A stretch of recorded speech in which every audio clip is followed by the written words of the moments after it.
Okay, we will be live in 5, 4, 3, 2, 1. Good morning. Today is Wednesday, March 3rd, and this is the time and place for the regularly scheduled Nevada Gaming Control Board meeting for the month of March. It's 9 a.m. Madam Secretary, has our agenda been posted in accordance with the open meeting law? Yes, it has. Thank you. Today we'll be covering non-restricted agenda items only. Tomorrow, restricted items, starting at 9 o'clock. Madam Secretary, let's proceed with public comments, please. This item is placed on the agenda to give the public an opportunity to comment on gaming-related matters. We did receive 3 written public comments through our via the email address. First one is, my name is Michael Furman. I moved to Nevada 30 years ago from New York because at the time, Nevada seemed to have more liberties than New York. Over the years, as more and more people moved to Nevada, Las Vegas in particular, it appears we are not as free to choose anymore. Our state was locked down while many were open, some wide open. As a horse player, I wanted to play horses, but couldn't because the casinos were closed and their app to play horses was too. When we were finally able to play horses on the app, there was a dispute between Parimutuel Association and one major group, Churchill Downs Inc. As a result, there was limited betting menu for the Kentucky Derby, no wagering at all on other races that day, and no betting on any races from Churchill Downs, Fairgrounds, Pisqueak Isle, Turfway Park, and Arlington Park to this day. The parimutuel laws were written about 30 years ago, well before the internet became ubiquitous. The parimutuel laws were, a change is needed. I shouldn't have to drive 4 hours to California to bet the Kentucky Derby race card this year, if that will even be possible. An easy fix would be to allow horse players to open TVG horse racing account for betting on any racetrack not on the betting menu in Nevada. That should be able to be negotiated. If TVG doesn't want to, perhaps there is a company that would. The bottom line is that I live in one state over in California. If I lived one state over in California, I could bet any track I want to include overseas tracks, but in Nevada, I can only bet on tracks the Parimutuel Association wants me to. Isn't it ironic that I could have more betting options in New York, the state I left, than here? This seems wrong in today's digital world. The next one is from Patrick Casile. Good afternoon. My name is Patrick Casile, and I've been in Las Vegas for the better part of 30 years. I've hosted sports talk radio during my time living here under the name of Carmine. I find it appalling that we cannot bet races from Churchill Downs, Oakland Park, the Fairgrounds, Turfway Park, and Pisqueak Isle. Whatever happened to the race books taking action like they did when I first moved to Las Vegas? The casinos make it impossible for Nevadans to open TVG accounts, play the lottery, and bet on tracks holding mini prep races. These actions also won't draw crowds to Las Vegas for the Triple Crown Series as they are unable to bet the entire card. The fact that I either have to travel to other states to enjoy these races is ridiculous with all the parimutuel off-track betting going on around the country. Maybe it's time for Nevada to have an off-track betting locations outside of casinos. This would generate revenue for the state, create jobs, and please the players. Being forced to open an account outside of the state is becoming a necessity for the real horse player. This is no different than being able to bet the lottery as well. Yet another ridiculous move by our state that could create jobs, revenue for the state, which could help offset our Medicaid liability. How is it possible that we want locals to travel outside of the state and wager when they should be able to within our own state? If I decide to run for office, I promise these will be issues that I will address, or I will be sure to lobby our elected to consider changing our laws. We are allowing other states to really cut into our bottom lines. New Jersey is now the sports betting capital of the world and also books every major racetrack. How is that possible? Please feel free to call me anytime. This will be a topic that I'll bring up on my weekly radio show. Last public comment is from Eric Marlowe. Please do what you can for Nevada to stand up to their bullying tactics and allow betting on their prep/stakes races. For each establishment to have to run their own parimutuel pot is an insult to race fans. Thank you for listening. This is in regards to please work with Churchill Downs. Okay, thank you for your comments, members of the public, and that will close our public comment section. Madam Secretary, the next item on our agenda is the approval of the prior month's disposition. Pursuant to NRS. Please go ahead. Pursuant to NRS 241.035, this item is the consideration of the approval of the Nevada Gaming Control Board disposition for February 2021. Okay. Each of us has had the opportunity to review the disposition. Would either of my colleagues like to make a motion? Certainly, Chair Gibson. I move for approval of the Nevada Gaming Control Board disposition items for the month of February 2021. Okay, thank you. Madam Secretary? Member Johnson? Aye. Member Katsouros? Aye. Chair Gibson? Aye. Thank you very much. Madam Secretary, I believe that brings us to our first non-restricted item, agenda item, and that's number 1. Please go ahead and read it into the record. Non-restricted number 1 are the applications of Bally's Corporation for registration as a publicly traded corporation, a finding of suitability as sole shareholder of Twin River Management Group, Inc., and the pledge as noted on the agenda. You also have the applications of Twin River Management Group, Inc. for registration as an intermediary company, acquisition of Columbia Properties Tahoe, LLC, licensure as sole member of Columbia Properties Tahoe, LLC, and the pledge as noted on the agenda. In addition, you have the applications of Columbia Properties Tahoe, LLC, doing business as Mont Bleu for a racebook and sports pool, and licensure as a manufacturer and distributor. Lastly, you have the applications of Soo-Young Kim, George Thomas Popinier, Stephen Harold Kapp, Craig Lauren Eaton, Robert Cooper Weir Jr., and Wanda Young Wilson for a finding of suitability as beneficial owner, controlling beneficial owner, officer and or director, and or licensure as a key executive and or manager as noted on the agenda. Okay, thank you very much. Welcome members of Bally and council, Mr. Reeser. Please state your name for the record, and do you have an affirmative presentation, Mr. Reeser? Good morning. Yes, I do, Mr. Chairman. Okay. Good morning, Chairman Gibson, members Johnson and Katsouros, Madam Secretary, and staff of the board. I'm Dan Reeser with Fenimore, appearing on behalf of the corporate applications related to Bally's Corporation, Twin River Management Group, Inc., and Columbia Properties Tahoe, DBA Mont Bleu, as placed on the record by Executive Secretary Bell, as well as the related individual applications for licensings or findings of suitability as summarily noted by the Madam Secretary. We'd also like to enter the appearance of Scott Andrus of the Jackson, Mississippi law firm of Vulcan Bingham, who has been admitted by the Commission under Regulation 10 on this matter. It is my sincere pleasure to introduce to the board the directors and executive management of Bally's who are present today on the applications. Soo-Young Kim, Chairman of the Board of Directors, Wanda Wilson, Director and Chair of the Audit and Compliance Committees, George Papanier, Management Director, President and Chief Executive Officer, Stephen Kapp, Chief Financial Officer, Treasurer, and a Director as to Twin River Management and Columbia Properties, Craig Eaton, General Counsel and Secretary, and Robert Weir, Chief Information Officer. We'd like to thank Chief Labadie and his staff for their usual professionalism and diligence in processing these applications. We were remarkably fortunate to have the efforts of a great investigative team led by Deputy Chiefs Teggio and Hoffman, Supervisors Abba, Moyle, and Doyle, Senior Agents Aramini and Chamberlain, Special Agent Mueller, and Agents Keeney, Lambert, and Powell. With the chairman's leave, we do have an affirmative presentation, and in that presentation, we intend to first summarize the posture of the applications before the board, provide a brief corporate history, present an overview of Bally's properties, operations, lines of business, financial status, and the plans for Mont Bleu and other strategic initiatives. We'll also review with you next the transaction for the acquisition of Columbia Properties and the Mont Bleu. We'd then discuss with you the company's current capital structure and credit facilities. And finally, we would introduce the individual applicants and provide a snapshot of their backgrounds.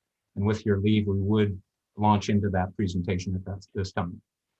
Please go ahead. Thank you very much, Mr. Reeser. Thank you, Mr. Chairman. For the benefit of the record, before the board are several corporate applications, all filed on June 5th of 2020. First, Bally's has submitted applications for PTC registration, a finding of suitability as the shareholder of Twin River Management Group, which I'll refer to as TRGM hereafter, and for approval of the pledge of TRGM's common shares in conjunction with the company's pre-existing credit facilities. as to Standard Rhode Island Limited's 36.92% interest in Bally's public traded shares. Mr. Kim is before you on a controlling beneficial ownership suitability application. TRGM has also applied for intermediate company registration, approval of an acquisition of control through a transfer of interest in CPT's equity interests as a limited liability company, and permission to similarly pledge CPT's equity interests under the credit facilities. And finally, CPT has applied for special purpose manufacturer's license, distributor's license, and for the addition of a race and sports pool license. In connection with these corporate applications, Ms. Wilson and Messrs. Kim, Papanir, Cap, Eaton, and Weir have filed individual applications for either or both officer or director licenses and findings of suitability in the various capacities as set forth on your agenda, and we'll review those with you in more detail in a few moments. Given Bally's is new to Nevada, we'll provide a brief snapshot initially of the company's history that predates the 2019 merger with Dover Downs.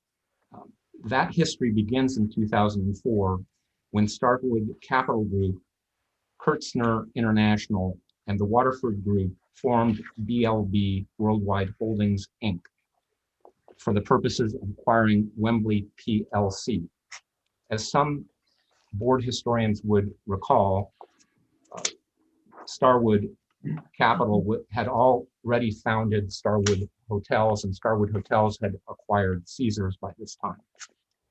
Wembley was a UK firm that operated racetracks in Britain and in the United States, where its most valuable operation was Lincoln Park, a Greyhound track with a slot machine parlor located in Rhode Island.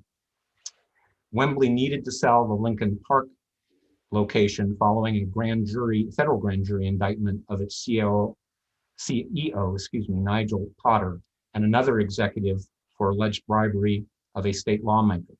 This resulted in the Rhode Island governor insisting on an ownership change. These events resulted in an auction of Lincoln Park with MGM, Mirage, and BMB as the bidders. BLB initially won the auction with a $553 million offer in May of 2004, which was terminated within a few months thereafter because of competitive uncertainty surrounding the expansion of Native American gaming in that region. Subsequently, in July of 2005, BLB and Wembley did finally close a transaction where BLB acquired Lincoln Park for $435 million, and which also included the purchase for $20 million of Wembley's other U.S. properties, consisting of the Arapahoe Park racetrack facility and 3 Greyhound tracks, all located in Colorado. In 2007, Lincoln Park was renamed Twin River as part of the $220 million renovation and expansion project. During the recession that ensued in 2008, BLB defaulted on its payment obligations on the loans that were obtained for the expansion project. In June of 2009, BLB sought Chapter 11 bankruptcy protection with a prepackaged plan that transferred the company's ownership to its creditors. Pursuant to that plan, BLB emerged from bankruptcy in November of 2010, controlled by a group of lenders led by Bank of America, Wells Fargo, and Sakati Advisors. The reorganized company changed its name to Twin River Worldwide Holdings in 2011, and that same year, the company closed the 3 Colorado dog racing tracks. With that background, Mr. Papanir and Mr. Cap will review with you the properties and business of the company and the many exciting business initiatives Bally's is pursuing. We have previously provided to the Executive Secretary copies of the presentation, which we submit as a confidential exhibit pursuant to NRS 463-120. I give the floor to Mr. Papanir and Mr. Cap. Well, thank you, Dan. Good morning, Chairman Gibson and fellow board members. As Dan had mentioned, I know we provided you all with hard copies of our presentation. So Steve and I will be walking you through the deck. So we could get started if you turn to page 4 and 5. Brief overview, Bally's is a diversified multi-property gaming company. We continue to improve our scale and our geographic footprint through strategic M&A. And we've been very active over the last 5 years, but more so over the last 2 years. We currently own and operate 11 casinos, 1 racetrack, and have licenses to operate 13 OTBs in Colorado. We merged with Dover Downs Gaming and Entertainment in March of 2019. We began trading on the New York Stock Exchange. As of November 9th of 2020, we're traded under the ticker symbol BALY, which was subsequent to the acquiring the Bally's brand from Caesars in October of 2020. So in addition to the 11 casinos we currently own, we also have 3 pending acquisitions, including the Mont Bleu, and we hope pending licensing approval, they should all close by the end of the second quarter of 2021. So pending the closing of these acquisitions, we'll be operating 14 casinos in 11 states. So in a relatively short period of time, commencing in 2014 with our Hard Rock Biloxi acquisition, our company's grown from a single casino asset to a multi-property gaming company. And we also entered into the sports betting and iGaming market with our recent announcements, which I'll get into a little bit later in the deck with you. So if we turn to page 6, while we've grown our company significantly since 2014, we've accomplished that in several ways. Through organic growth initiatives, and that's demonstrated by what we did in Rhode Island, and continuing to provide capital improvements at existing properties, including the addition of a hotel and our Twin River property. We've also greenfield developed our Tiverton Casino, and we have expanded expansion plans scheduled for our Kansas City operation, and we plan to break ground there in May of this year. We expanded our business model in Rhode Island with the pending partnership with IGT to participate in a vendor as a vendor to supply slot machines to the state of Rhode Island for both Twin River and Tiverton operations. I highlighted over the last couple of pages all the strategic M&A and that we've been involved in. So all of this diversification has lessened our reliance on Rhode Island, effectively have reduced the revenues from 100% attributable to Rhode Island down to 50%. And when we add the 3 pending acquisitions, which we'll be closing on shortly, pending licensing, we will reduce that exposure to Rhode Island to only 30%. We turn to slide 7. This map reflects the locations of all our assets I previously referenced on slides 4 and 5. It also represents the 3rd largest footprint for online sports betting in the US. We turn to slide 8. Including the pending acquisitions, Bally's will manage close to 1 million square feet of casino floor space, close to 16,000 slot machines, over 500 table games, and close to 4,000 hotel rooms. So we feel we've assembled one of the best regional portfolios of casino assets in the US. We turn to slide 9. Dan introduced me earlier, as well as Steve Kapp and Mr. Eaton. Mark is the president of our Rhode Island operations, as well as the EVP of a corporate strategy. Phil is our chief marketing officer and is a veteran of several gaming markets. Dave, who's the CEO of BetWorks, will lead our interactive division upon the closing of our BetWorks transaction. And finally, Addie is an integral part of our sports betting and iGaming development. We turn to slide 10. We think the Mont Bleu is a beautiful property. It's certainly a top tier property in the Lake Tahoe market. It's been well maintained, and we really see no deferred CapEx to speak of. There is some work to be done. It's also recently has gone through a major $25 million renovation. We feel we can establish this property as a destination property for our 14 million regional customer database, who we can cross market to, and this provides considerable incentive for our most loyal customers in our database. We see opportunity to recapture more recent lost market share, primarily because of our operating philosophy, which is revenue generation as opposed to cost containment. We also feel we will be a direct beneficiary of the convention center, which will be built on our site. I mentioned a little earlier that we have acquired the Bally's brand, from Caesars, and we intend to prominently display and incorporate that brand into all aspects of that operation. Some of our initial focus will be on the gaming floor. It's kind of sparse from a product perspective. The property is shied away from table games business, so we're going to focus on introducing product to the slot floor, as well as to focus on reintroducing an Asian customer segment to the property for the benefit of table games. We'll focus on introducing a branded food and beverage product to the property, which we feel could be a differentiator in the Lake Tahoe market. And we'll also look to capitalize with our hotel and restaurants with unique ways to complement the new convention center, which again will be located directly on our site. And now I'll turn the presentation over to Steve, who will take you through the financials. George, thank you. Mr. Thank you. Chairman, Please state your name for the record, if you would. this is Stephen Harold Cap. Thank you. Mr. Chairman, board members, and Madam Secretary, good morning.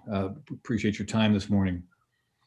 But before getting specifically to slide number 12, I'd like to give you just a little bit of background about how this board and the management team of what is now Bally's, formerly Twin River Worldwide Holdings, has managed the balance sheet over the years. I think the most important factor has been a very disciplined view toward moderate leverage and high levels of liquidity, stemming all the way back to the emergence of Twin River in December of 2010 from its restructuring at that time. But that view has been in order to position the company to be opportunistic on the one hand, and of course conservatively managed on the other. And that's been very important for the evolution of the company as it first acquired the Hard Rock Biloxi in Biloxi, Mississippi, built the Tiverton Casino Hotel in Tiverton, Rhode Island, and the rest of the M&A track record that we have demonstrated, that George demonstrated this earlier. And in particular, it was that balance sheet philosophy was very important as Tom Reeg and Brett Juncker approached this board and other states for approval of Eldorado's acquisition of Caesars, and needed to divest certain assets. We were in a position at that time to be their first phone call, I believe, because we were known in the industry for those traits of leverage and liquidity. So we were pleased to work with our friends at Caesars and arrange these various acquisitions of the properties that George had mentioned. So that's really the background as to what slide 12 presents, and what slide 12 really is a kind of a summary of where that philosophy brings us, even in the midst of all the M&A activity and the construction activity that we have undertaken as a company and a management team. And the bottom line to it is we're proud of this balance sheet, and it's no accident that we have the liquidity that you see here at our disposal, upwards of $400 million of total available liquidity. And on a pro forma basis, for all of the cash necessary to complete the M&A transactions under contract, we still have approximately $227 million of available liquidity thereafter.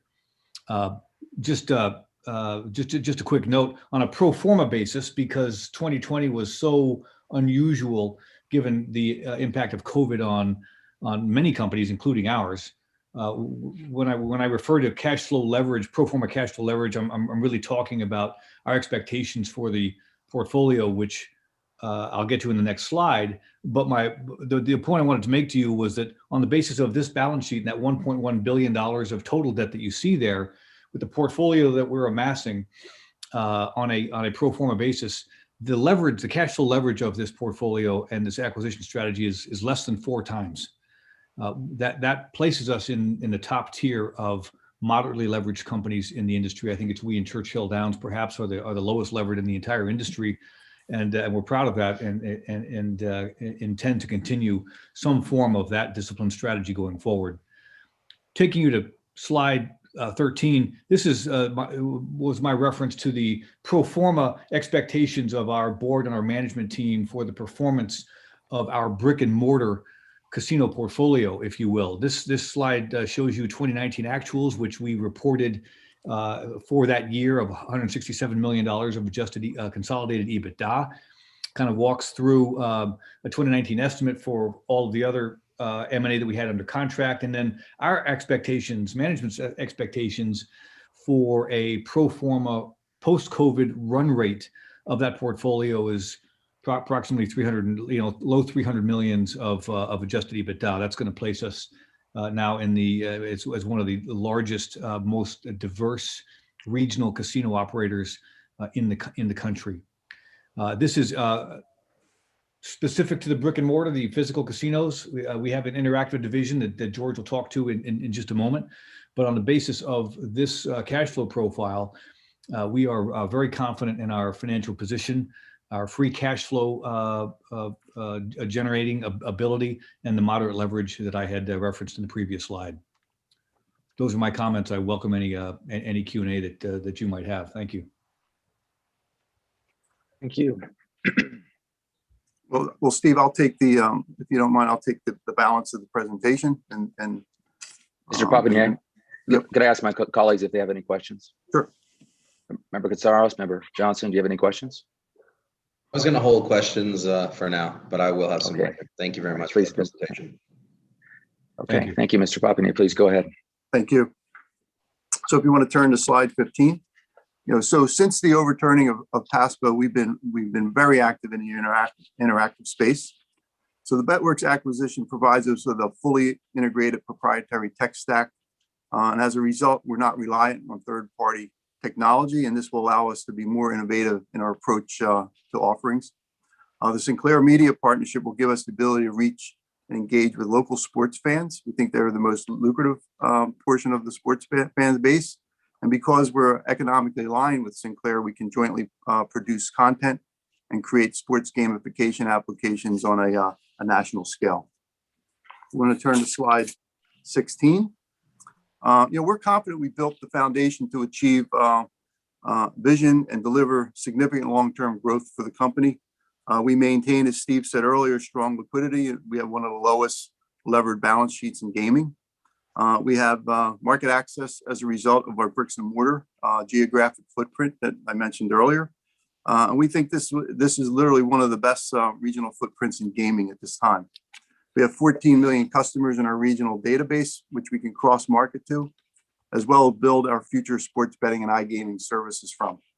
We have deep knowledge of the markets and regulatory landscape across the regions that we operate in.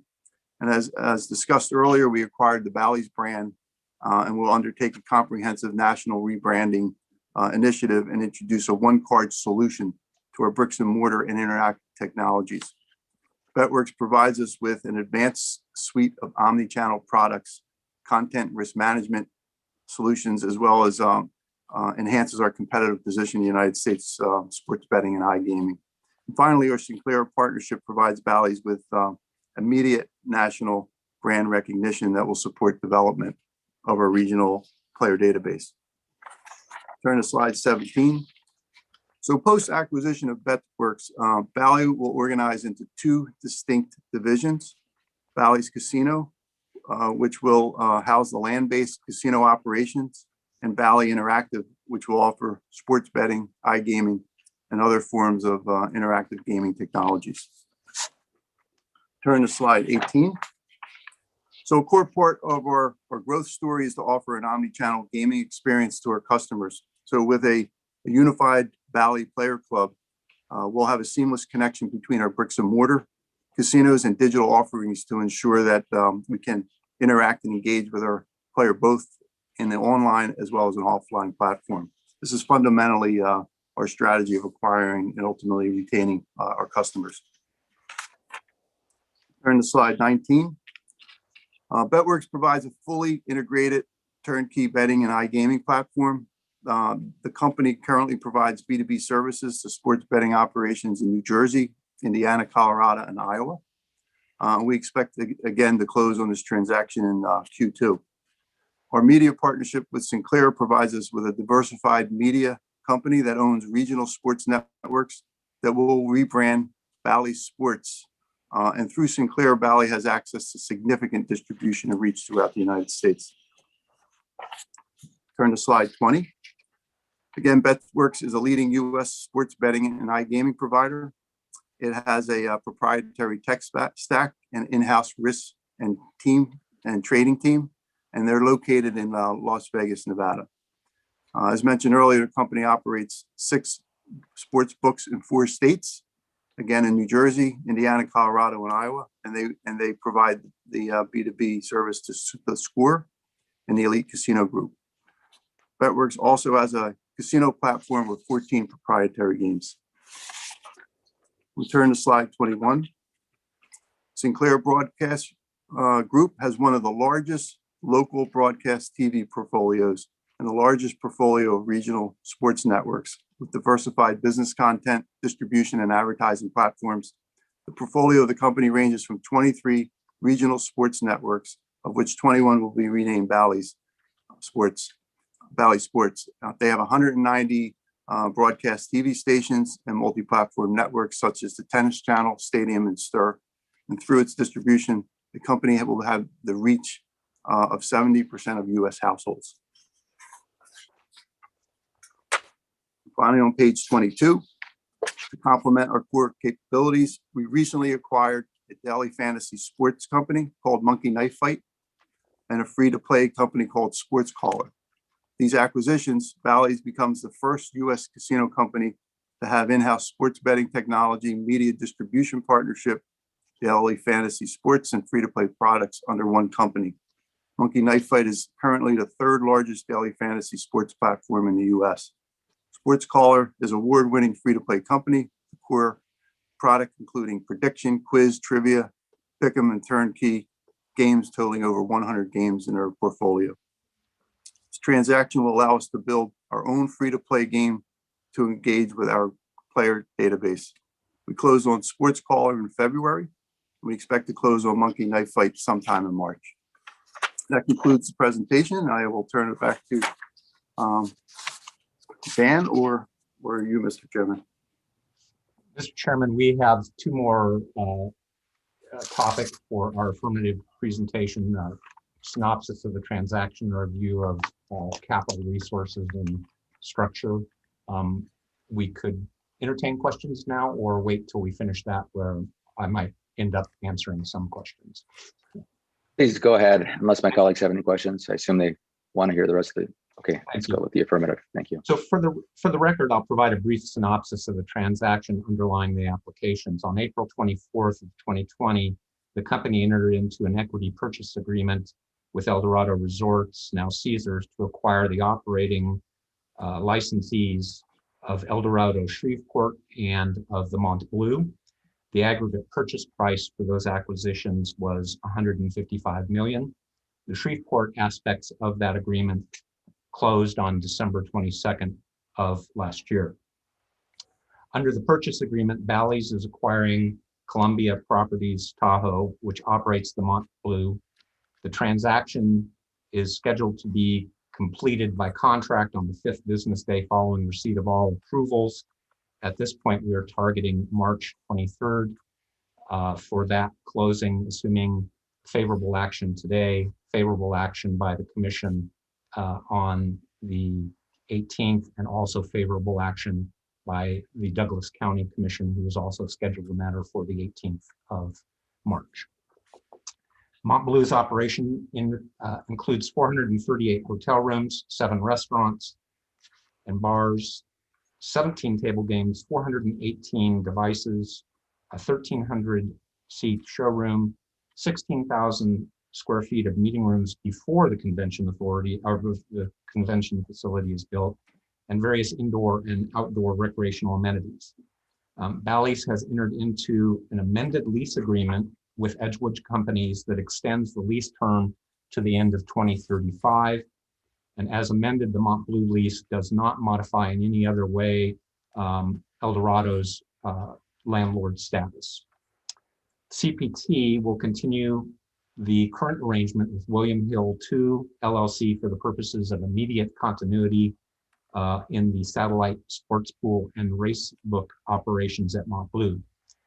As the board knows, we have requested on today's agenda a sports pool and race book addition to the license, which would not be activated until 3 transactional issues occur, which are first, the consummation of the BetWorks transaction, second, board approval of certain BetWorks associated equipment, and third, the satisfaction of the 4 conditions which we have discussed with the staff. Those 4 conditions relate to prior approval of the internal control system for sports wagering, the approval of a reserve agreement, receipt of CPA attestations letter, and approval of surveillance over the race and sports book that would be operated by Montbleu.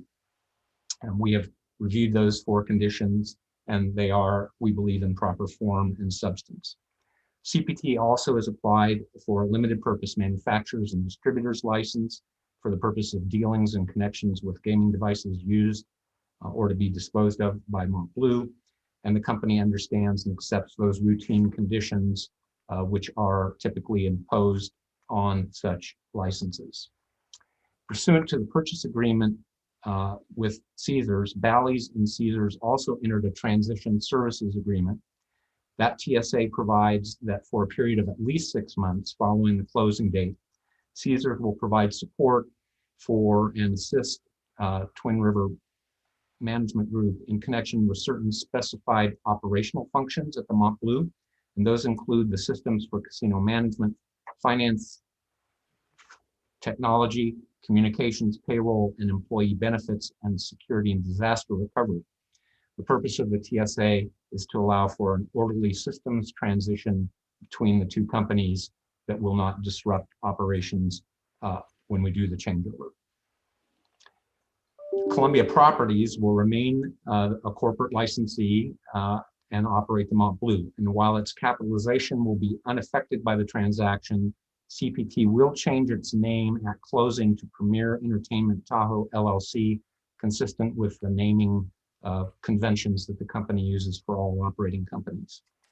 The corporate structure will change as indicated on the agenda as a result of this transaction, in that Twin River Management Group will become the exclusive owner of the limited liability company ownerships in CPT, and Bally's, who is the sole shareholder of Twin River Management, will thus become the ultimate parent publicly traded company. Twin River Management Group is retaining Tim Tretton, the current longtiming general manager and VP, as the licensed key employee, together with his property management team and other team members. The management team at the licensed location will report operationally to Mr. Papineer and on financial matters to Mr. Kapp. The statutory officers for CPT after closing will be Mr. Papineer as president and member, Mr. Kapp as treasurer and member, and Mr. Eaton as secretary. The change in corporate ownership will result in CPT's regulatory compliance oversight becoming subject to Twin River Management's compliance program and committee process. And that process is chaired by Ms. Wilson, an independent director, who is chair of both audit and compliance. The other compliance committee members are Mr. Papineer and Mark Christophilly, the company's executive vice president of strategy. Finally, I'd like to briefly discuss the capital structure and credit facilities of Bally's in furtherance of our required showings under NRS 463-170 on adequate financing from suitable sources. As previously observed by Mr. Papineer on March 28th of 2019, Twin River completed a merger with Dover Downs Gaming and Entertainment. And as a result of that merger, Twin River Worldwide Holdings became the successor public company. As of December 2nd, 2020, the company had 30,476 and change shares of common stock registered pursuant to Section 12B of the Securities and Exchange Act of 1934. Bally's common shares are traded on the New York Stock Exchange under the symbol BALY. The share price has averaged in the last year at 28.70 and closed yesterday at $62.75. Bally's largest shareholder is Standard Rhode Island, or RI Limited, an affiliate of the private equity investment firm Standard General LP, which holds 36.92% of the public shares. Based on other filings with the SEC, in addition to Standard Rhode Island, PAR Capital Management holds public shares of Bally's equal to about 8.9%. Mr. Kim, who is known to the board and commission, is the investment manager of Standard General LP.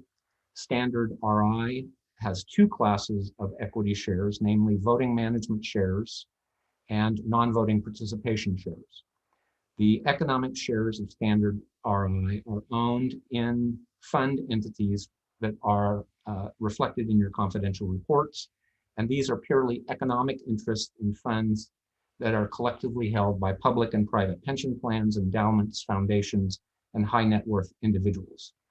As Standard General's managing partner and chief investment officer, Mr. Kim is the sole director of Standard RI and holds all the voting shares as well as dispositive power over the publicly traded shares held in Bally's. Accordingly, under Nevada gaming law, Mr. Kim is, through Standard RI, the controlling beneficial owner of the 36.92% held in Bally's shares. The company has credit facilities established in 2019, as Mr. Kapp referred to, with Citizens Bank and a number of other participating banks. The credit agreement provides for a $300 million term loan maturing in May of 2026 and a $250 million revolving credit loan maturing on May 2024. In May of last year, Bally's arranged with its bankers to expand by $275 million the credit facilities under the existing credit agreement and security agreements with Citizens. The incremental increase in the credit facilities is provided through Citizens with a participation arrangement with Credit Suisse, Deutsche Bank, Fifth Third, National, and Goldman Sachs, Bank of America, SunTrust, and Washington Trust Company. So a very large suite of financial institutions are participants in the loan facilities. Bally's has no registered debt securities. On May 10th of 2019, the company issued in private placements $400 million aggregate principal amount of 6.75 unsecured senior notes, which are due June of 2027. An additional $125 million in senior notes were issued by Bally's on October 9th last year. Interest is paid on the senior notes semi-annually in arrears on June 1st and December 1st. In connection with the credit facility, the equity securities of Twin River Management Group are and the limited liability company interests of CPT will be pledged as security to Wilmington Trust NA, who will act as the Nevada agent for perfection as to the equity pledges pursuant to a form of custody agreement submitted to the board previously. Moreover, CPT will become an after-acquired subsidiary guarantor of certain of the unregistered debt securities. We have received and reviewed the board's draft order registration number 1 dated January 11, 2021. That draft order is in proper and acceptable form and substance. The company understands and accepts the 6 proposed license conditions as applicable to the limited purpose manufacturer and distributor's license, as well as the compliance requirements for activation of the sports pool and racebook license edition. Mr. Chairman, that concludes our affirmative presentation on the corporate applications. And before reviewing with the board the individual applications, we would propose, with your leave and approval, to respond to questions on the transaction, as well as the business and the operations of the company. Thank you very much, Mr. Reese. That was a very good affirmative presentation. Thank you, members of the company. I have a few questions about the transaction itself and the company, in particular, and maybe Mr. Eaton can speak to this, and Ms. Wilson. I have a question. So the acquisition of properties over the last year is fast, and it's an opportune time to take advantage of the certain market aspects, the fact that visitorship is down and so on. So I understand that part of it, but help me understand the compliance plan that's currently in place so that when properties come back online and we see visitorship increase and so on, we have assurance that compliance across the company is going to be robust. So, Mr. Chairman, before Mr. Eaton and Ms. Wilson might respond to that, I would indicate to you we had a discussion along this line with board staff. And I just want to frame this for the board. The company is aware that the registration order includes a compliance plan addition. And as the company has gone into each of these different jurisdictions, the compliance regimen in each of those jurisdictions is somewhat different and has required the company to make adjustments to its existing compliance plan and even adjustments to the composition of the compliance committee to date. The company fully expects that same process will exist in Nevada as we move forward to have with the Compliance Bureau to find out what the Compliance Bureau's recommendations will be to you on the compliance plan changes for Nevada. So Mr. Eaton and Ms. Wilson can talk about what's been done in the past. We do want to frame for you that we understand there is a task ahead of us as well. Okay. Yes, I'd just like to hear quickly from Mr. Eaton and Ms. Wilson, if they would. Sure. Thank you, Chairman. I'll go first, and then Ms. Wilson, if you'd like to come after me. So the Compliance Committee is a corporate level board committee made up of Mr. Papaneer, Ms. Wilson. She certainly can tell you her background, but it is certainly a compliance-backed background. And Mr. Crisafulli, who comes from a legal background, used to be general counsel of GTEC, which is now IGT. So that's the compliance committee at the board level, which does report obviously to each board meeting we have, quarterly board meeting. We have those compliance committee meetings before the board meeting. And then we talk to the board about what was discussed. So it's quite robust that way. I'm the compliance officer. I'm not officially on the committee, but I participate heavily during those meetings. Besides that, each property, and I know, Chairman, and we've certainly alluded to it, we are growing and we're growing very fast, and we understand that. At each property, we have compliance committees / local people in place at each property so that they can feed up to me and the committee any concerns. And I feel quite comfortable in that. We are very, very vigorous on AML and Title 31 issues. We get it. We know we have to be there and be very strict about that. And so we know that we believe we're doing it right. And it's a culture of compliance. And the other thing I'll just mention, and then I'll let Ms. Wilson speak, is we have an audit committee. Although not compliance, it's certainly, we have our internal audit staff led by a woman named Dawn Smith is very good, very thorough, and works hand in hand with compliance so that she can give recommendations, and the staff goes to all properties. The recommendations are fed up.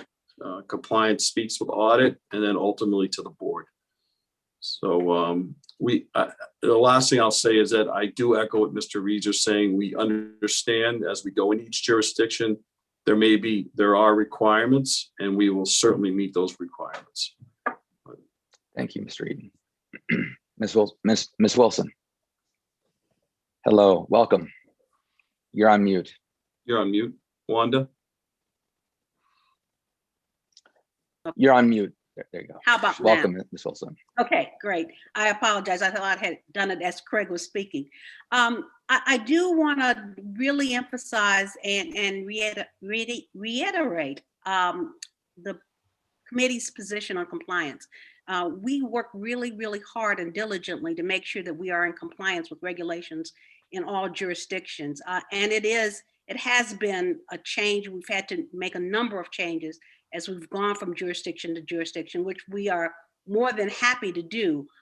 because we want to make sure that we are in compliance with all laws and regulations. I spent a number of years as general counsel in 2 lotteries, and before that in other highly regulated companies, so that the importance of compliance is always forefront in our minds, and we will continue to do that in Nevada as well.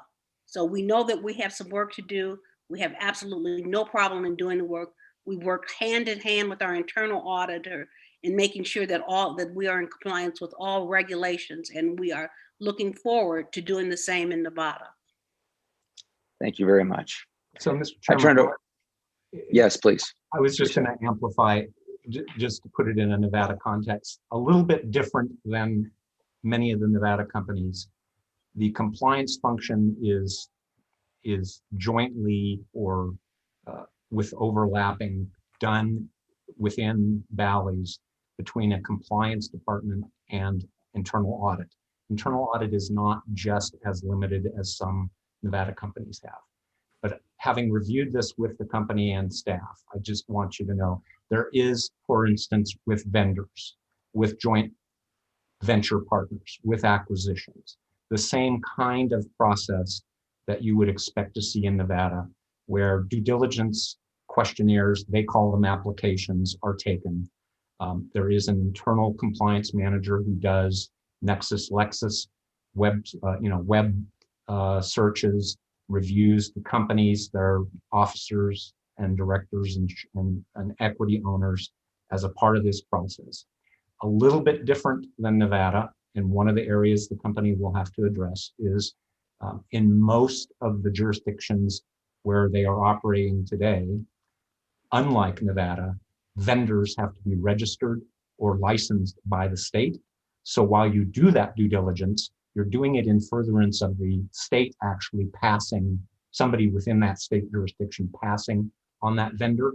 So you have kind of this safety net underneath you, which is different than Nevada, and we will be working to provide that framework for Nevada vendor relationships. The other part of this that you should be aware of is their compliance committee works a good deal like some, not all Nevada compliance committees. If management raises probity issues, the issue never gets to the compliance committee. They just don't do the transaction. If there are disagreements at management about whether there's a probity issue, then the matter will go up to compliance and or to the compliance committee or to even to audit. Also, unlike some Nevada plans, transactions have dollar amount levels.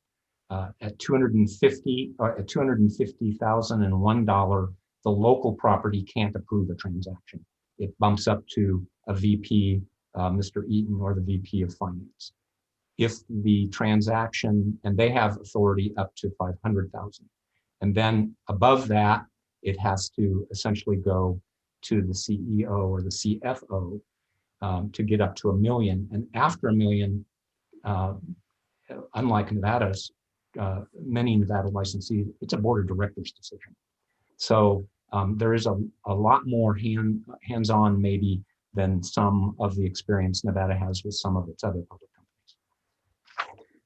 Thank you very much. The naming conventions were questions that they were at the core of the questions that I had. So audit versus compliance. So that's helpful information. Thank you very much to you all. I'll turn it over to my colleagues for questions. Member Johnson, Member Katsaros.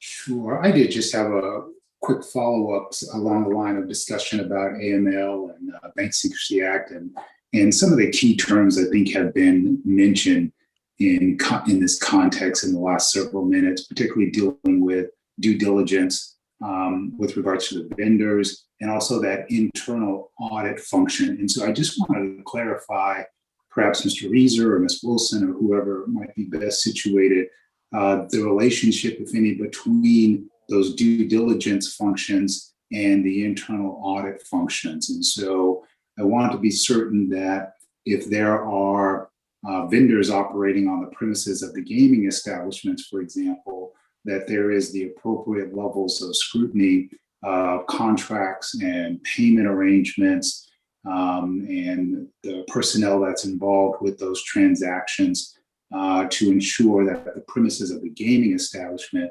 are maintained at the highest levels of financial and regulatory integrity. So what's the relationship between, for example, the due diligence components and the internal audit components? So I will take, with Mr. Eaton's leave, take the first swing at this because this is an issue we have reviewed with staff. As to your specific question, Member Johnson, and persons doing business on the premises of the licensee, the company has a specific set of policies and procedures that have been in place since January of 2020, which are related to real estate leasing policies and procedures. There were other procedures before that, but for reasons we've disclosed to the board, we've enhanced those procedures. With regard to the due diligence background reports or investigations, those are done by a corporate level compliance manager as the applications come in through the properties. So the actual background investigation is done by a compliance manager. They are basically the person that works up this document. The company's internal audit function has, as Mr. Eaton says, people at the property, a regional supervisor of properties, and then a head of internal audit with an internal audit staff at corporate. They review with the compliance manager both the intake and the compliance on an ongoing basis through adherence to the contract and other obligations that are set forth in the lease or other agreement at the property level. That real estate leasing policy has a number of built-in protections, we think. First of all, there has to be a third-party broker employed to identify and solicit multiple prospects for a tenant. So if there's going to be a clothing store, this broker has to be retained, and they have to be trying to solicit multiple opportunities. That broker has to prepare a market rate analysis that is reviewed by senior corporate executives at the company level, as well as the general manager of the property. That generates a term sheet and form of lease that goes from the company to the proposed lessee or tenant. At that point, the corporate level compliance committee does the background check on the applicants, and prior to an execution of any lease that is negotiated, the company completes a economic viability determination of this transaction based on the lease terms. Only a senior executive at the corporate level can prove any deviation from the term sheet and the form lease. The tenant cannot sublease or have any other participations that are undisclosed in the lease agreement. And they have to go through the same process to do a renewal. So we think with regard to those, to leases on premises as opposed to somebody who's selling us steak for the steakhouse, which is more of a general vendor. If there's an on-premises transaction, it goes through this additional process that other vendors don't necessarily go through. Okay, and so two follow-ups, Mr. Weiser. With regards to some of these procedures that you're just discussing, the involvement of the third-party brokers, the determination of the market analysis to ensure, I assume, that there are commercially reasonable terms that are included in any of the arrangements and prohibitions against subleases. who is it that verifies that these types of terms and conditions are in fact being implemented? So it's one thing to say up front, here's the process, here are the hurdles that you must overcome, but who is it that verifies that those requirements have been satisfied and continue to be satisfied, whether it's a lessee on the premises or someone selling stakes to someone on the property? Okay. So that is, and Mr. Eaton can elaborate, but that is a function of Dawn Smith, who is the manager of internal auditor of audit, her supervisor, her regional supervisors, and the property level people who are on the ground who can actually see the physical location, can actually inspect the physical location and say, yeah, it looks the same as it did. We're not seeing new people, that type of thing. But it's kind of a three-tiered review. And those, Mr. Eaton will have to speak to how frequently I believe it's at least an annual review of those lease arrangements, but they are under, that is a function of internal audit reforms. And that's correct. It's internal audit, and they're very involved in this. Okay, and then perhaps lastly on this topic, the procedural outlines that you went over, Mr. Reeser, for example, were those enacted around the January 2020 timeframe? Do those represent enhancements to the company's policies and procedures going back to around that timeframe? Yeah, the real estate policy was developed and implemented effective January 1st of 2020. Prior to that, there was already in place a delegation of authority policy back to March of 2019. And that's the one that says if a contract's worth this value, this is who can approve it. And also before the January 2020 real estate policy, there were other policies already in place. The due diligence background investigations were being done already under the compliance manager. There were segregation of duty policies in place at that time, which were determined not to be as fulsome as they needed to be. Those included officers and employees acknowledging ethics policies. They now require them to do that not only at the inception employment, but also annually. There were always requirements that with regard to a vendor contract, those had to pass through the corporate legal template and be reviewed by outside counsel who had been retained for those purposes. And there were also requirements that any arrangements, contracts, agreements, leases at a property had to be signed off on by the property GM, VP, and the property senior financial person.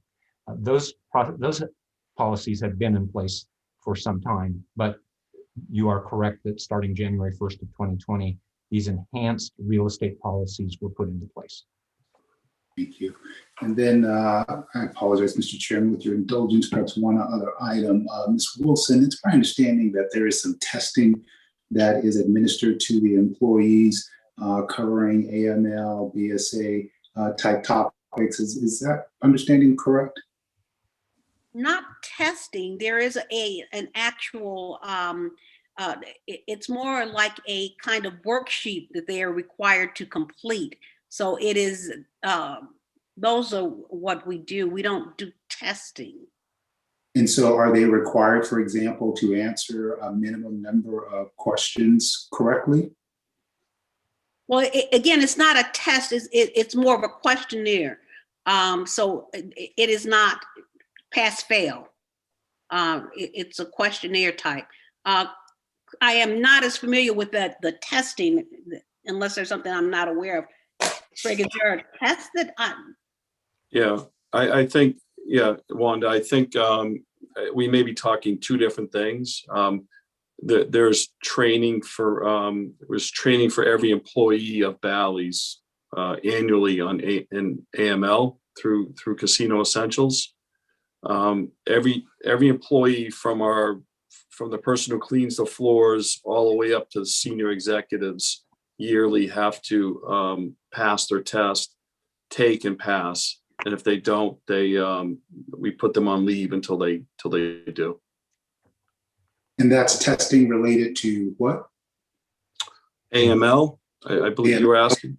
Yeah, Title 31 AML. All right, I just wanted to be certain. The information, just so that you know, the information I was referring to that had been furnished to us just said that each property is required to provide training sessions to all newly hired employees on currency transactions, transaction reports, suspicious activity reports, et cetera. And employees must score a minimum of 80% on the test measuring understanding of AML procedures. Yes, that's what I'm referring to. Okay, very good. And I apologize because I was actually thinking more in terms of the compliance reviews, not the testing. So sorry. Yeah, Member Johnson, to amplify, that is a human resource department requirement as opposed to a compliance department. Understood. All right, thank you. Good morning, Mr. Reeser. Good morning. Bally. Thanks for the presentation. Since we're talking about compliance, I don't want to miss my opportunity to just weigh in and have a couple of questions for you.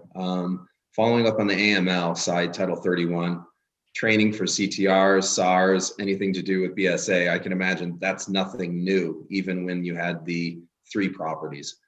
As we cross over into the new world for Bally's, you now have a requirement, or would have a requirement in Nevada for the compliance program. Through all the discussion that we've had this morning, was there not, there's still, at this point, is there a formalized compliance program and plan, or is that still being formulated? There is, Streeton will correct me, there is an existing compliance plan. It has not been Nevadaized yet. Okay. I like that. That's a good verb. Okay, and nor has it, because the transactions haven't closed yet, nor has it been iGameized. Okay, sure. And so we will be working with I think Chief Ripley, or Deputy Chief Ripley, or Supervisor Ripley. I'm sorry, I don't remember his title.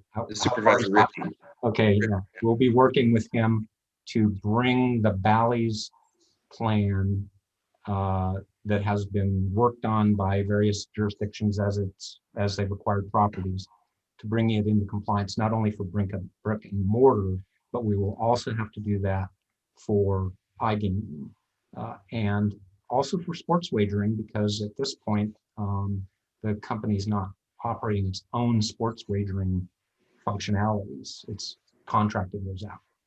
Understood. So is it a fair characterization then up until this point, there hasn't been a formalized compliance program, right?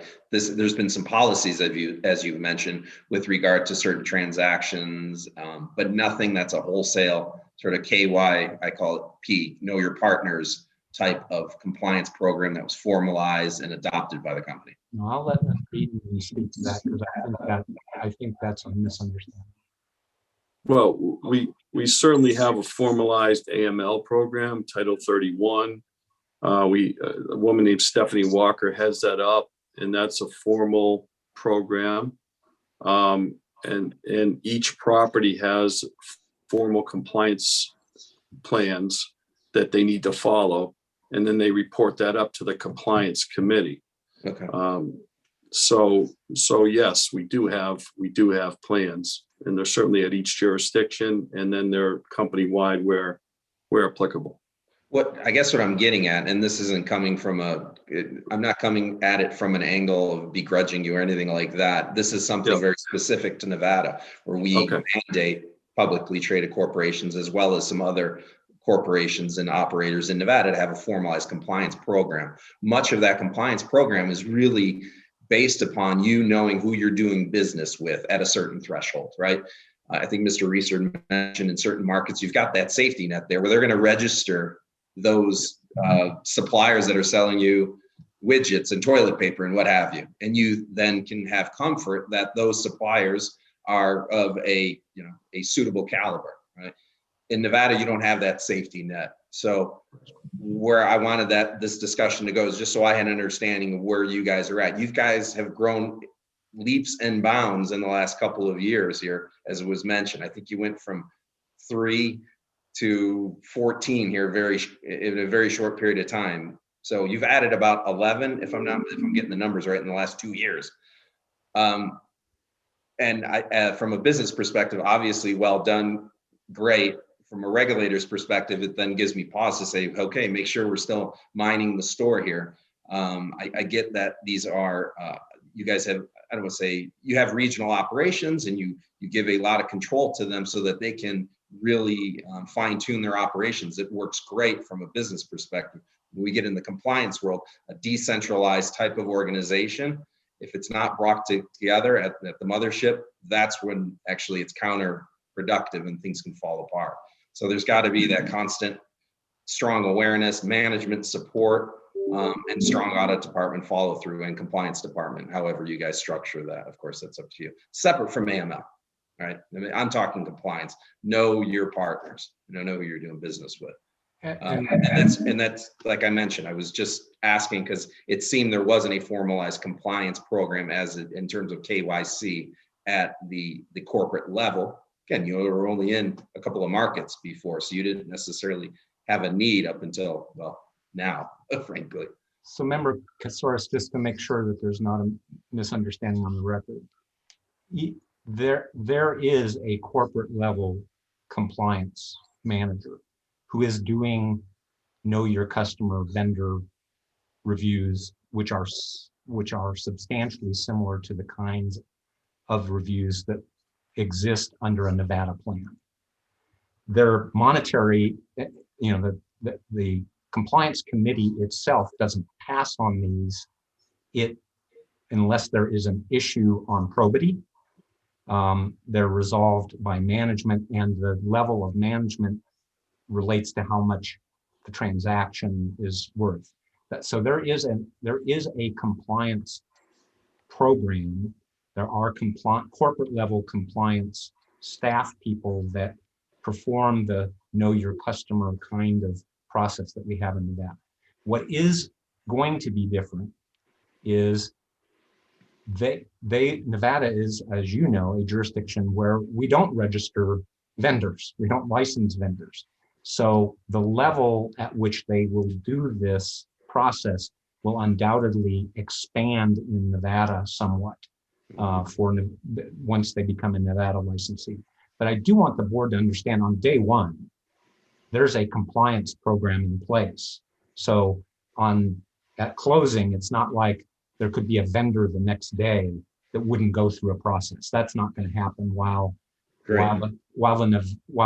plan and program is Nevadaized, because there are certain requirements we all know that Nevada is going to say, hey, that's boilerplate for our plan.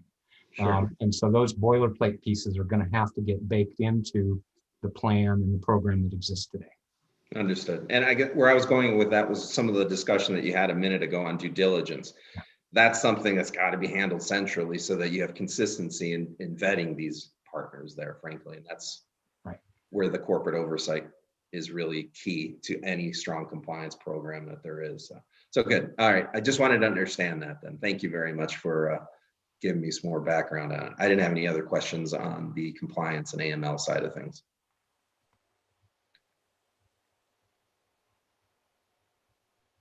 Okay. Are there any more questions generally that either of you have? You have questions about, if you would, take us through the Sinclair Broadcasting agreement that you have in place. Help us understand that, what the ultimate term might be, and how it works. Certainly, Mr. Chairman. So I will give this question to Chairman of the Board, Sue, with the following, which is following soundbite, as it were. This transaction is part of the long-term iGaming platform strategy of the company. And Mr. Sue and Mr. Papanier can elaborate for you. Please, Mr. Sue. Good morning. Good morning, Chairman. Good morning, members. And thank you again for your time. I will say that before I get into Sinclair, I just, on the question of compliance, obviously the buck stops here. We are the largest shareholder. I am the chairman of the board, and I am before you again today for licensing. But in some ways, in terms of this journey of acquiring all these casinos, actually Nevada was the first jurisdiction where I was licensed back in 2011, with ultimately leading up to the purchase of Alianti or ALST Holdings. And so in some ways, I've come back to the state. We were, ultimately Alianti, I think was a pretty successful situation, a turnaround situation for everyone involved from the time when we owned it from 2011 on to 2015 or it was 2015 or so. But I'm excited to be back in the state and with our purchase of the Mount Blue, and excited to do more in the state. Actually, look, obviously we take the compliance regime seriously. All of the states do have different regimes. We will make sure that we are ready to adopt to Nevada standards, which I believe are the highest, and will be, we will hold the management team accountable to deliver on our high standards. On Sinclair, look, we do, look, we are now, we have, I guess, it happens to be the third most extensive footprint for regional gaming, and of the larger companies. And even though we think of ourselves as small and scrappy, I guess our footprint is getting larger. So we are an established gaming company. But really, we also know that the future is here and now, and we need to embrace it. And so what we're trying to do is embrace technology. So our purchase of the Las Vegas-based company BetWorks is our first foray into owning our own technology, in this case for mobile sports betting, but really just to offer the customer experience from the casino online back to the casino. We just think that at the end of the day, technology should be embraced and should improve the customer journey throughout that experience. And actually, the final part of this sort of three-legged stool is media. So not only are we a gaming company, but we would like to also become, and we are starting to become, a technology company. And finally, we're also a media company through our partnership with Sinclair and the rights to integrate to their content. Sinclair actually, in our minds, was the best partner we could find. Obviously, through their ownership of the what was called the Fox Regional Sports Networks, as well as Tennis Channel, they actually are the largest owner of local sports broadcasting rights in the country. Actually, half of baseball, basketball, and hockey play on their networks, now to be named Bally Sports. So not to mention that they also own 190 TV stations, including the NBC affiliates in Reno and in Las Vegas. And so that's where obviously the NFL plays. So really, Sinclair is really the ideal partner for our plan, which ultimately is to marry those sports media rights and content where the audience is, with an ability to bring a seamless integration of gaming and ways to enhance customer engagement right on that content itself or around the content itself. So look, we have some pretty exciting plans. Partnering with Sinclair gives us the explicit right to work with them, the content rights that they have, to to complement that content with our interactive and engaging, say, overlay or second screen experience. And we're really excited to show the world what we have planned. So I think that it's really it's the coming together of not just gaming, but technology and media. And I think what we're going to bring together is something that hasn't been seen before. I think it's where the world is going to go. And again, I'm excited to ultimately, to roll that out. But it's again, we can frame out the broader vision today. But again, obviously, we can't wait to show you what it looks like. Thank you, Mr. Su.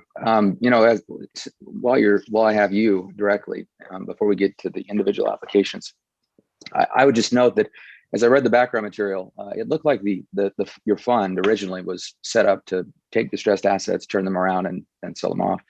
And you did that with Aliante and did it well. It seems like the mission has changed some. Is that the way you see it, or? Well, it's actually interesting you say that. I appreciate you bringing that up. Look, we are ultimately, we get involved in the companies that we invest in. We are active, on the board as I am on this company. I've been on the board of Aliante, a Greektown casino in Detroit, Michigan. Yeah, I mean, look, we try to help out. I mean, look, at the end of the day, we're not management. We don't take a management fee or get paid or take a board fee even. We ultimately are volunteer owner operators in a way, and we try to help and add our perspectives to make a company run smoother. Yes, in the case of something on Aliante, like, look, we took it. I thought the team that we put together did an amazing job. It's on them, not on us. And ultimately, Boyd came along and made an offer we couldn't refuse. Was able to take it further than we were able to take it alone. So we sold it. Similarly to the Greektown and Dan Gilbert there. But with look, honestly, with Twin River now renamed Bally's, it's almost a reverse, because look, we came in right after the restructuring when it was just one property doing 50 million in cash flow. Now we have over 15 doing 300, and one might say, well, maybe that's the end of this cycle, and maybe this is the time to leave. We've been involved for, I don't know, like 8 or 9 years at this point. I've been on the board since 16. I've been, I guess, chairman for the last year and change. But actually, in some ways, because of this exciting new frontier of technology and media combined with gaming, right? It feels like we're in the first inning, actually, maybe the second. And so, look, our job is to stay in as long as we think that we can add value and that the investment can add value to our investors. And it's weird to say that after, I don't know, 8 or 9 years that we're just getting started. It's a bizarre statement. I almost feel silly saying it, but it's what it feels like. I mean, I think this company's best days are ahead, and we're so excited to be part of it. And we're excited to bring this to Nevada, frankly. And again, for me, it's where I started, and I'm coming home in a way. It's full circle, so it's exciting. Obviously, the BetWorks and that's the first technology team that we have is based here in Las Vegas, and I think we're excited. We're excited. Great. Well, thank you, Mr. Su. I appreciate that. Colleagues, do you have any questions additional? If not, we'll move on to the individual applications. Yeah, if we could just stick on the transaction just for a few minutes, Chair Gibson. Mm-hmm. Please. We didn't really dive too much into the financials. I think Mr. Cap gave us a very good overview, however, of what we're looking at here. And in the grand scheme of things, given the scale of the company where it is now, I know it's just another small piece of the bigger puzzle here. I just wanted to go on record that I think your projections seem very reasonable. I didn't have any concerns from debt coverage perspective, interest coverage perspective. I acknowledge and appreciate how you guys have been able to weather the storm in 2020. Anything comparative to 2020, I pretty much just throw out the window anyway. You kind of got to look at 2019. Well, 2019, you guys are a different company to where you guys are at today. So, but that aside, I didn't have any questions or concerns on the transaction. I think it was mentioned as 155 million all in for the two properties, Shreveport and Mount Blue in Tahoe, which as you probably know, is going to be a gem. I think it is a seventh wonder of the world that we have up here in Lake Tahoe. So I look forward to seeing what you guys are going to be able to do there. I did want to just talk about that specifically. It was mentioned before. You're looking at doing some things with the property, some Asian themed restaurants, perhaps branded restaurants. Is there anything else there that you might want to be able to highlight? You did mention about a convention center that was getting built on property, near property. If you could just give a little more color on what your plans are there. Sure. Oh, sorry. No, So go this ahead. is so we're actually excited about the potential. We acquired the property. There was an inkling of Mr. Papanier, Oh, please say your name for the record. I'm sorry. Our sorry. court reporter is taking names down as she goes. Sure. George Papanier, Please go ahead. CEO. So I was saying that we were excited about the potential of the property. At the time of the acquisition, there was a discussion about, and there was approval from the city perspective of a convention center being built. During our due diligence, we realized that it was actually being built literally on the site of our parking lot. So we saw a great opportunity from our perspective there. And what we're looking to do is how can we complement that convention center? What types of amenities that we need to introduce to that property in order to attract the business from the convention center to us? Now we think, the whole town's going to wind up with the benefit of rooms as a result of that, but we want to get the flow through of traffic from the convention center, primarily in our restaurants, as well as on our gaming floor. And then as far as the convention center going there, where you're going to have parking spaces displaced, if it's the surface parking lot that I'm thinking of in my mind, how are you going to accommodate the additional need for parking? They've already accommodated us. What they did is they relocated the parking from that specific location to the backside of the existing parking structure. It's already paved, it's already lined, and all we'll do is we'll add a more convenient entrance for the customer coming out of that parking space. Understood. Okay. Yeah, and is it fair to say that there's a shortage of convention space up there in Tahoe? I guess, i.e., reason why they're building it. Yeah, I believe so. There certainly seems to be the market for it. I did note that you guys had a somewhat clever marketing plan too, in trying to gain local customers there that are getting perhaps displaced from another property or what have you. So that seemed quite clever, frankly. Was there anything else on the property you wanted to share? I might just add, sorry, this is Sue Kim, Chairman, Member Katzler. So the one thing I'll just say is that it is also our first property that actually sort of qualifies as a destination property. We haven't had that as part of our network to this point, and it's something obviously that's in our long-term sort of vision as to what we remember. In as much as we're committed to being a technology company, we're also committed to the casinos and the physical retail experience. So we think that there's a huge amount of opportunity to potentially offer that that destination and potentially get a share of our regional customer wallets when they want to travel. Maybe give them a chance to come to Nevada. I think that would be exciting. And again, something that we haven't done. So we have some learnings to do, but we absolutely see the potential for that. So cross-marketing to those patrons that may want to go to a destination resort like Tahoe. Okay. Absolutely. And look, I hate to say it, but relative to Nevada, all of our other jurisdictions have are higher costs. So there's a huge opportunity there. Okay. And then sticking on that topic with technology, Mr. Sue, there was mention of the unified wallet and convergence. I believe what you're getting at was the online brick and mortar sports betting experience there.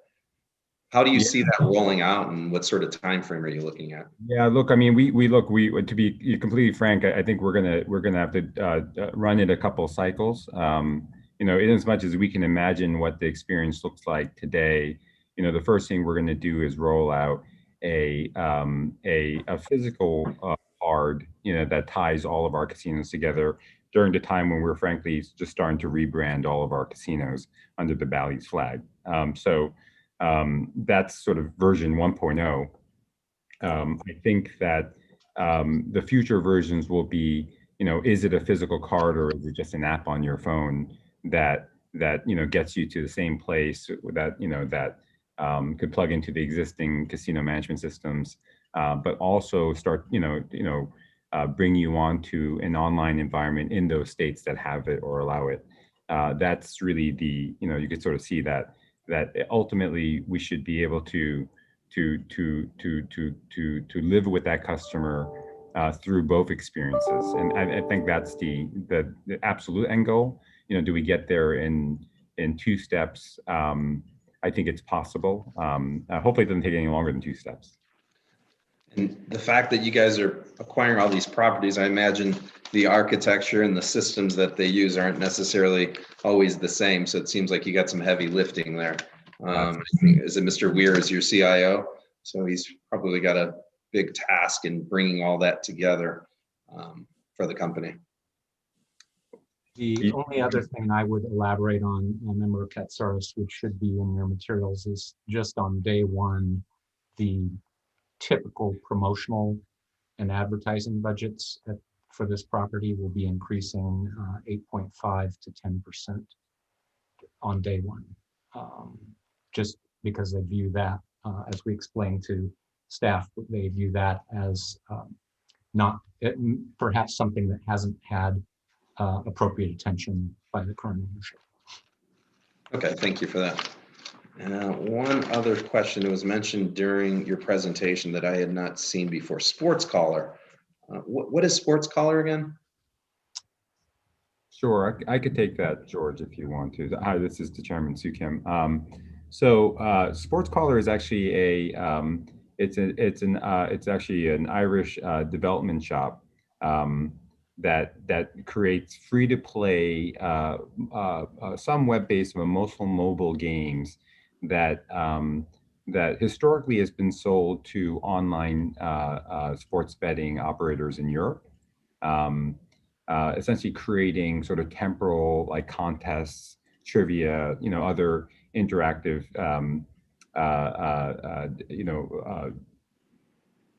interactive content so that you're more likely to re-engage that mobile sports operators platform. So for example, instead of just a business sending out an email saying, hey, you know, here's a free $100, you know, if you deposit today, they often do like little contests or, hey, here, you know, answer this thing and then you'll get a prize.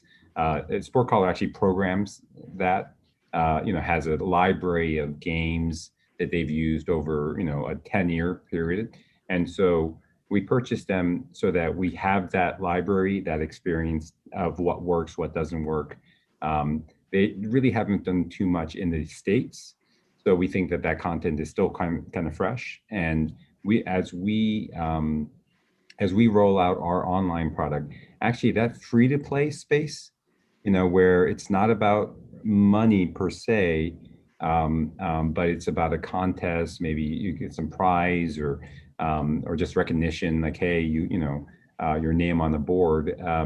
We think that that's actually super powerful and could be used in so many jurisdictions where there isn't any kind of form of whether it's mobile sports betting or online gaming, and yet you could still engage your customer online on their phone, and then start to bring them into your environment. So we're really excited about. It's a small acquisition.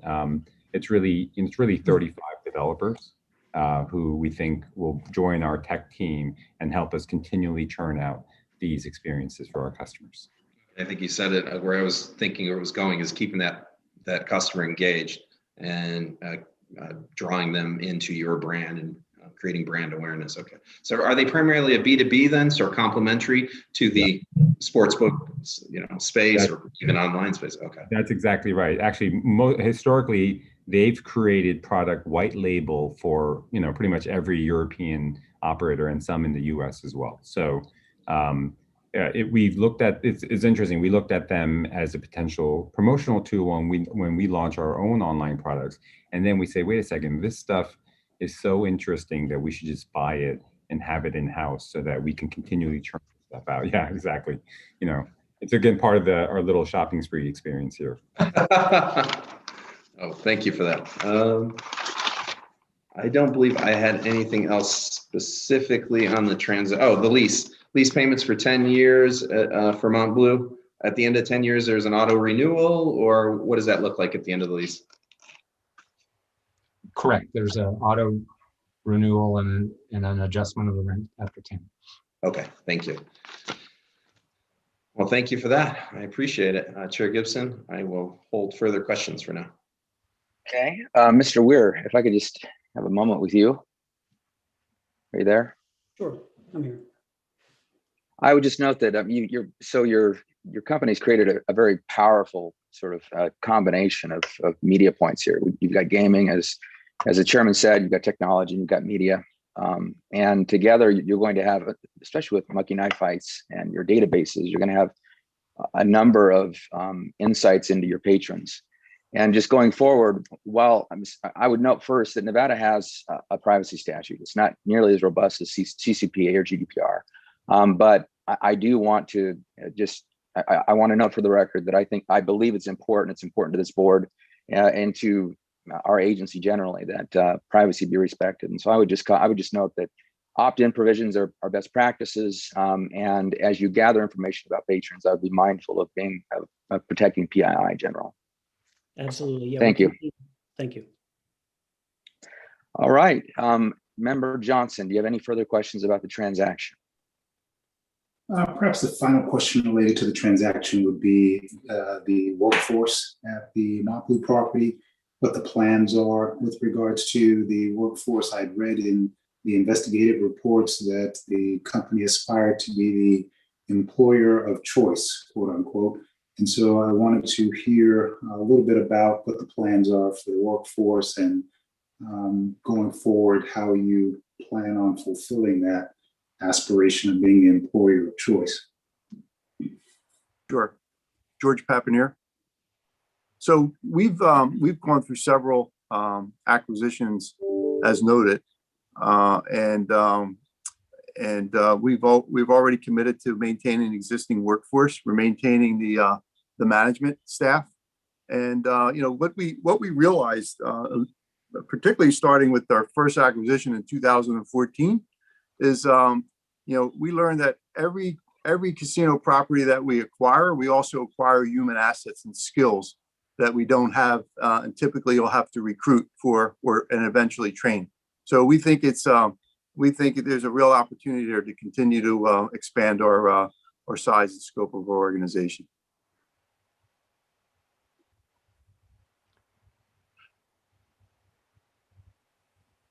Okay, so in addition to expanding the size and scope, what is it about this employer that will make it the employer of choice, though? Well, we maintain living wages. We're very we like to get involved in the community activities. We're very focused on that. So as any property that we acquire, typically when you acquire a property, most of the employees to that property work in the community, more specifically in Lake Tahoe. And so we want to become almost a part of the fabric of that community. So we don't want it to just be a paycheck for those employees. We want it actually to participate and be involved in those communities and focus on the things that are important to those employees. That's good to hear. What are some examples in other jurisdictions in which you operate, in which you have demonstrated that commitment to the local communities? Sure. So we have we're very philanthropic. We contribute to the United Way at all our facilities. We like to engage with the local communities. In some communities, we've provided capital to those communities by way of expansion of road systems. In one case in Tiverton, Rhode Island, we provided a rotary that was sorely lacking in that community. Another case, which would be in Lincoln, Rhode Island, we actually donated a ball field, a little league ball field for the community. And we also get involved in at levels of colleges and other educational institutions where we can provide not only opportunity for scholarships, but also opportunities to engage with those employees. Sometimes we'll send out employees from our company as adjunct professors or teachers to teach them about the hospitality business. And we provide pathways for those employees as well as internships within several communities that we operate in. And Member Johnson, if I may just add to that, Sue Kim, Chairman, so in addition to everything that George had said, that our first facility in Rhode Island, look, we are wall-to-wall union, and so some operators might say that makes it more difficult, but we've embraced it and have I guess you would have to ask them, but we would say that we have good relations with our workers, and we're proud of the fact that we have good relations and that we pay a living, again, as George said, a living wage, like sort of well in excess of of any kind of federal mandate. So we take that attitude. Remember, Rhode Island, we also technically again pay the highest taxes in the nation for gaming, and so we take the learnings from this market that the team has operated in, and as we spread out to other markets, I think that we sort of take the same sort of open mindset and attitude, and so look, when it comes to reaching out to the employees of any of the new properties that we are acquiring and bringing into the Bally's family, we make sure we let them know that the right to organize or if they're already organized and that they're unionized, that we welcome them, and I think that is an important differentiator for us, because I also understand that like a lot of operators act sort of differently towards that, and we I think we are on the forefront of that. All right, thank you both. Okay, well, thank you very much. We've heard robust presentations regarding the company, the PTC applications, acquisition of the Blue, your expansion programs, your plans. If there are no further discussions or questions about pledging or any of the collateralization, let's move into the discussion about the individual applications. Thank you, Mr. Chairman. We'll provide a brief snapshot of each of the individual applicants for the board and then entertain questions person by person with your leave. First is Mr. Kim. He served on the board of directors at Bally since September of 2016 and was elected board chair in December of 2019. And he is before the board and the commission pursuant to regulations 16405 and 16415. Mr. Kim graduated in 1997 from Princeton University's Woodrow Wilson School of Public and International Affairs with a Bachelor of Arts. Between 1997 and 2004, he served in various financial analyst positions, first with Bankers Trust and then with Oxif. In 2004, he joined as a partner with Stephen Friedheim at Cyrus Capital Partners, where he was the director of research. Mr. Kim left Cyrus Capital in 2006 to found Standard General LP following satisfaction of a non-compete agreement. He founded Standard General in March of 2007, where he's the managing member and chief investment officer. As we've previously indicated, he's been licensed and found suitable in Nevada in 2011 in connection with his position with ALST Casino Holdco. He also has been licensed and found suitable in Michigan, Rhode Island, Colorado, Mississippi, Delaware, New Jersey, Louisiana, Iowa, and Illinois, and is under application in Virginia, Indiana, and Pennsylvania. We'd be happy to answer any questions you may have of Mr. Kim. I will open it up to my colleagues for questions about Mr. Kim.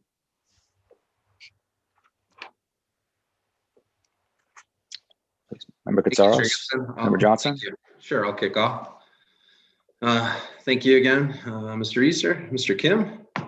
I appreciate the background on Mr. Kim. As it was mentioned, he's been licensed here 3 times. He's going for number 4 here. I'll say at the onset, there's no background concerns. There's no questions from my perspective, but I did want to maybe get into a little bit of the background because I didn't have the benefit of reviewing your prior reports because frankly, I didn't need to since there was no areas of concern. If you would, Mr. Kim, though, just give me a little bit of history on your leading up to or the reasons for starting Standard General, and then talking about where we're at today with your current roles as chairman for Bally and your involvement in your day-to-day activities, and maybe we can go from there. Great, thank you. So again, Sue Kim, so I started Standard General, the investment manager, I guess 14 years ago now, so that's actually a reasonably long time in this alternative management space. I started it to do exactly what we're doing, which is, look, we felt that not only did we know how to identify, and execute, and identify turnarounds, figure out how to position them, through buying and selling of debt and equity, but actually, we believed that we had, the ability to help management teams be better. And so, we have a belief that being an active manager versus a passive manager is a better approach. And so really I started my own firm because, I felt that the other ways we've done it, which are frankly more typical, that, the 9 years I worked with both Steve Friedheim and Dan Ock, I learned, everything I could about investment management in both debt and equity. But, again, there are some sort of generalized rules that investment managers typically do not like to get too closely involved with the companies they're involved in, they invest in. And what we said is, look, I understand all the reasons how that can go bad, but if we can help, these arbitrary, sort of rules saying that we shouldn't help at all, are exactly that, where they're arbitrary. So, we've set up Standard General with the express notion that we are going to be involved. We are going to be involved owners, not just buying and selling securities, but really, positioning enough of the securities. So in the case of Bally's, we are the largest shareholder, and we want the management team to know that we're aligned with them, that we make money when the shares go up. We're aligned with all shareholders, and we don't make money for any other reason. Like there's no fee we take, and so I think that brings to I think the real advantage it brings to sort of corporate America is, a lot of companies sometimes forget, like as good as they are, they sort of forget who their owners are. They forget that they work for the shareholders, and so we, when we're involved in your company, you don't forget who you work with, which is the shareholders, which is not just us, it's all of the shareholders, which we are the lead representative of. So that's really our entire approach and why we started the company. And look,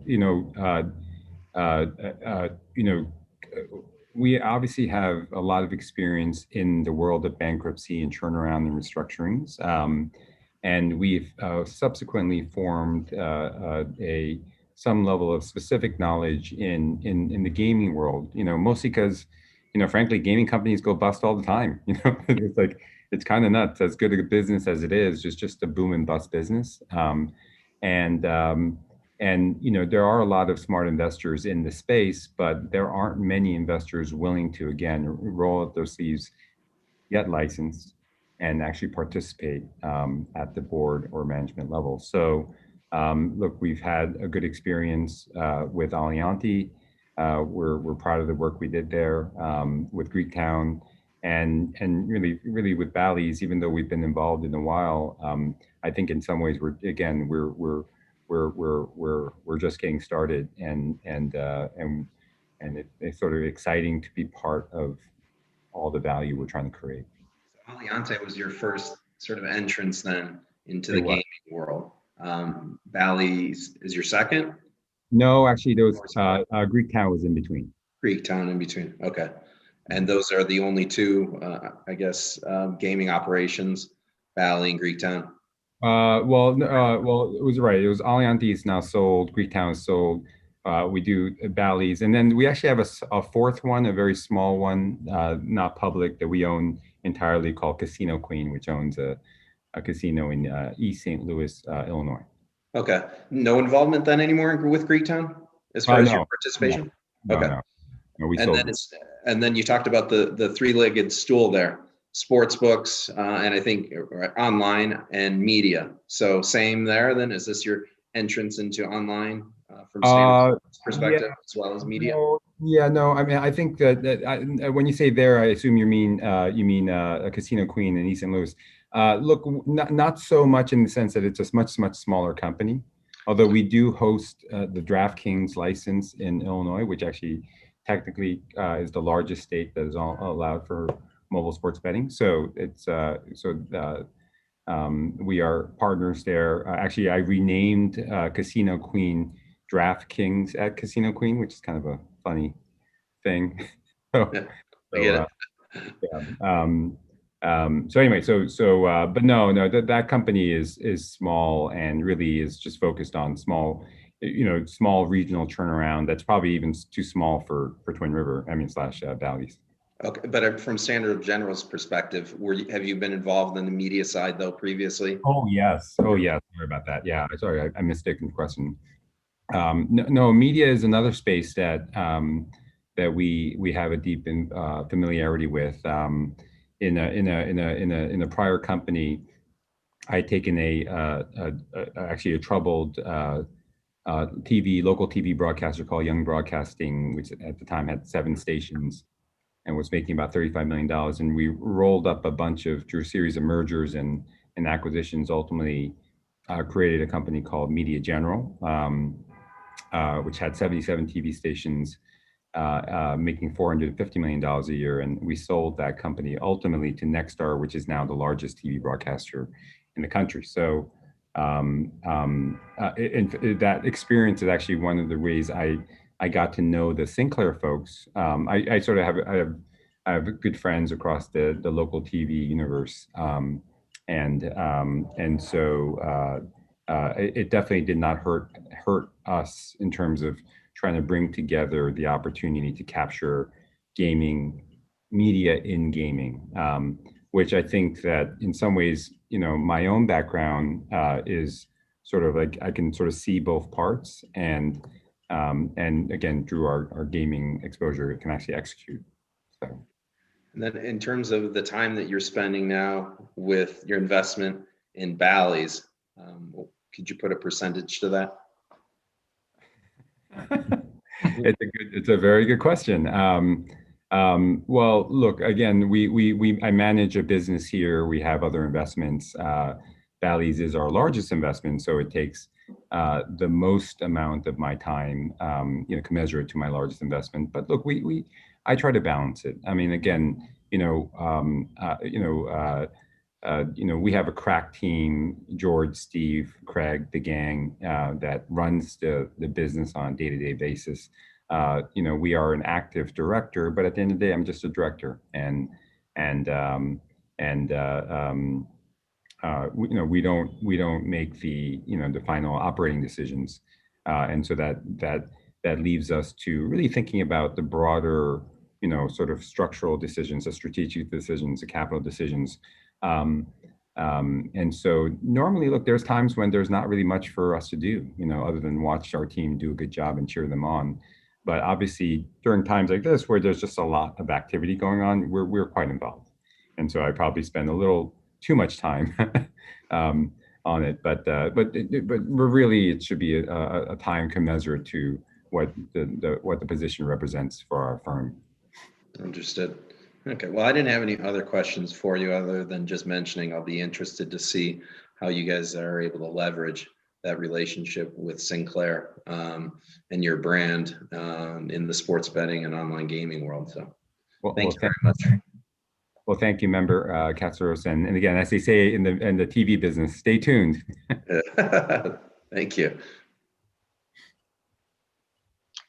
Member Johnson.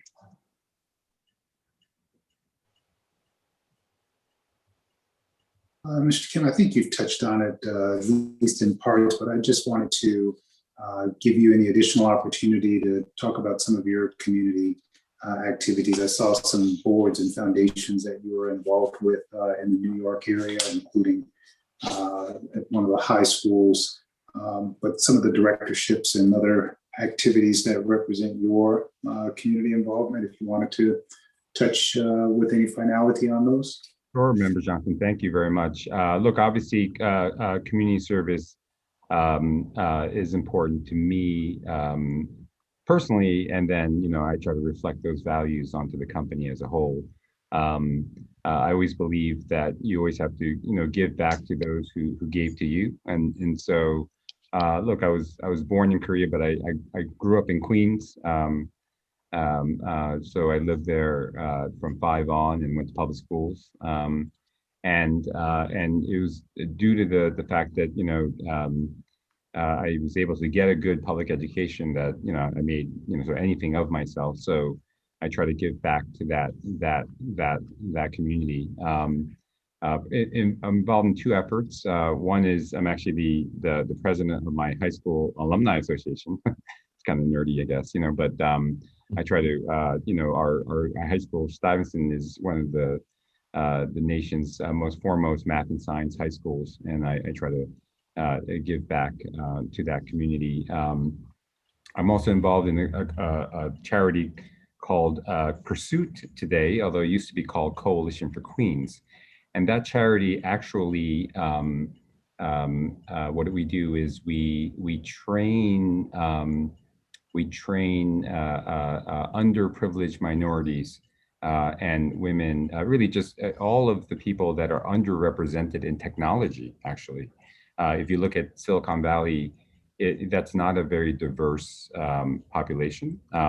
And the reason for that typically is it takes money to learn to be a programmer because most people become programmers by spending 4 years in college and then spending like another $75,000 for a year worth of coding boot camp, which is really interesting because actually you don't need to go to college to learn to be a programmer. And America has essentially an insatiable appetite for programming because remember, all businesses are trying to add more technology. So, programming web applications or mobile applications, there's just an unlimited demand for programmers here in America, and we can't fulfill all those seats. And yet, you only learn, typically you don't learn to be a programmer at school. But the interesting thing about that is you don't actually have to go to school to be a programmer. So we take kids with GED equivalencies, associate's degrees, community colleges, and we grind them through a very rigorous year-plus program. About 80% of our kids graduate and become full-fledged coders, and then all of a sudden get $80,000 a year starting jobs. And that's from a $9 an hour job at a fast food shop to, so it's been a wonderful program. I started it, or actually, one of my fellow high school graduates started the program. I joined the board, pretty much soon thereafter, and I've watched him grow this program out over the last 7 years, where we've touched, hundreds of lives, and and taken kids, that were making $18,000 a year and now they make 80 plus starting. So it's a program that, look, honestly, the only problem is it's we're up to like 150 kids a year, and we keep trying to grow it and grow it and grow it, but it only scales so quickly. But it has amazing potential to grow, and it's something that I would ultimately there's a lot of learnings from that we can bring to our own community job training programs here at Bally's, and it's something that we continue to work on. So look, community service, remembering where we're from, diversity, these are all values that I hold dear, and we make sure that our company also feels the same way. So I appreciate the opportunity to talk about those things that, frankly, I do on my spare time, but again, reflect, who I am and who we want to be. Thank you. It's very commendable. I saw the reference to pursuit and wanted to hear more about it, and glad I had the opportunity to do so. Sounds like great work and a great cause with some apparently great results so far. So thank you for that additional information, and certainly Godspeed to you along those continued efforts. And those are all the questions I had in terms of the individual investigation. I didn't have anything further. Thank you. Thank you, Member Johnson. I just want to state for the record that I appreciate, Mr. Kim, your commitment to your community. Graduate of Stuyvesant High School, which is one of the finest math and science schools in the public schools or school of any kind in the world. And you're the chairman of the Alumni Association. So in addition to being a citizen farmer, so you've got a very diverse background, and you've done a lot of good for your community. So thank you for reinvesting. That's commendable. Okay, I have no further questions either. With that, next in our background, Mr. Reeser, I don't know how you want to go forward, but we have Ms. Wilson's background next. I was going to next introduce Ms. Wilson to you. Ms. Wilson has been an independent director at Bally since May of 2019. She serves as the chairperson of Bally's audit and compliance committees, as we've indicated, and she is before the board and the commission pursuant to Regulation 16-415. She graduated from the University of Illinois Urbana-Champaign in 1971 with a bachelor's of science, having majored in advertising, and she earned her Juris Doctorate from the University of Minnesota in 1979, where she serves on the board of advisors at the University of Minnesota School of Law. She has been a member of the bar in the states of Minnesota, Georgia, and Tennessee. Ms. Wilson has over 25 years of executive management experience with the public gaming space. In 2019, she retired as the Chief Operating Officer, General Counsel, and Secretary of the Tennessee Education Lottery Corporation after 16 years of service. And prior to that, Ms. Wilson served for 10 years as a Senior Vice President and General Counsel at the Georgia Lottery Corporation. Her professional experience also includes several years as an investment banker with E.F. Hutton and Northern Trust Bank. Ms. Wilson has been licensed or found suitable in Mississippi, Colorado, Rhode Island, Missouri, Louisiana, and Delaware, and is under application in Illinois, Virginia, Indiana, Pennsylvania, and New Jersey. Ms. Wilson would be happy to answer any questions from the board.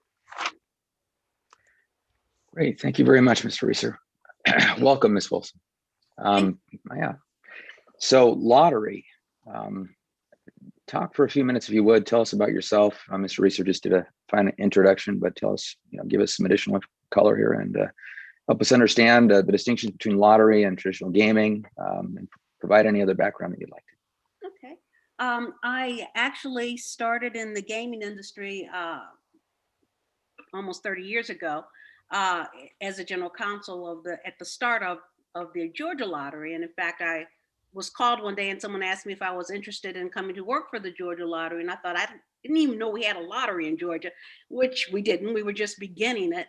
It was a really interesting experience. No day was ever the same. There were so many people interested, and that's kind of how my compliance in this industry grew. Were interested in trying you because you're a new organization and all the things that they thought that they could do and do better than you and bring to the front. And I ended up being in charge of the security division at the lottery, as well as the legal division, as well as being responsible for all of the drawings. So I had a real exposure by fire to how a lottery actually operates. Luckily, there were a number of people who came at the initial part of the lottery to help us from other jurisdictions. But for us then Georgians, well, now I'm a Georgian, I am a Georgian again. Us Georgians, it was a whole new process. So, and I guess I kind of caught the gaming bug at that point and have been at it since then. And with the startup of the Tennessee lottery, the people from Tennessee came and asked, if I was interested in coming with them to help them start the lottery there. And so I did another 16 years there, only intended to be there for 2, but got really involved in the community and the whole city of Nashville, and enjoyed the experience, so stayed. So as someone who didn't even know how to spell lottery, and was very content being in the municipal finance and area, all of a sudden was in the lottery business and have stayed. And as a result of that, I've kind of transferred over to this other part of gaming.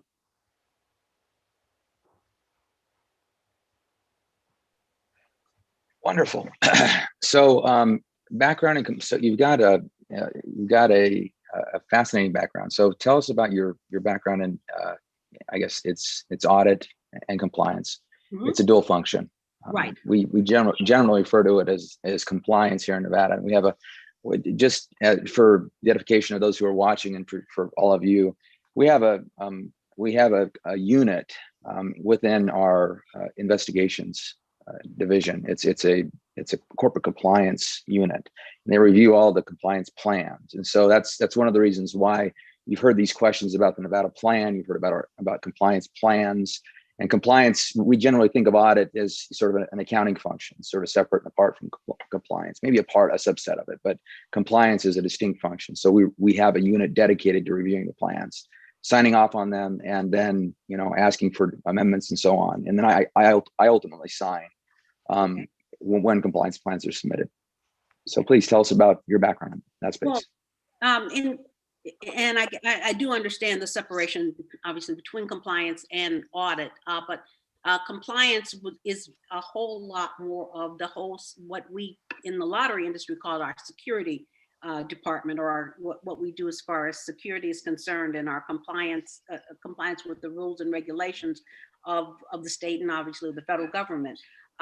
Whereas with internal audit, and I did also manage as part of my responsibilities as chief operating officer, had responsibility for the internal audit department of the lottery, and as well as the financial side.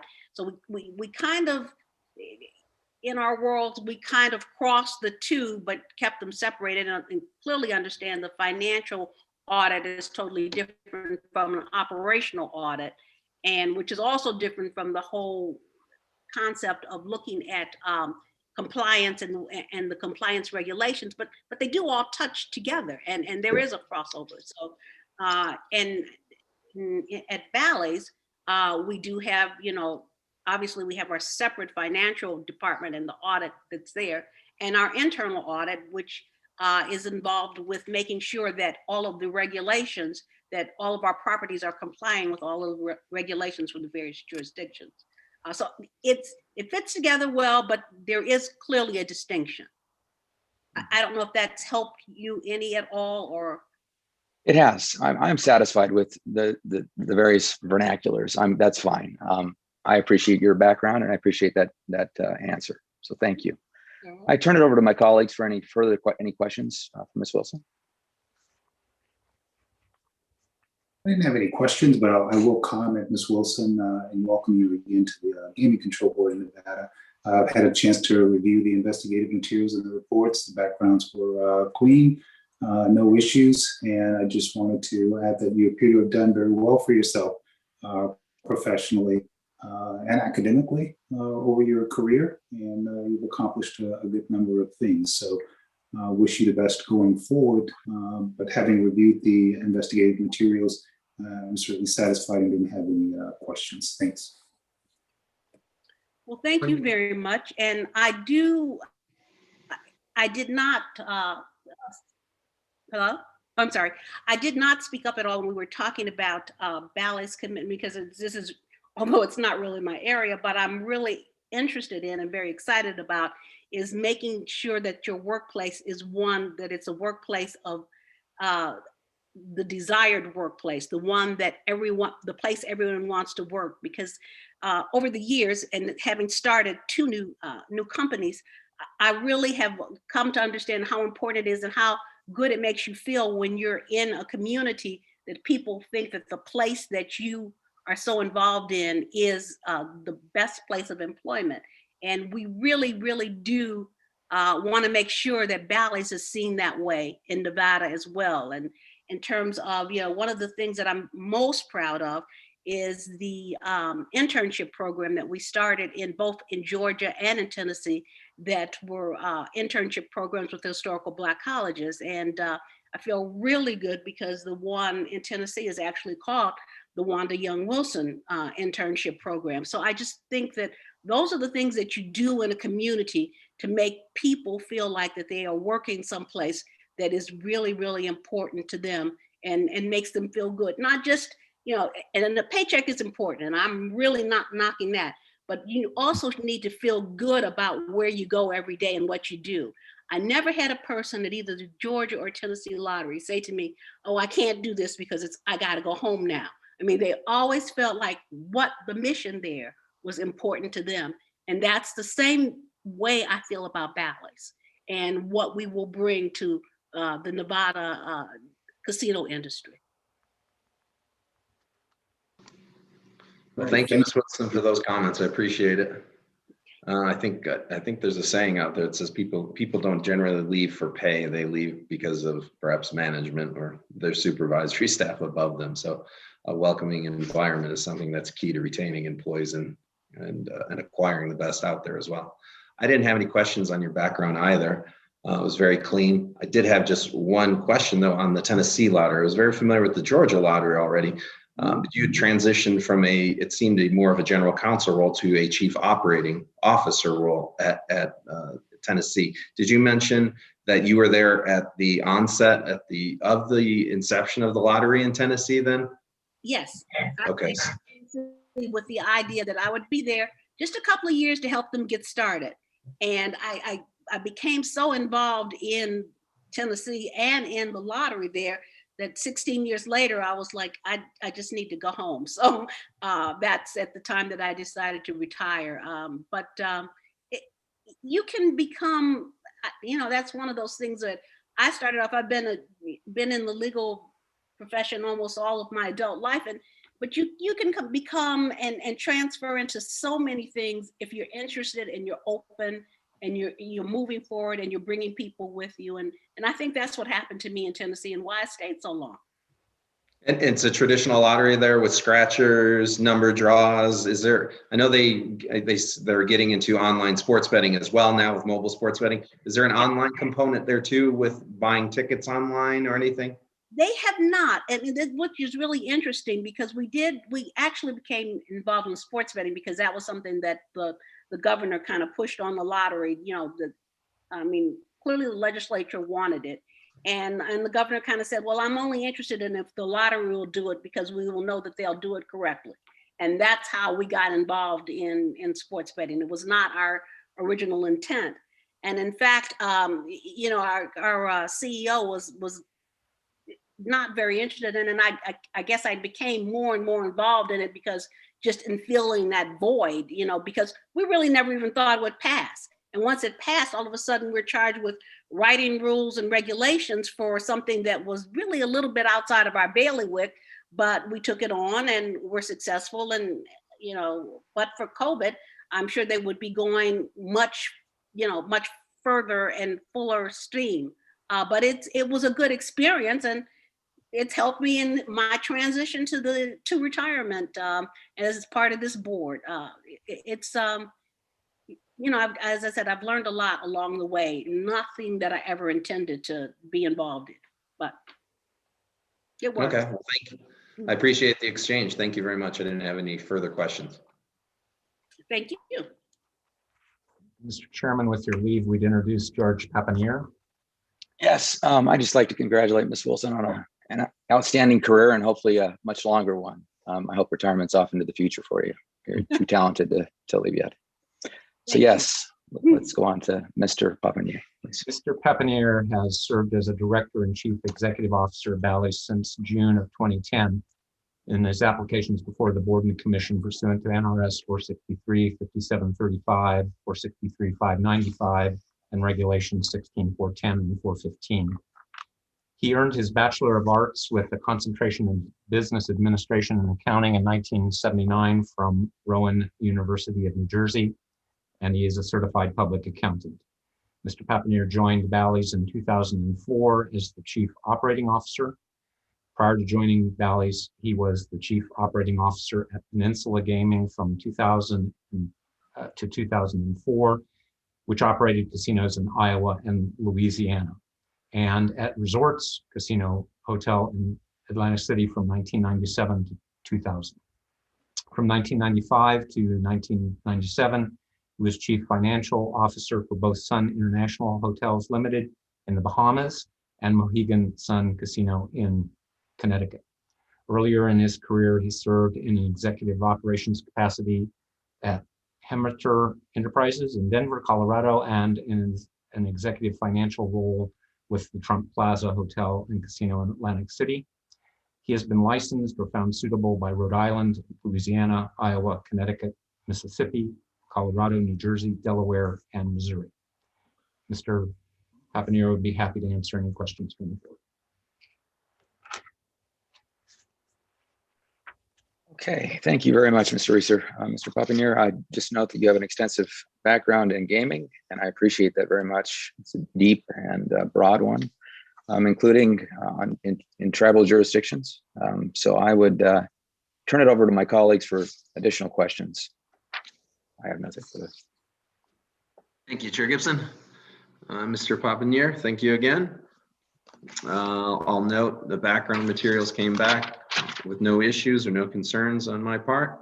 So I would just appreciate a little bit of dialogue on the future of the company and where you think things are headed. Perhaps if we can expect additional acquisitions. We've already talked about your entrance into online gaming and sports betting and so forth. So I don't know that I need any more there. I'm just looking at perhaps what you think the future of the company might look like in, say, the short term and midterm view. Sure. Not to interrupt, Mr. Papanier, just remember that we are in a public setting. Well, I could tell you that we are certainly becoming more and more involved in the interactive technologies. We plan on continuing to pursue opportunities within sports betting and potentially with passage of legislation in iGaming. And we'll continue to look for more access to markets that help us achieve those goals, primarily by way of addition of bricks and mortar into our portfolio. Okay. And as Mr. Reeser said, and I'll echo that, don't feel the need to share anything that you may deem confidential here. I'm not trying to get at any of that information right now. But you guys have gone from a rather smaller company to, I wouldn't even call a mid-tier. You're rather large. How are you dealing with the company? How are you dealing with the company's growth? And how do you envision bringing on additional staff in order to accommodate for that growth and bringing and having a management team that you're able to sustain? Sure. So, as I had mentioned earlier, we've been actively building up our employee organizational structure since 2014 with the acquisition of our first asset outside of Twin River, which was the Hard Rock Biloxi property. And again, what we learned from that acquisition is that with every casino property that we acquire, we wind up not only acquiring the bricks and mortar, but we acquire the human assets associated with that. So we've been able to build a real deep bench and diverse employee base. And that's helped us to continue to grow as we continue to acquire these new assets. Additionally, in 2019, when we elected to go public, we had aggressively started building up our corporate organizational structure. A large part of that was as a result of being compliant with SEC requirements, and we continue to do that to this day. So we feel that we have more than enough bench strength, not only to take on the next 3 pending assets, but to go even further than that. And you came on with Bally in 2004. So it seems for the better part of a decade, you were, in the mode of managing the portfolio that you had. And then all of a sudden something changed. So obviously it seemed to be a different direction for the company where you guys looked at it to be opportunistic, perhaps in the right time to then expand your footprint. Would that be sort of a fair statement? That's a fair statement. We do things both opportunistically as well as taking advantage of, in this case, again, the accelerated growth of the interactive space, which is sports betting and ultimately iGaming. Okay. Well, like I mentioned, I didn't have any concerns on your background. I will note it seemed you were at Resorts some long time ago in a capacity as COO. Was that that would have been at the point in time, I believe, Saul Kersner and or Sun International had an investment or wholly owned?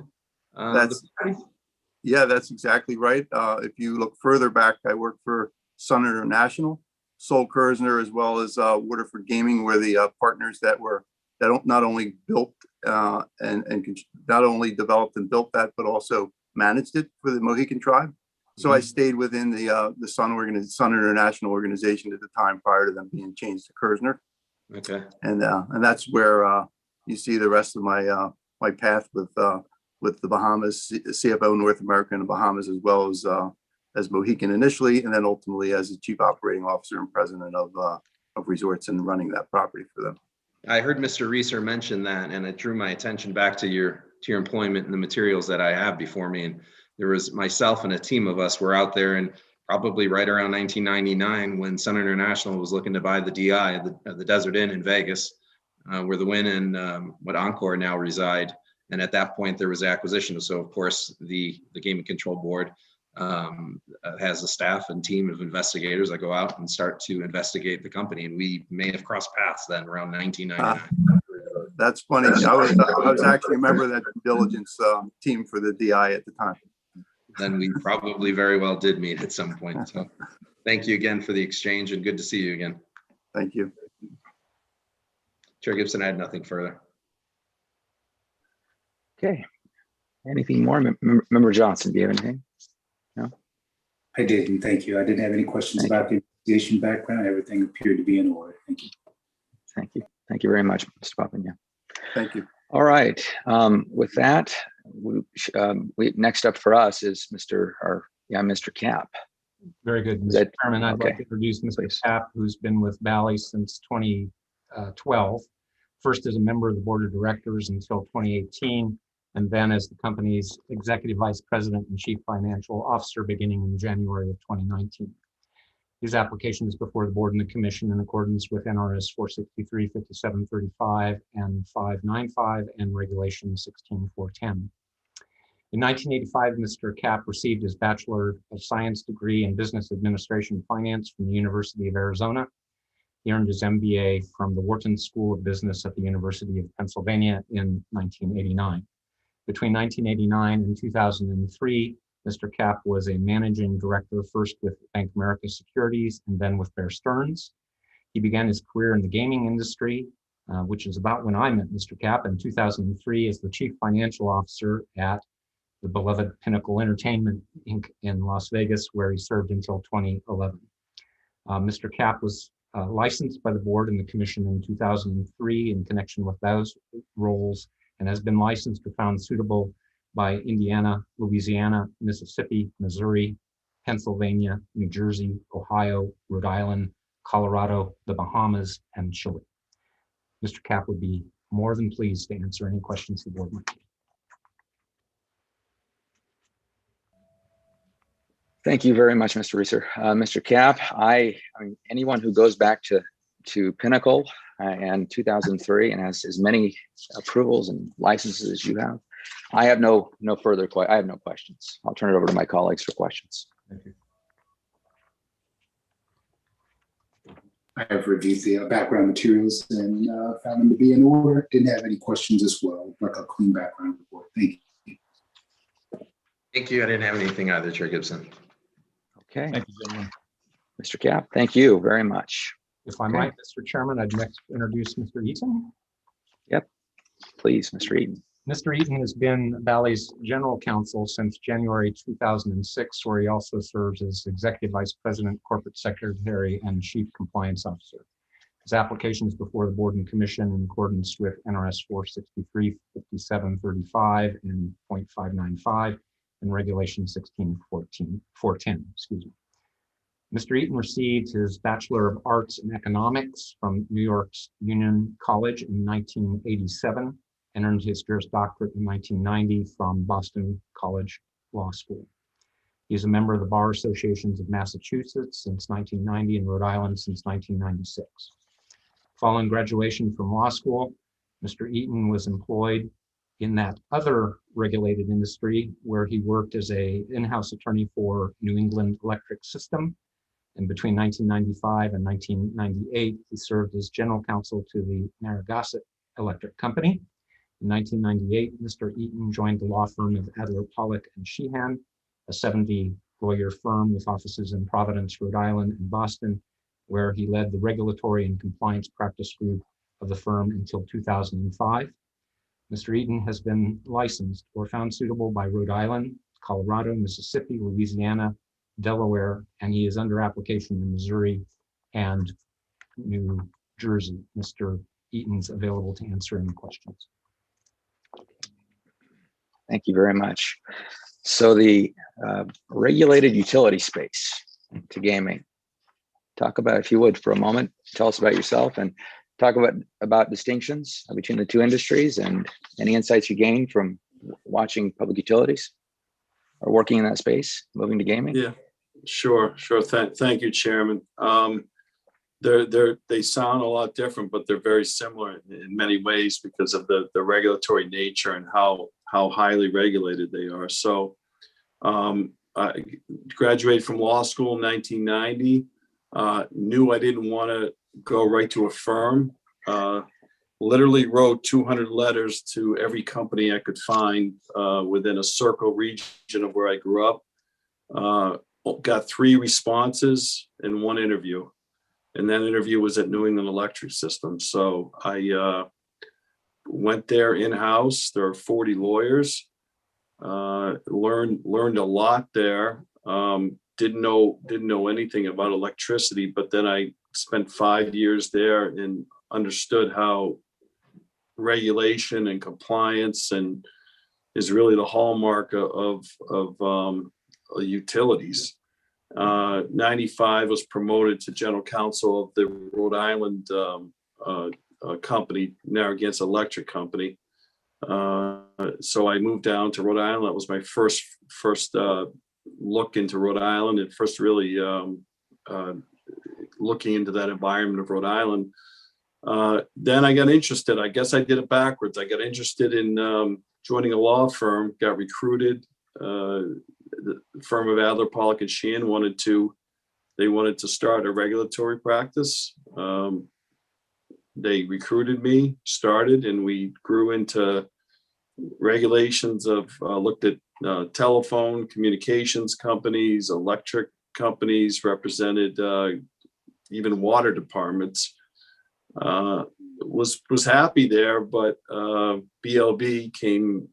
George mentioned earlier, Kersner and Woolman and that group in 2005 were looking for someone who was in the fabric of the community and also was interested in new regulatory law.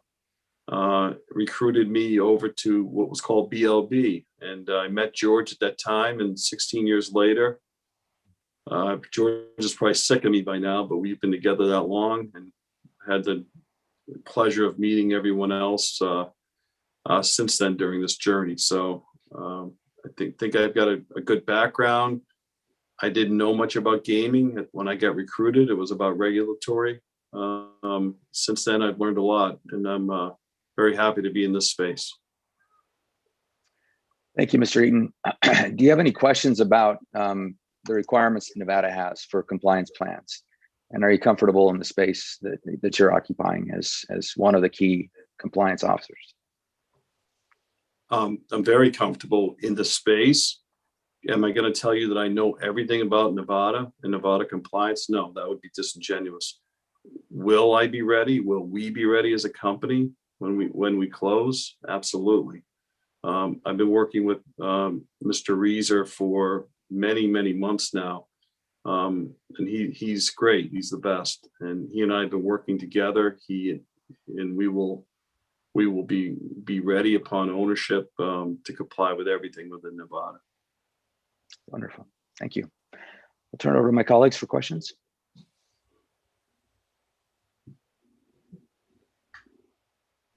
I did not have any questions. I've had a chance to review Mr. Eaton's background as well, and certainly looks impressive. Investigative findings were all fine, so appreciate his appearance today. Thank you. I didn't have any questions either for Mr. Eaton. I just will reiterate again, and you're hearing a common theme, perhaps, Mr. Eaton, about our questions, and they go to the heart of compliance. I can appreciate that you're not yet an expert on Nevada requirements in your compliance program, but being on both sides of the aisle of this issue, I will say just have a strong reporting mechanism in place and ensure that you're keeping your ear to the ground and reinforcing the requirements that are imposed upon you with the compliance plan. That's a really strong start, frankly, for the whole program. So thank you for your appearance here today again. Thank you. Understood. Thank you. Thank you, Mr. Eaton. Mr. Chairman, Okay. I will finally introduce you to Robert Weir, who is the Chief Information Officer for Bally's, position he's held since May of 2015, and his application is before the Board and the Commission pursuant to Regulation 16410. He received his Bachelor of Science in Computer Science from the University of Southern Mississippi in 2000. Between 2000 and 2005, he was the Director of Information Technology for the Grand Casino in Gulfport, a location, I believe, that was flattened in a hurricane and never rebuilt. In March of 2005, Mr. Weir became the IT Director at the Hard Rock Hotel and Casino in Biloxi, Mississippi. He's received key employee licenses from the states of Mississippi, Rhode Island, Colorado, and is under application in Missouri and New Jersey, and he is available to answer any questions the board may have. Thank you. Welcome, Mr. Weir. Thank you. So I guess I'll start with my first question. I come from a large family, 6 children in total. Two of my siblings are physicians. Did I make a mistake? I'm a lawyer. It looks like you were pre-med. I was.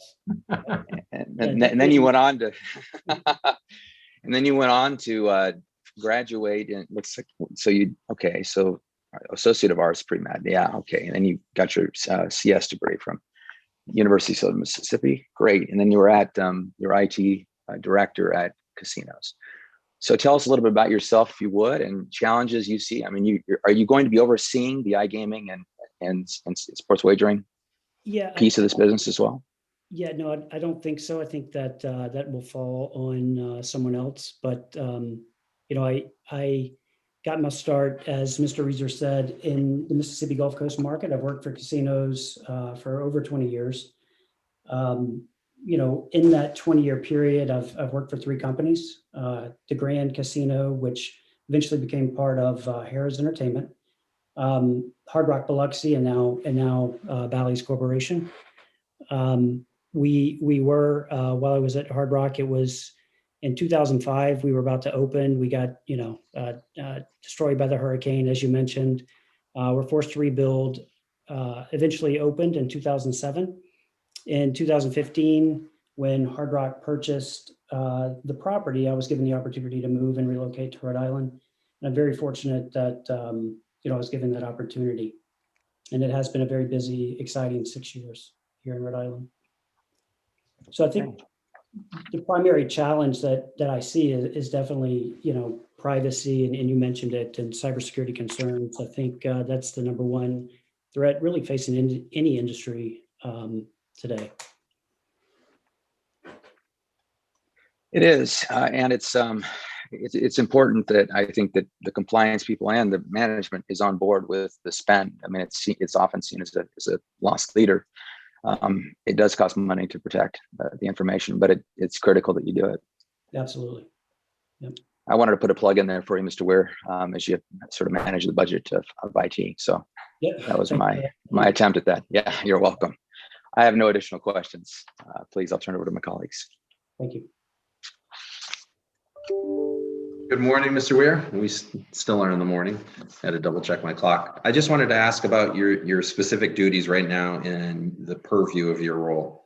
So you are the CIO. So that entails, of course, your overall company infrastructure from an IT perspective. If I look at the casino floors, does it also encompass the systems within those casino floors that are helping operate, your casino management solutions, for instance, and all the ancillary type of systems wrapped around that, or is that separate, more on the operational side? No, it does include those systems, gaming systems, slot systems, compliance, you name it. So you then, I guess, will be at the tip of the spear in trying to have a unified type of solution, at least as it is for your brick and mortar. That's right. Properties across the country. That's right. Okay. Any thoughts there? It's a big job. Big job. Any thoughts on where things are heading? No, I think just from an architecture perspective, we envision a middleware, a database sitting between and on top of these brick and mortar locations that not only feeds all of the CMS systems at every property, but it also feeds the interactive space as well. So it kind of acts as an intermediary database. Sure, makes sense. And then in terms of your CMSs at the brick and mortar, that's right. I'm certain you've got numerous ones, I'm guessing.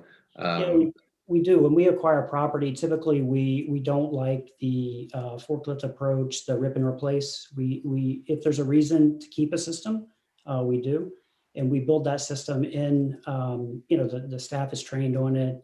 It's too disruptive to rip. It's very expensive, so we typically maintain those systems, perform upgrades where necessary, and add capabilities. Yeah, it's not for the faint of heart to simply rip out a system and put a new one in there. I think maybe even the deployment of the technology is easier than retraining everybody to how to utilize that system. Yeah, absolutely. Are you at a point in time right now where you have a unified player card, patron card that I can utilize throughout all the properties now, or is that coming soon?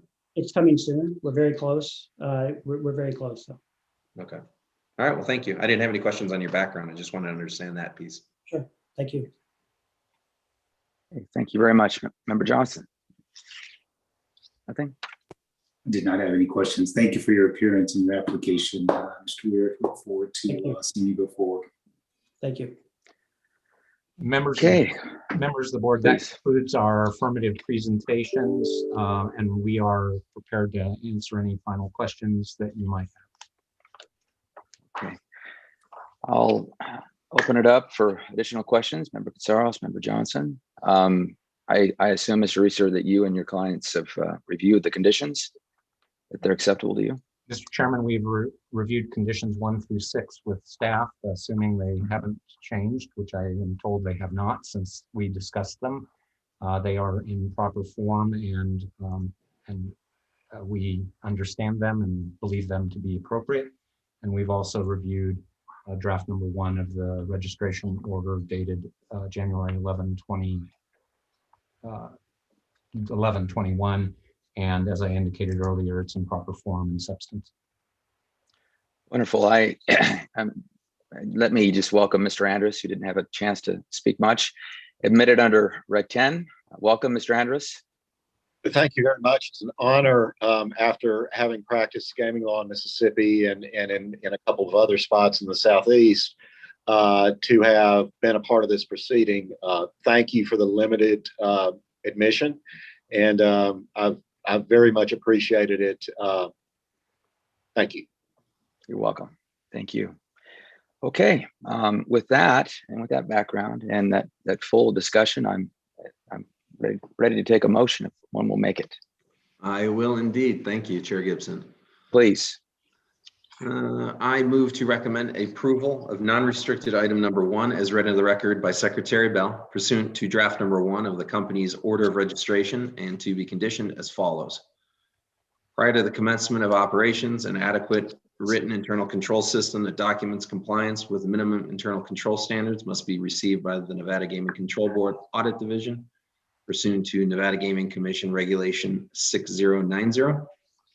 Prior to the commencement of race and sports and/or pari-mutuel wagering pool operation, an executed reserve agreement must be received and approved by the Nevada Gaming Control Board Audit Division pursuant to Nevada Gaming Commission Regulations 5.225 and 22.040. Prior to the commencement of operations, the attestation letter regarding the internal control system must be received by the Nevada Gaming Control Board Audit Division pursuant to Nevada Gaming Commission Regulation 6090. The surveillance system must be maintained at or above the standard that is approved, and prior to the commencement of race and sports and/or pari-mutuel wagering pool operations, the surveillance system for such operations must be inspected and approved by the Nevada Gaming Control Board Enforcement Division, and thereafter be maintained at or above the standard that is approved.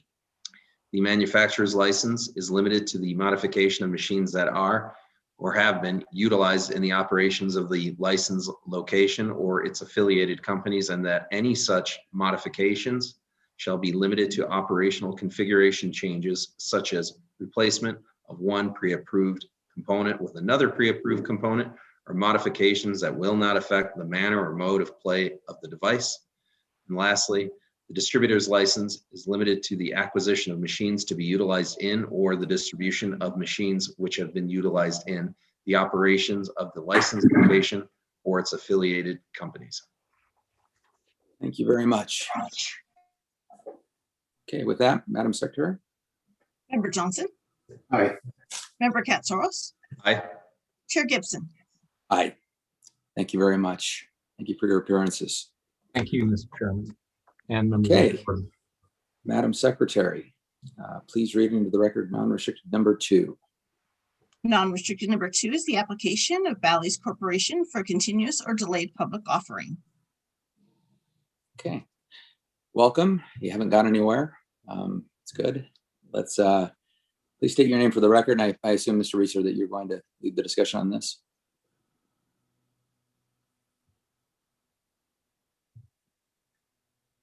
Did Dan disappear? Okay. It's an application for a shelf. Is there an affirmative presentation? Okay, there you are.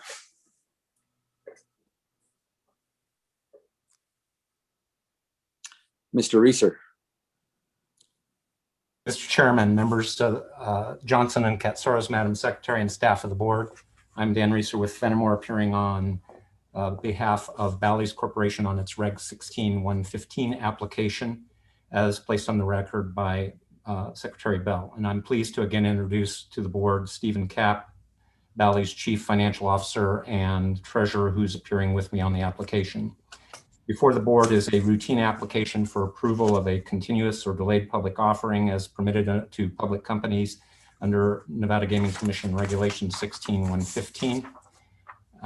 We request a 3-year shelf approval as permitted by the regulation, with the understanding that the company may from time to time offer additional shares of its common stock for use in making adjustments to its capital structure and the retirement of debt to fund asset acquisitions, or to make capital improvements to hospitality and entertainment facilities and venues, or to pursue share purchases or in furtherance of any other permissible general corporate purpose. We've reviewed draft number 1 of the proposed order approving delayed public offering, which we believe is in proper form and substance, and we'd welcome any questions. I don't have any questions personally. I'll turn it over to my colleagues. Any questions? Don't have any either, Chair Gibson. All right, with that, let's have a motion, please. Chair Gibson, I move to recommend approval of non-restricted item number 2 as read into the record by Secretary Bell pursuant to draft number 1 of the company's delayed public offering order. Wonderful. Madam Secretary, please. Member Johnson, Aye. Member Katsaros, Aye. Chair Gibson. Aye. Thank you very much. Thank you for appearing. Thank you, Mr. Chairman, members of the board. Thank you. Okay, let's Let's move on to non-restricted number 3. This is a long reading, so I will give you a moment to read this into the record. Chair Gibson, we have a request for a 5-minute break. Okay, let's take a 5-minute break. Thank you.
Thank you, Chairman. You're welcome. I'm sorry I didn't. I was notified. I just didn't see it. No worries. I had Thank my you. cell phone on. Okay.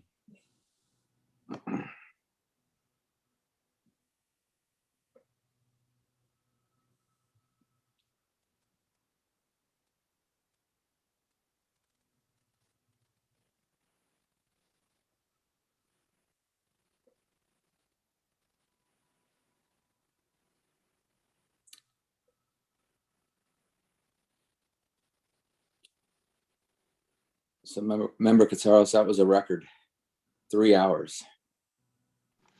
It just kind of flies by, like because there's so many people, right? It's just, I don't want to say flies by, but I didn't realize it got that long. Marie was actually thinking, I could tell when you said fly by, she's thinking, yeah, it just flew by. It was, Yeah. That's a poor choice of words. And not one issue was raised. So, but there's so much materials there, and yeah, it is what it is. I do recall some of these board meetings, I think, would go till midnight sometimes, if I'm not mistaken, years ago. Or at least. Kevin, we are live whenever you are ready. Okay. All right. Got Member Johnson, Member Katsaros, Madam Secretary. Okay, let's go ahead and go back live. Okay, we are live. Madam Secretary, please read non-restricted number 3 into the record.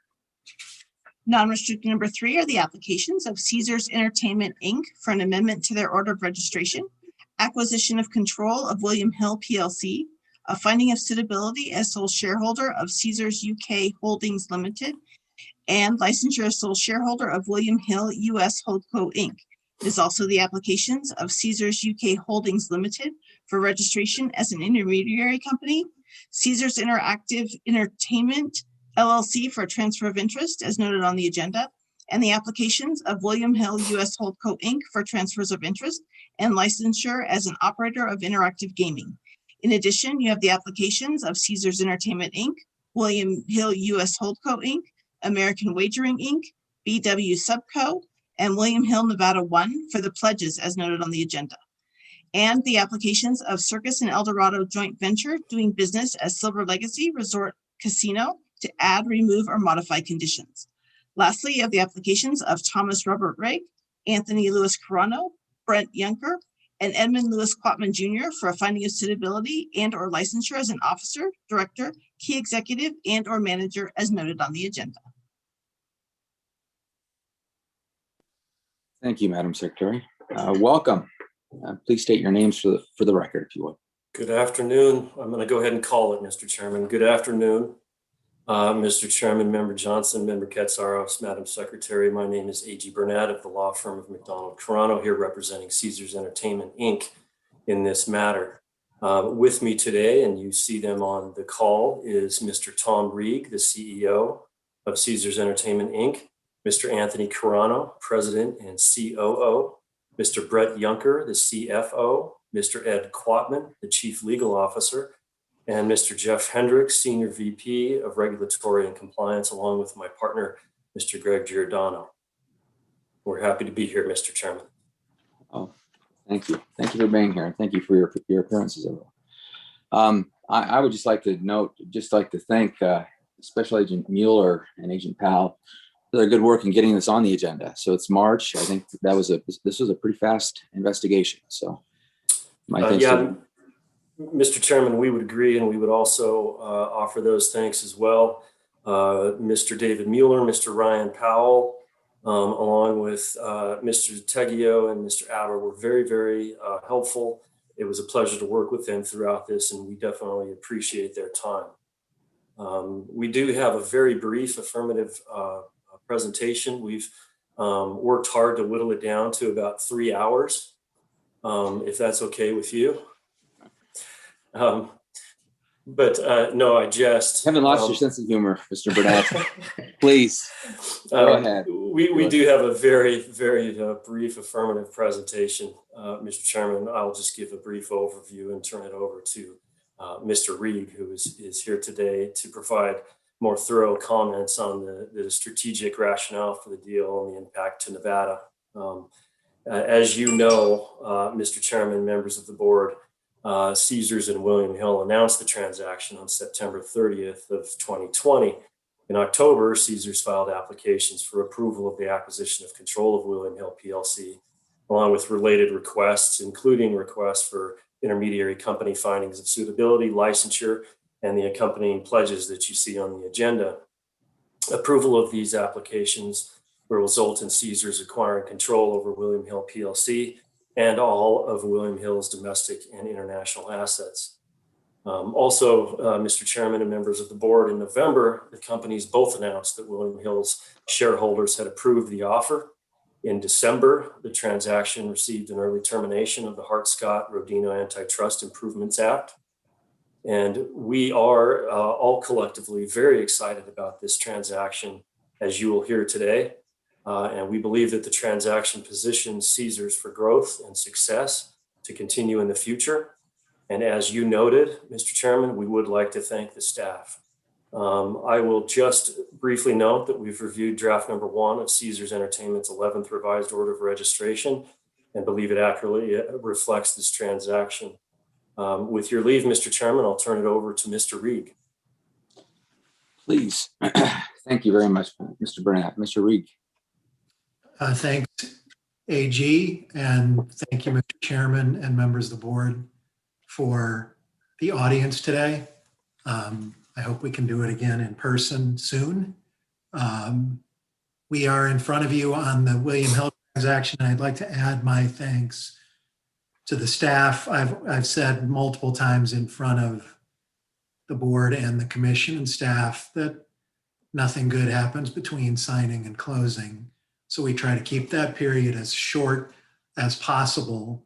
And this is a particularly fast-moving area of our business. So we really appreciate the efficiency with which the staff worked here. We announced this deal on September 30th. I know the board is familiar with the existing partnership that was originally struck between Eldorado and William Hill. As such, it was struck when we were Eldorado. So the intention at that point was to kind of hitch our wagon to William Hill, let them run the sports business. We didn't have a brand that we viewed as a national competitor in the space. And so we were happy to share in the upside from William Hill. We certainly didn't contemplate the Caesars transaction when we put the original partnership together. But post that transaction, there were a number of pieces that had changed that the partnership was really ill-equipped to address, namely that we had acquired a global brand that it certainly resonates strongly domestically, which is our focus in this area. And William Hill was in the early stages of building their brand in the U.S. The partnership didn't call for the ability to tie in to the Caesars Rewards database, which is really the crux of our strategy as we move forward. You should expect to see very little change operationally. We had already combined with William Hill from an operating perspective.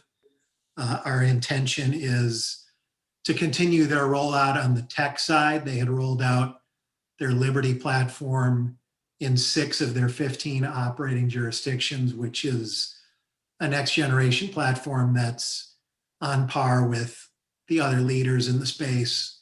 You should expect us to roll that out throughout the country, including in Nevada, and tie our app to the Caesars Rewards database. So we think we can be in position to be a leader in this space.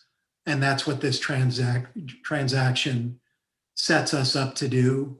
The anticipation is we will use the Caesars brand in Caesars owned properties.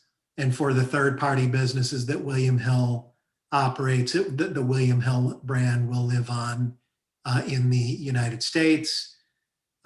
William Hill also has a well-developed, highly profitable business outside of the US.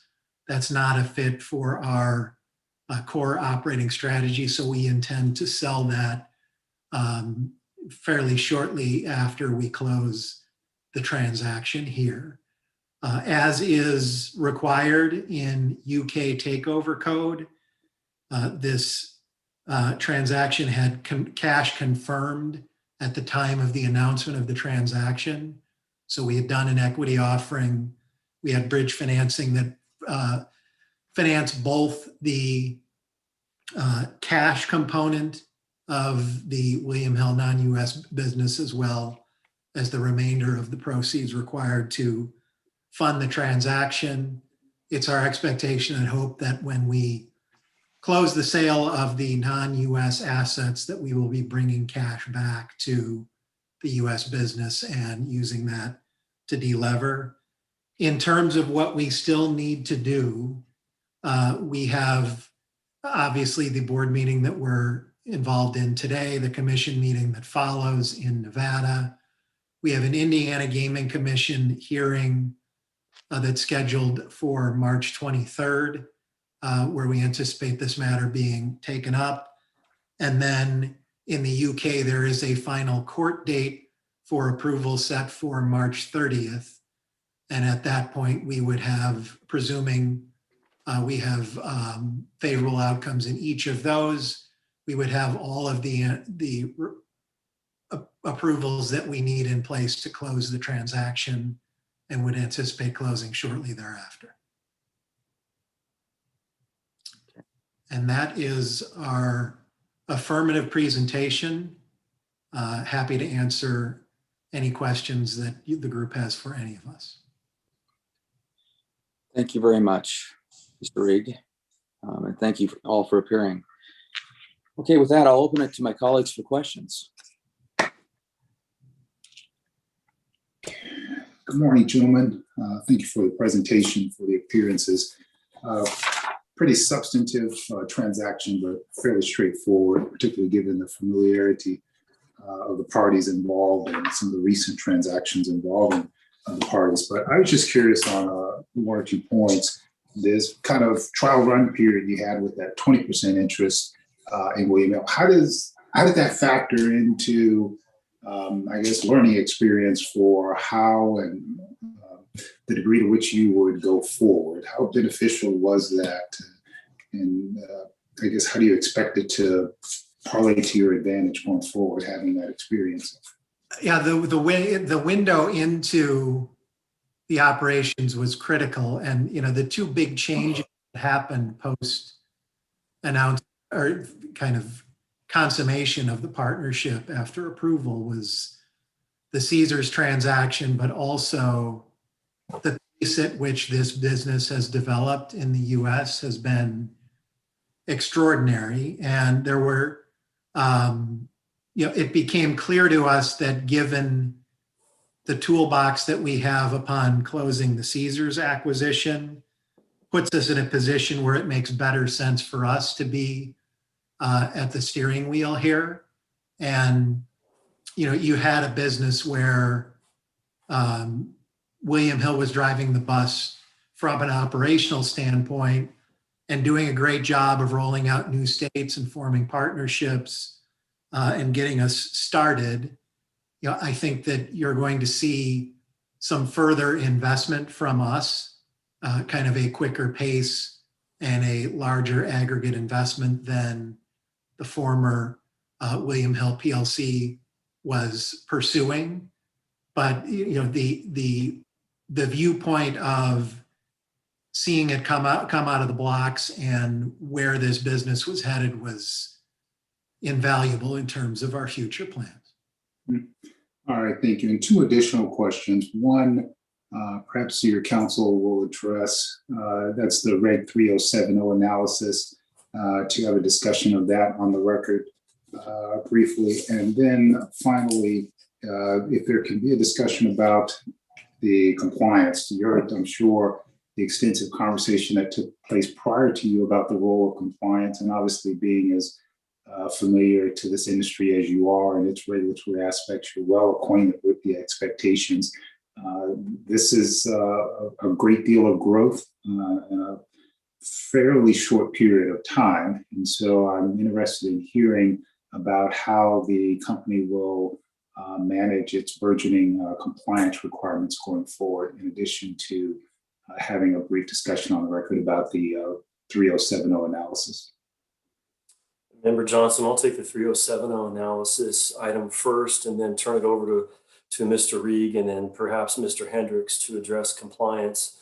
Very, very briefly, in terms of the 3070 analysis, as you know, The general gist of that analysis is to ensure there aren't any anti-competitive or monopolistic effects when licensees are taking on board new licenses.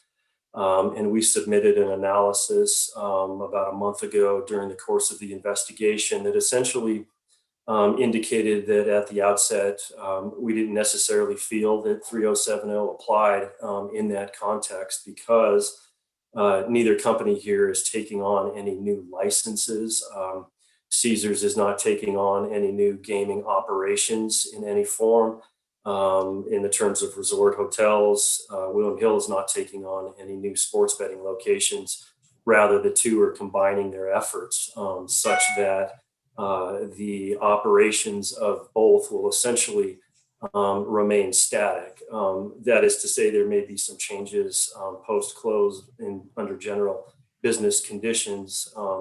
However, neither company is adding more of its requisite specialty licenses.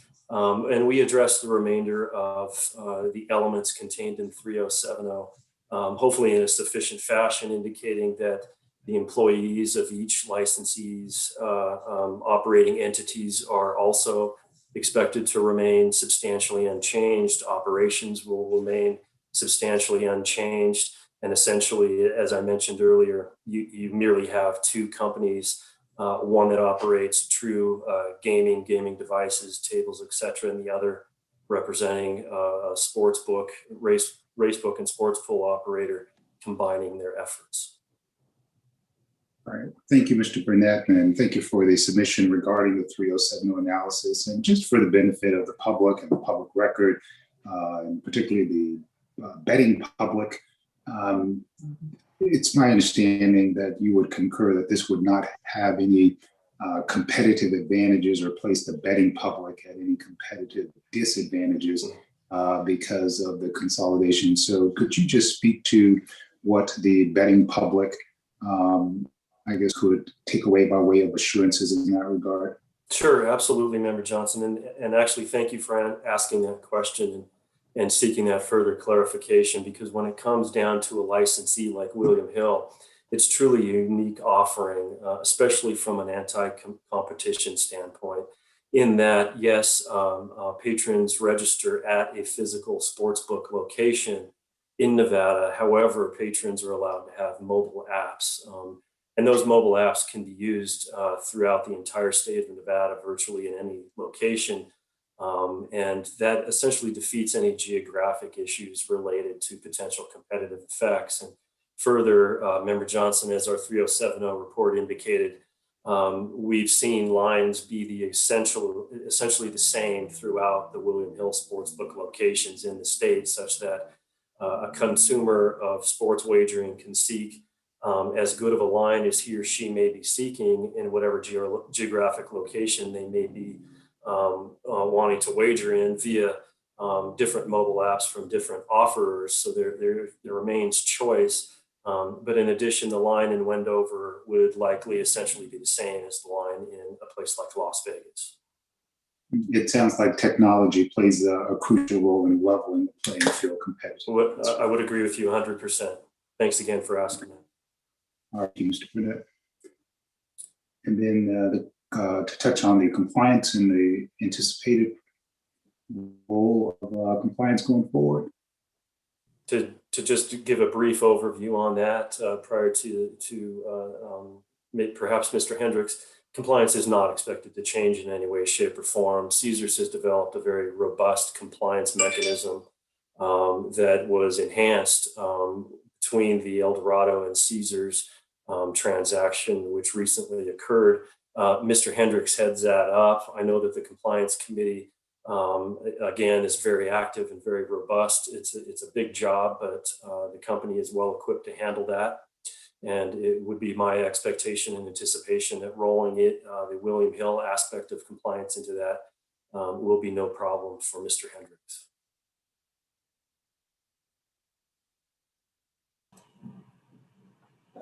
Member Johnson, Jeff Hendricks, Senior Vice President of Regulatory and Compliance with Caesars. First, it's a pleasure to be before you today. And like Tom mentioned, we look forward to appearing in person as soon as we can. AG hit on a lot of the high notes. I would just echo a few other additional comments. First, compliance is a core pillar of Caesars Entertainment, Inc. I believe we relayed this to you before, but we think it's instructive how our company views compliance. The founder of our company helped author the first gaming compliance plan in the state of Nevada, and that heritage continues with us today. Additionally, I believe that we have the best compliance committee and compliance operation in the state. Experienced team members who understand the Nevada gaming regulatory structure, our multi-jurisdictional regulatory structure, and the importance of an effective compliance plan. All of that will continue on through this transaction. Additionally, as Tom mentioned, we've had the pleasure of working with William Hill over the past several years, and a large part of that has been integrating our compliance approach with their compliance approach. So as we've approached this transaction, we're familiar with their team members, we're familiar with their operating philosophies in regards to compliance, and we have a plan to integrate that team and that philosophy, we believe, as seamlessly as possible into the overarching Caesars Entertainment Inc. compliance program. So as with all of our transactions and all of our integrations, we hope to continue to build best practices based on the team members that join our organization and the various philosophies that we continue to build upon, and we expect this to be no different. All right, thank you very much. My pleasure. Chair Gibson, if I could, okay, thank you. Well, thanks, Mr. Reed, Mr. Burnett, thank you very much for the opening there and the exchange we've had so far. Just wanted to touch on a few different topics. Perhaps we'll start where I think Mr. Reed was touching upon, which is on the operational side of things. I got to say, this is not much of a surprise where this is ending up now, bringing this in-house for the Caesars organization. It seems as if this is the trend that is happening, although I would say you're probably leading that trend, because the trend being having an omni-channel type of offering with sports and brick and mortar and mobile as well. Seemed as if for the longest time, sports betting's always been sort of a side sort of business and really focused by those who are offering it directly, and then perhaps as a complementary offering with the brick and mortar.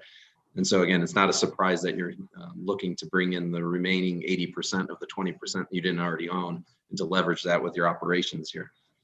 You mentioned a cornerstone of what we're doing here, though, is going to be the fact that you're going to be able to integrate with the Caesars Rewards program, which I can completely see where the benefits there. Did William Hill have a rewards program at all up to this point within Nevada, at least? They had nothing that was similar to a casino rewards program. So this is a new benefit for William Hill players. So that I was just going to say, so that is a benefit for this transaction for players. I can say when I was outside of this role, I did feel as if the rewards programs for sports bettors actually was quite limited.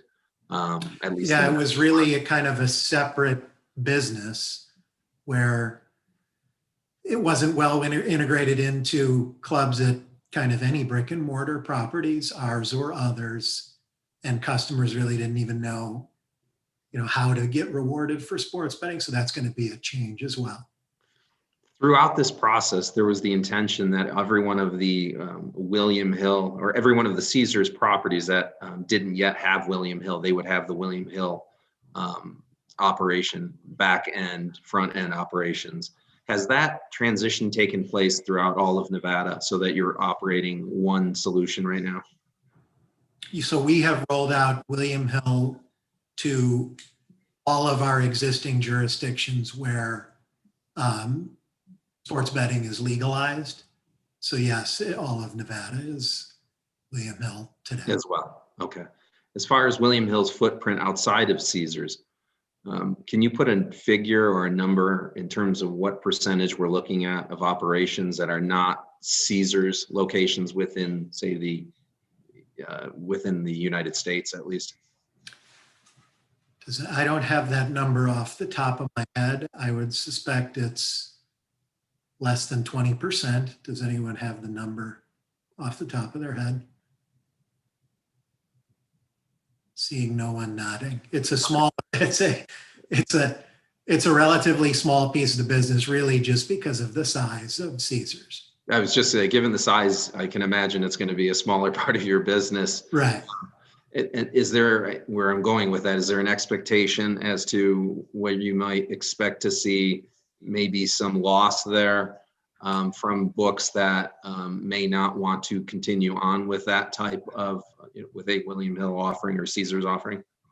So those are all governed by contracts that were signed with William Hill that, of course, we intend to perform under. There's going to be a period of time where the partner is going to see that we're going to operate, with very little change to their business. It's not as if, the Caesars brand is going to show up inside of Cosmo, which we understand would be an issue, but it certainly could be the case that as some of those contracts roll off, that partners decide to go in a different direction. It's going to be our intention to keep that business as intact as we can as we move forward. To carry on with that, okay. Yeah. And then in terms of the staffing that William Hill currently has, what do you envision going forward? Yeah, this is not unlike past transactions. This is not a transaction about significant operating synergies. We had combined our sports business with William Hill in this partnership. So it's not as if we have much, if any, redundancy left between the two organizations. We really think this is about positioning ourselves in that omni-channel space going forward, not about, driving value through savings on the labor side. Okay, understood. And at no point in any of our materials that we have did I read anything suggesting synergies were involved, frankly. Right. It was sort of incremental in totality for Caesars as a whole. Absolutely. While we're talking on that topic, in terms of additional debt that Caesars will be incurring here, it seems to be very limited in that you have the equity offering that you had mentioned. I think there's some short-term bridge loans. That's right. As well as some minimal debt. Could you talk about that? Yeah, so this should actually be a deleveraging transaction at the end of the day for Caesars. As you said, we did the equity offering. We have debt in place that's a bridge to the sale of the William Hill non-US business, but we anticipate the proceeds of that sale will be in excess of the bridge loans that are borrowed, so that we will actually be bringing cash back to the US, and William Hill brings positive EBITDA into the entity. So on a pro forma basis, playing it through to the non-US sale, this should be a deleveraging transaction for Caesars. Okay. And I did miss one point. We were talking about the operations too. So is it fair to say there hasn't been a concerted effort from the sportsbook side to drive foot traffic within the casinos, and then this is an opportunity to drive that foot traffic as well, utilizing the rewards program, of course, but just reaching out to a demographic perhaps that you didn't tap into previously? Yes, and that's what we have seen in states where we've rolled out sports betting where it wasn't before, is we've seen customers show up that were not otherwise coming that skew younger, tends to be a table games customer, tends to drink a lot of beer, all good for the casino operator. Understood. And I think that we've seen that directly, right? And I think the old notion was that sports bettors aren't really interested in any other activity except perhaps maybe poker. But I think we're seeing more and more data that proves that absolutely incorrect. Yeah, and we're excited. This is part of another piece of making the experience for our customer more immersive, where we're indifferent to how you want to earn and use your rewards, but you have the opportunity in various channels to play the way you'd like to play and use the rewards you generate in any manner you choose. Okay. Well, thank you for that. I didn't have any further questions. As I mentioned, I had no concerns. It seems rather straightforward with what's going on here. I did appreciate the 3070 analysis that Mr. Burnett had provided to us and just further expanded upon during this exchange, because that's important to get that on the record. So thank you very much. Yeah, we tried to give you a much simpler one than the last one we were in front of you with.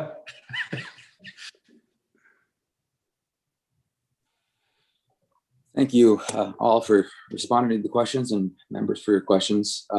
As has been noted for the record, this is a fairly straightforward merger. This is, I mean, it's a big one, and there's lots of background material, but there are not lots of issues. So with that, I don't have additional questions. I just note that it seems like an obvious and straightforward marriage of two companies that already do business together in large part. Beyond that, Mr. Burnett and clients, Mr. Reig and Mr. Quantman, are you familiar with have you seen the conditions? Are they acceptable to you? You've seen the first, I think it's the first draft of the 11th order of registration, and are you okay with the language that's contained therein? Thank you for asking that, Mr. Chairman. Yes, we're okay with the proposed order of registration. We've gone through it thoroughly. In addition, there is one condition, as you noted, at the end of the agenda, and that relates to Circus and Eldorado joint venture. It's really a legacy from the previous applications we had in front of you, where we merged those locations into one single licensee. And this is in regard to surveillance, and we have looked at that as well and are fine with that. Okay. Okay. With that, if there are no further questions, I'm ready for a motion. I am ready to provide that, Chair Gibson. I move to recommend approval of non-restricted item number 3 as read into the record by Secretary Bell pursuant to the draft number 1 of the company's 11th revised order of registration, with the following conditions to apply. This first condition applies to the Silver Legacy Resort Casino license. Surveillance systems of Circus Reno, Silver Legacy Resort Casino, and Eldorado Hotel and Casino must be maintained at or above the standard which has been approved by the Nevada Gaming Control Board's Enforcement Division. The next condition applies to the William Hill US Holdco Inc. for its race and sports operations. Prior to the commencement of computerized race and sports and/or pari-mutuel wagering pool operations, an executed reserve agreement must be received and approved by the Nevada Gaming Control Board Audit Division pursuant to Nevada Gaming Commission Regulations 5.225 and 22.040. And this next condition applies to the William Hill US Holdco Inc. Interactive Gaming License. Prior to the commencement of interactive gaming operations, an executed reserve agreement must be received and approved by the Nevada Gaming Control Board Audit Division pursuant to Nevada Gaming Commission Regulations 5A.125 and 5.225. Thank you very much. Okay, with that, Madam Secretary. Member Johnson? Aye. Member Katsouris? Aye. Chair Gibson? Aye. Thank you very much for appearing. Thank you for having us. It is a Thank you, pleasure. everyone. Thank you. Okay. Let's give everyone a moment to queue out, and then we will move on.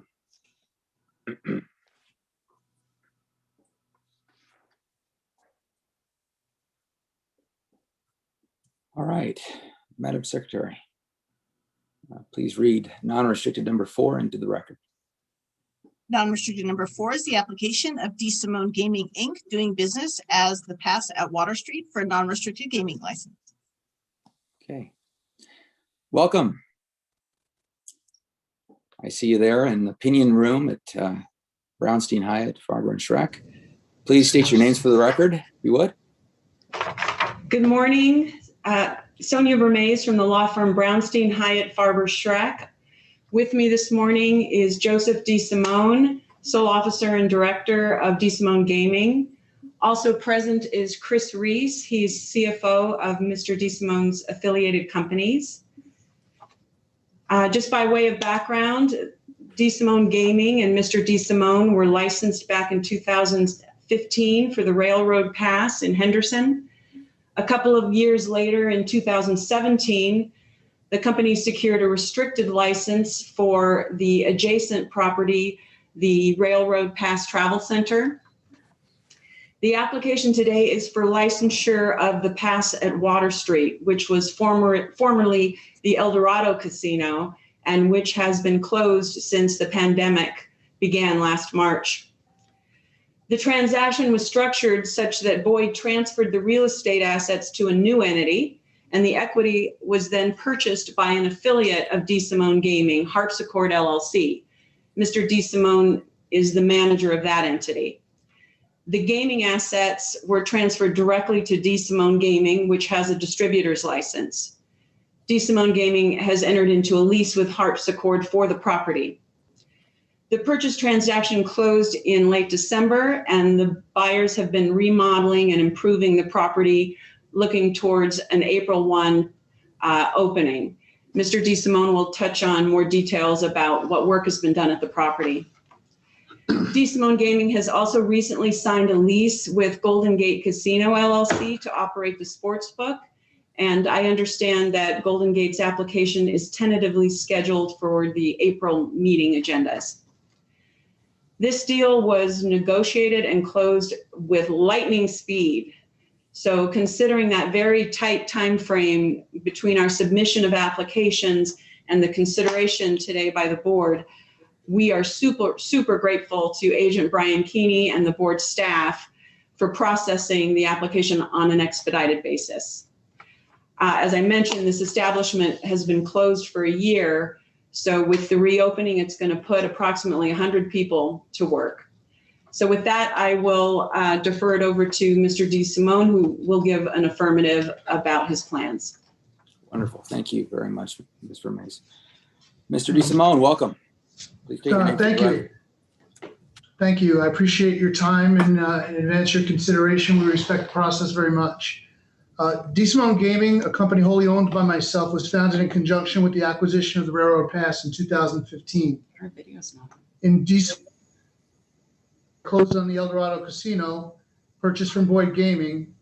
The property did not reopen under Boyd after the COVID shutdown, and there were no immediate plans for Boyd to reopen the property. Simone Gaming respectfully requests the opportunity to operate The all video's gaming, not on. It shows it closed. Sorry. Go ahead. all gaming functions of the 60-year-old property. The successful operation of this property is essential to me, my family, my team members, and my business. Harpsichord, the landlord aforementioned, budgeted $5 million in renovations to the El Dorado, including the rebranding of the Pass to the Pass at Water Street. We are well over this budget, naturally. As a businessman from the city of Henderson, I am aware of the monumental effort both the public and private sectors and institutions in the community have committed to the revitalization of downtown Henderson. I can't emphasize enough the confidence I maintain towards a tremendous contribution to the success of the Pass will make in Henderson and for the state of Nevada. Some of the improvements we've done is we've replaced the security system with a new digital system. We've redesigned and opened a formal restaurant. We've created a venue and entertainment center to compensate for the lack of convention space due to the replacement of the Henderson Convention Center. We rebranded, renamed, and redesigned the 24-hour cafe to Amelia's Cafe, named after my daughter. With Circa, we added an $800,000 sports book with operations subject to approval of the Nevada Gaming Control Board and Commission. We reopened and refurbished the Pass Bar, which was closed years ago. We're adding live gaming to the floor. We're adding 200 slot machines with new wireless slot system, so we will start with 350 machines. The previous owners had only 179 machines due to COVID restrictions. This increase is one reason we expect to exceed our projections. We redesigned, painted, and replaced signage to the exterior of the property. Should say Railroad Pass, which has an exceptional performance over challenging times, sits 7 miles from this property. We will naturally combine marketing efforts and a management sharing program to efficiently operate both properties, and my team members have been beaming with excitement for the future of Simone Gaming. Upon approval, we will be hiring 100 more people at the Pass, many of whom were previously employed there by Boyd. We will combine our players card, our loyalty programs, and plan to have a 24-hour shuttle to and from both properties. The competition in downtown Henderson, the Emerald Isle and Rainbow Club are family owned as well. By all accounts, they do very well, and they and I couldn't be more on the same page. We're going to bring more hospitality to downtown Henderson, along with more people, and the properties will complement one another. I respectfully request a recommendation of approval from the Gaming Control Board for this exciting venture. I would be glad to answer any questions and listen closely to any comments you might have.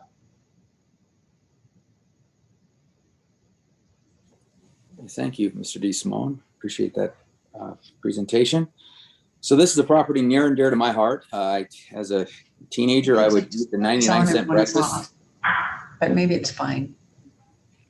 Oh, I'm sorry. You Can you hear me? interrupt. I can now, sorry. Okay. I was just saying this property is near and dear to my heart.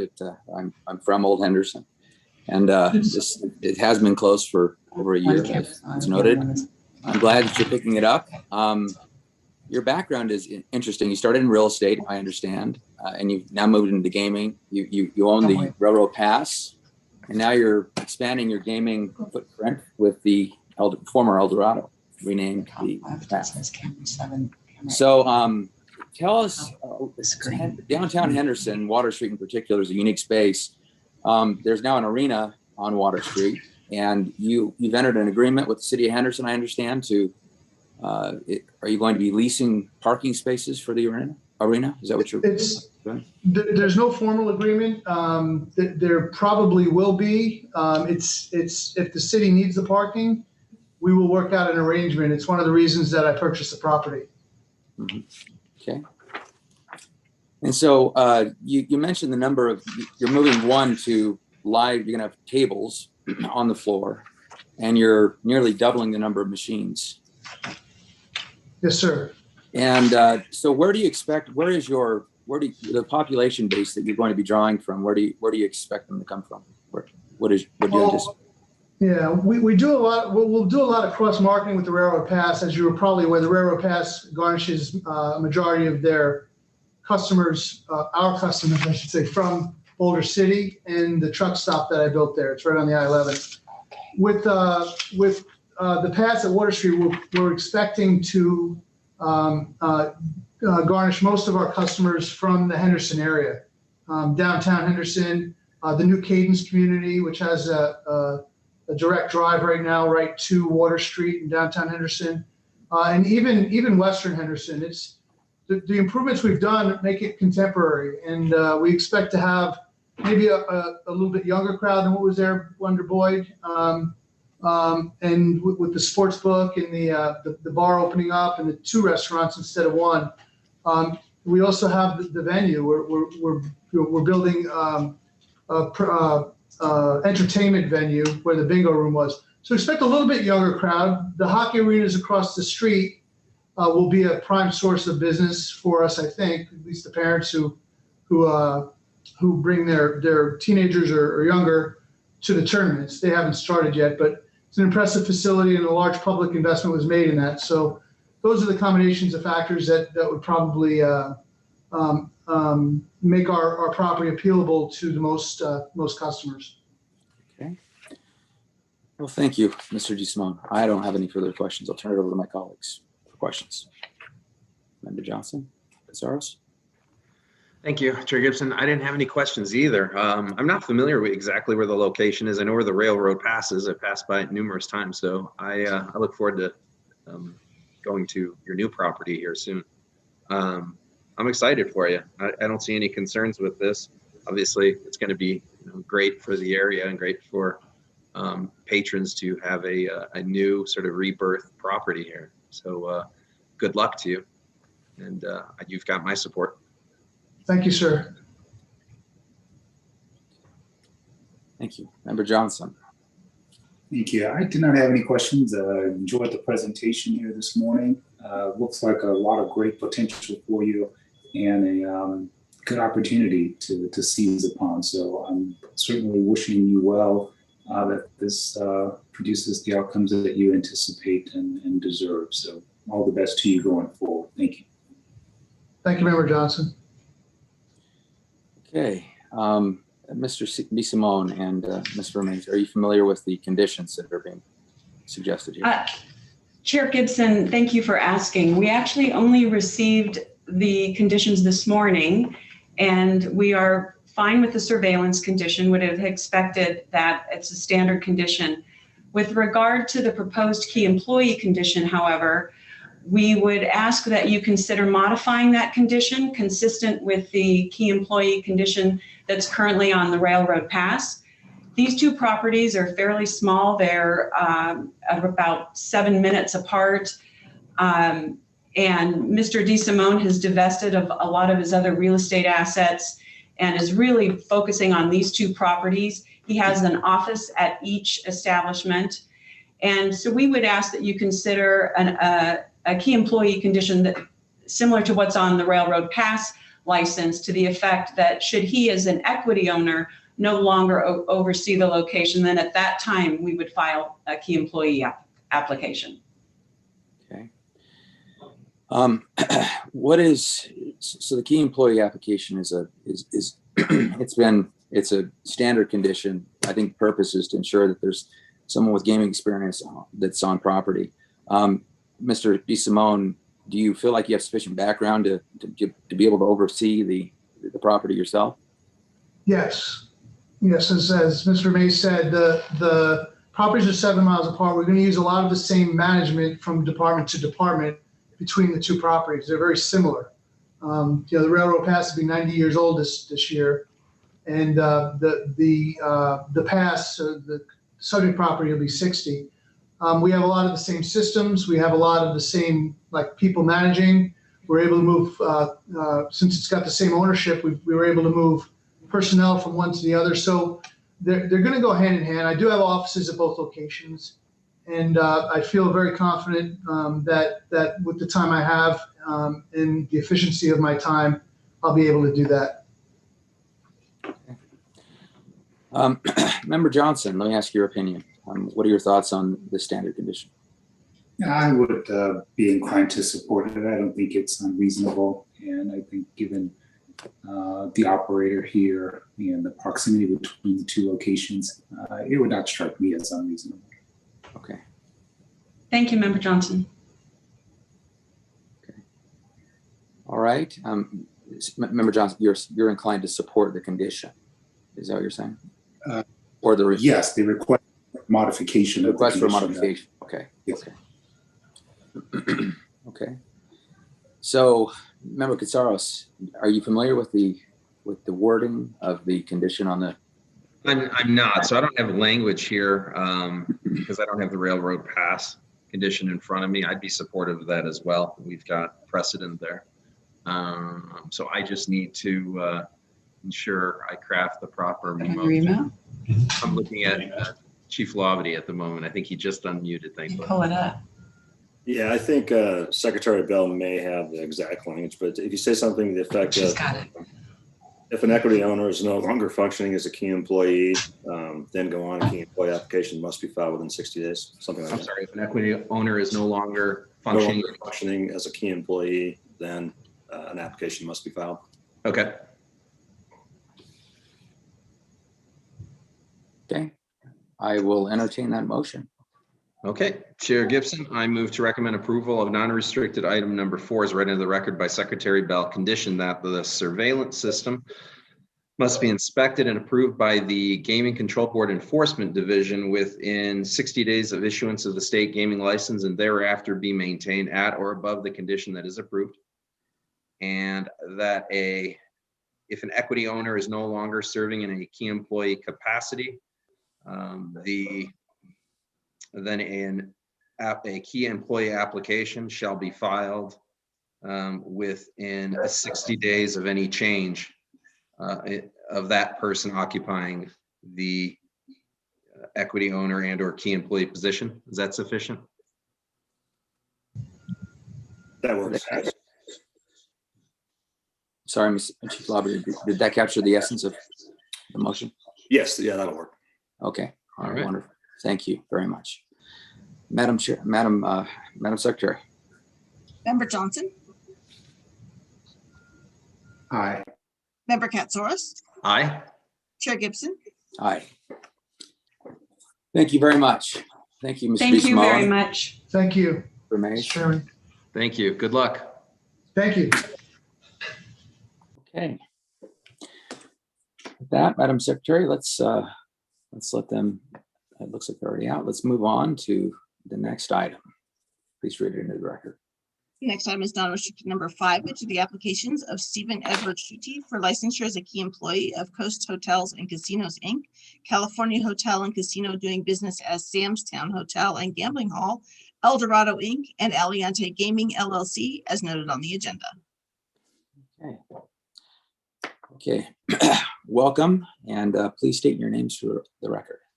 Yes, Chair Gibson, for the record, Greg Giordano, the law firm of McDonald Toronto, appearing on behalf of the applicant. With me at the virtual podium is Steve Schutte. Can you hear me? I can. Okay, sorry, wasn't sure.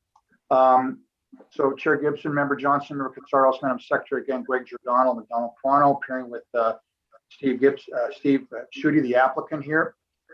He's applying for licensure as a key employee, a number of Boyd Gaming properties, particularly with respect to the Aliante as the Senior Vice President, General Manager. We don't really have an affirmative presentation, but if you'd like, Mr. Chair Gibson, I'd have asked Mr. Schutte to provide you with a brief background of himself and his education and work history, and then we'd be happy to entertain questions from you and the board members. That's all right. Yes, please. Thank you, Mr. Giordano. I appreciate that. Mr. Schutte, welcome. Thank you, Steve. State your name for the record and give us some of your background. Tell us about yourself.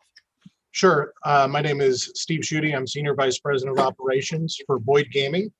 Good afternoon, Chairman Gibson and board members Johnson and Katsaros. Thank you for the opportunity to appear before you again today. This is my third appearance for a key license. As Greg said, I'll provide a brief summary of my background and experience for you today. I've been working in the casino industry for about 30 years, having started first as a management intern back in Atlantic City while I was attending Purdue University. After graduating from Purdue, I spent the early years of my career working in various food and beverage management roles, both in Atlantic City and then later in Iowa. I first moved to Vegas in 1996, working in food and beverage for a large local casino operator, where I spent a number of years, rising eventually to the level of assistant general manager for one of their properties, before I left for Mississippi in 2001 for my first general manager's role in Tunica, Mississippi. In 2005, I returned to Las Vegas with that same previous employer, where over the next years, I progressed up to the level of Senior Vice President of Operations, for which I had direct oversight of several of their Las Vegas properties. In 2013, I left that company and Las Vegas for a one-year engagement, opening a gaming property in Cleveland, Ohio. In 2014, I was fortunate enough to be hired by Boyd Gaming and return with my family once again back to Las Vegas. For nearly the past 7 years with Boyd Gaming, I have served as Senior Vice President of Operations, having first overseen several Boyd properties in the Midwest and Mid-South, and then for nearly the past 5 years overseeing Boyd's Las Vegas properties, which include the Gold Coast, the Orleans, Suncoast, Sam's Town, Aliante, Cannery, Eastside Cannery, and Joker's Wild.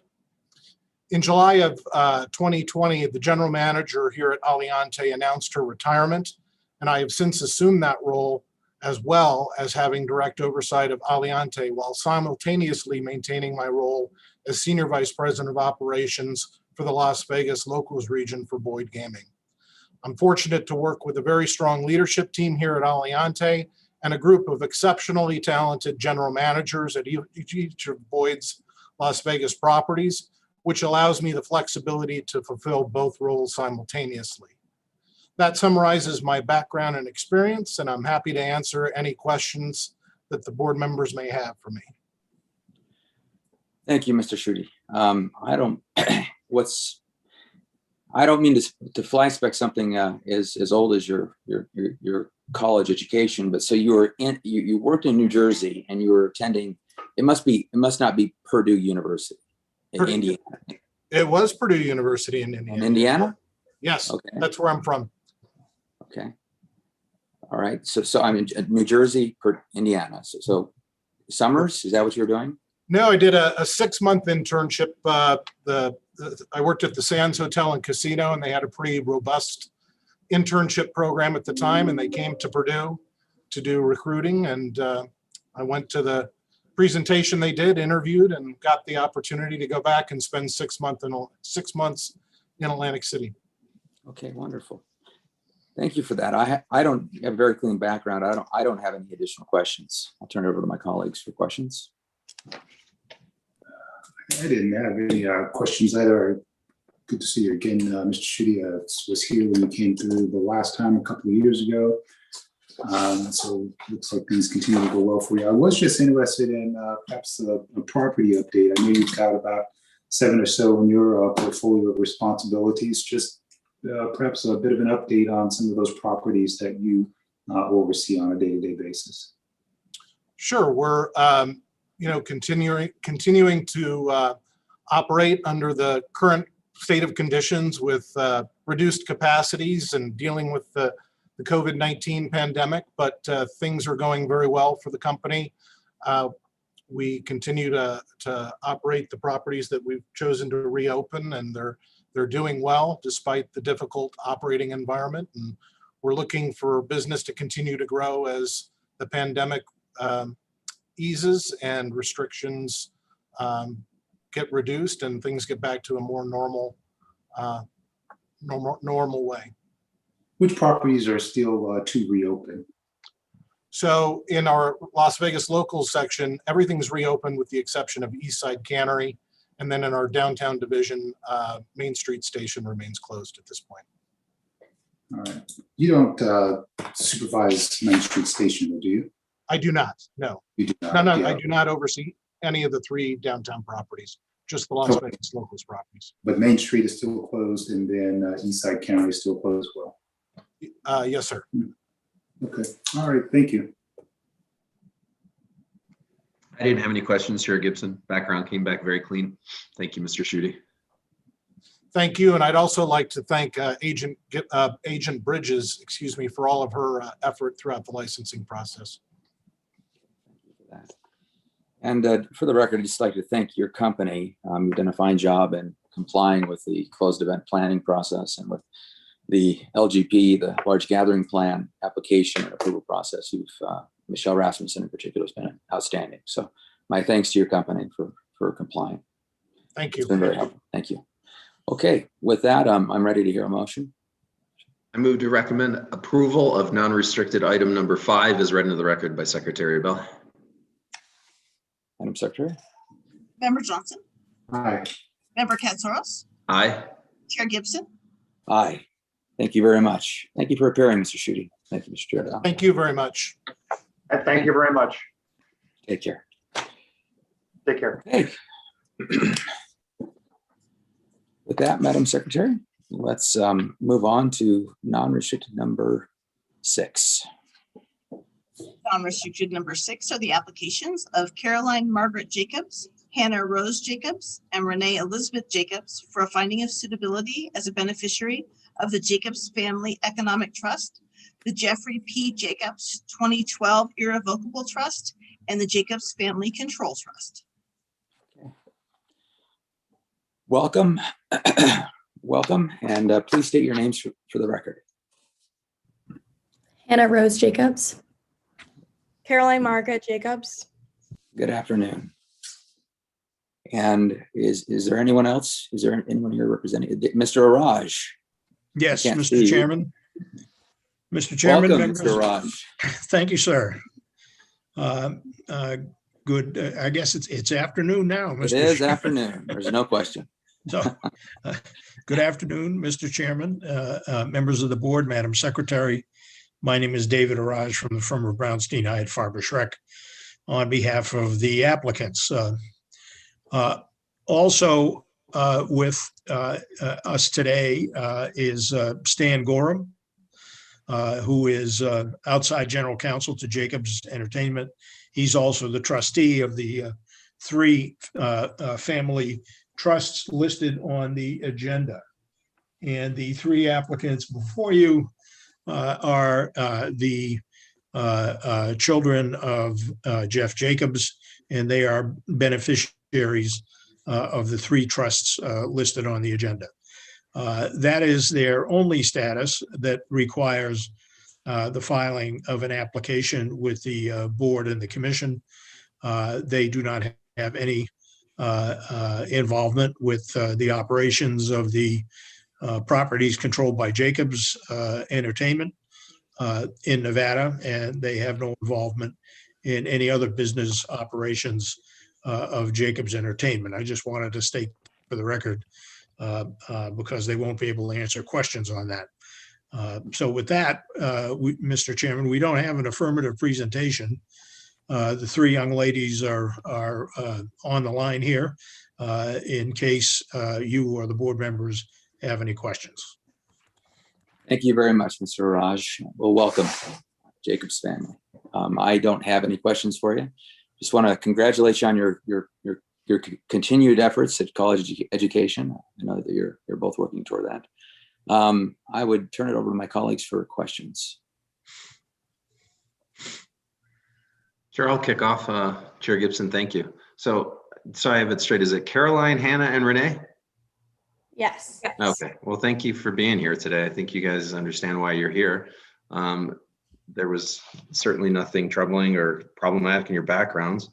But I did just want to ask, is there any intention from any of you 3 to get into the gaming industry? Because as I know, the majors that you're seeking right now, that wouldn't necessarily lend to a desire to get into casino gaming or hospitality. I don't think any of us are planning on it now. No. Yeah, I don't think I am either. No, okay. Sort of surprising, but I guess not so surprising. I didn't have any questions either. Backgrounds came back very clean, so thank you for being here today. I wish you luck as well in your future endeavors. Thank you. I didn't have any questions either. Thank you all for your appearances today. Yes, thank you for appearing. Thank you, Mr. Raj and Mr. Gorham. With that, I'll take a motion. Chair Gibson, I move to recommend approval of non-restricted item number 6 as read into the record by Secretary Bell. Okay, Madam Secretary. Member Johnson? Aye. Member Katsaros? Aye. Chair Gibson? Aye. Thank you. Thank you for appearing. Thank you all. Best of luck. Take care. Okay. Let's let them queue out, and with that, let's move on to restricted number 7. Non-restricted number 7 is the application of Mark Summerfield for a finding of suitability as a director of 888 Holdings PLC. Okay. Welcome, Mr. Clayton. Thank you, Chair Gibson, Member Johnson, Member Katsaros. For the record, Mark Clayton with the applicant, Mark Summerfield, which is indicated by the Executive Secretary, is the Chair of the Audit Committee for 88 Holdings PLC. First, we'd like to thank the board for the professional courtesy. Mr. Summerfield, unfortunately, was infected with COVID and was originally scheduled for the January agenda. Obviously, due to the illness, the board was kind enough to move him to March, so we do appreciate that courtesy. As is my practice, I'll ask Mr. Summerfield to spend a few minutes on his professional background, as well as his duties and responsibilities, obviously as the chair of the audit committee, and then happy to respond to any questions you may have. Okay, welcome, Mr. Summerfield. Please go ahead with tell us about your background and your professional responsibilities, if you would. Thank you, and good evening, good afternoon. So I'm Mark Summerfield. I am a non-executive director and the audit committee chairman for 888 Holdings PLC. I'm a chartered accountant by background, which is the UK equivalent of a CPA, and I have a degree in accounting and financial analysis from Warwick University. I worked for KPMG for 29 years, of which I was a partner for 18 of those years, just over 2 of which I spent in our New York office. My roles for KPMG included global head of gaming. I was UK head of audit for technology, media and telecoms, UK head of leisure, and UK head of assurance. For 15 months, from 2017 to 2018, I was the interim CFO for William Hill PLC. I have been the Audit Committee Chairman for the Angling Trust since November 2018. The Angling Trust is a not-for-profit organisation that focuses on water and fish conservation and the protection of angling. I've been the Audit Committee Chairman for 888 Holdings since September 2019. And as Audit Committee Chairman for 888, the committee is responsible for monitoring the integrity of financial statements, reviewing the company's internal financial controls and the internal control and risk management systems, and for monitoring and reviewing the effectiveness of the company's internal and external audit function. As a subcommittee of the main board, we can call upon any member of the company before us to address any matter within our remit, but fundamentally, the functions that report to me are the internal and external audit team. That is by way of background. Thank you for seeing me today, and thank you very much for deferring my previous appearance. I'm happy to take any questions. Thank you. I'm glad you're feeling better. I will turn it over to my colleagues for questions. Do you have any? Yeah, thank you for being here today, Mr. Summerfield. I'm glad to see you've recovered or are recovering. I'm not sure what the case is, but I'm glad to see that you're up on your feet and able to appear before us today.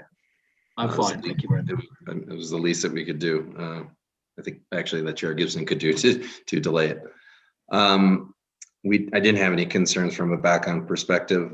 You did give a good overview already. Mr. Panzer, I believe, was just before us here, a few months ago, or sorry, it would have been just a few months before COVID, about a year ago. So we got a good update up to that point on the company. How did you come to 888 again? Could you just touch upon that? Oh, it was an application process. The previous chair of the audit committee resigned, and there was a formal process of finding a new non-executive director, and I applied in the normal way. Okay, I didn't know if there was some other connection. You'd already had some experience with William Hill. Well, I think probably the reason I got the job was my long association with the industry and direct hands-on experience. Sure, certainly understood. Well, I can appreciate it's probably a late hour for you as well right now, but I didn't have any other questions for you. Thank you very much for your appearance here today. Thank you. I as well didn't have any questions. I'll just comment. I've had an opportunity to review the report of the investigation that was conducted. Appreciate your cooperation. The investigation produced nothing of concern. Everything was clean.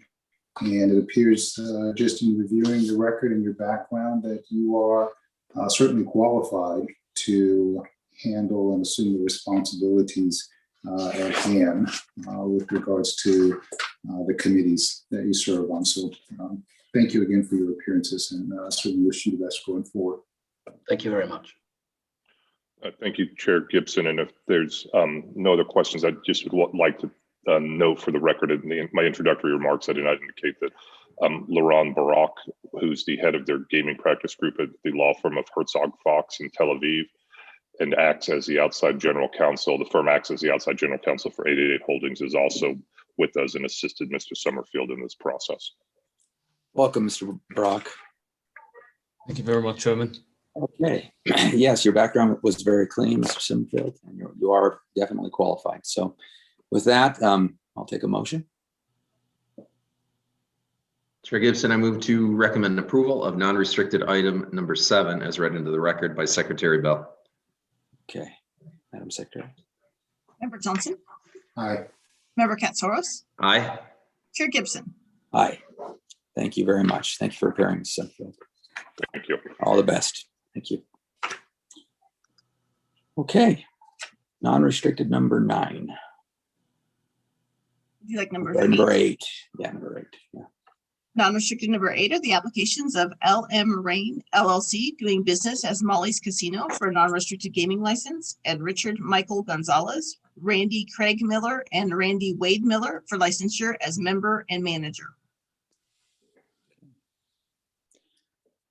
Welcome. Mr. Chairman, can you hear us? I can hear you now, but I can't see you. Yeah, we're Our IT is starting the video, I think. There you are, Mr. Rain. Are we okay? All right, there you are, Mr. Yeah. Welcome. Okay. So please state your name for the record. Good afternoon, Mr. Chairman. My name is Randy Miller. And good afternoon, members and Madam Secretary. With me today at the conference table are my partners, Richard Gonzalez, and my other partner, who is my son, Randy W. Miller, who we refer to as Buddy. Also in the room, Mr. Chairman, are Kelly Stout and Linda Thomas with Bailey Kennedy, who have assisted in the preparation of the documents. Before you today, Mr. Chairman, the item Molly's Casino. Molly's Casino has been a tavern for well over 30 years in the city of Las Vegas. It had qualified back in the 80s for the limited license that was offered to taverns at that time if you met certain criteria to be licensed for 35 machines. We acquired this tavern, which was at that time a closed tavern. I think it was called Legends, back in 2013. We began operating this tavern under a space lease with Jet Gaming. In that agreement with Jet Gaming, we had a convertible agreement that said at such time that we move forward on our non-restricted license, that it would be convertible to a participation agreement.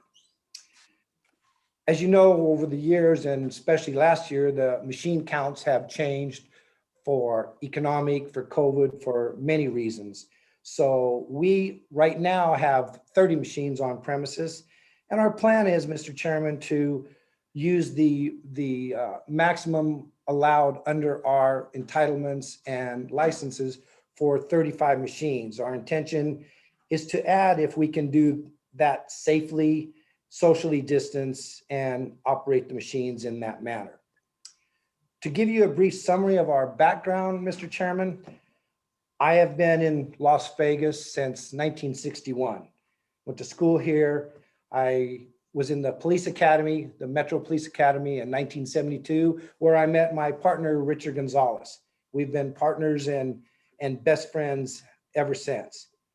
After my years with the police department, which I'm proud to say I was a training officer and trained the first female officers ever hired in our county. I was a sniper on the very first SWAT team ever formed under the consolidation, and spent my time at Metro with various assignments. And my last few years was undercover assignments, where I actually was worked as a 21 dealer undercover downtown.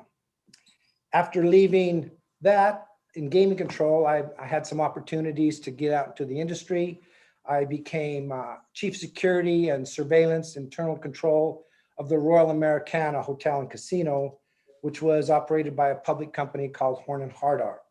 I also became a licensed polygraph examiner and stayed there for a short time, about a year or so, when I was offered a position at United Coin Machine Company. I spent most of the 80s at United Coin, where I was president of the company, and expanded the route and opened up operations in Reno and various areas throughout the country. I started in the middle of that, had an opportunity to invest in a local tavern back then. I think this was 1983. My partner, and I'll tell you about Richard Gonzalez then, my partner was then, after he left the police department, he had worked for a private investigation agency specializing in gaming laws and crimes called Griffin Investigations. And then he spent time at the Dunes in the Aladdin as a shift manager. And I called him and said, we have an opportunity. Would you be interested in leaving there and coming and taking over this bar?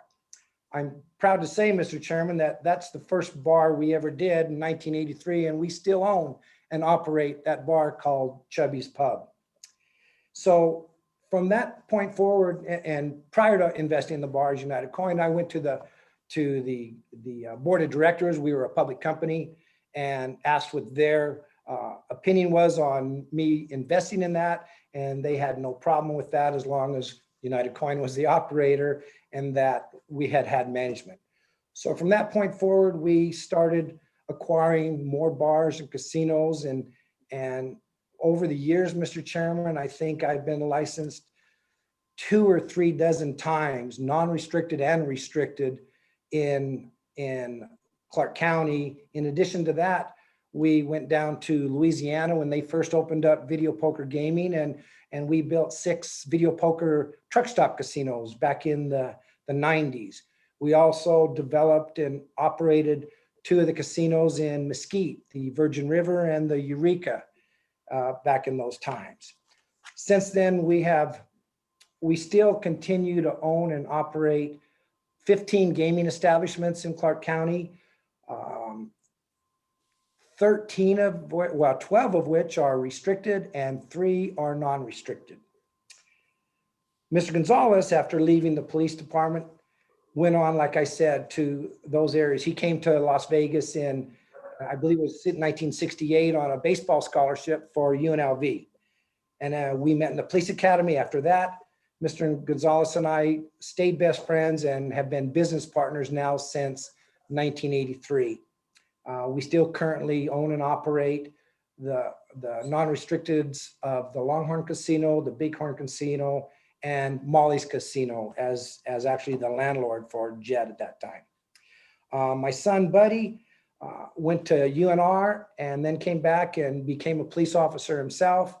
And after a tragic incident at the police department, he left and joined me, and we opened a little tavern in North Las Vegas called Foothills Tavern.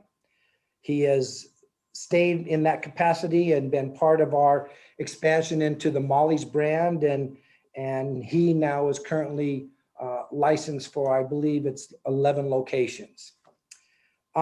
We have had a wonderful experience and life in this community and in gaming specifically.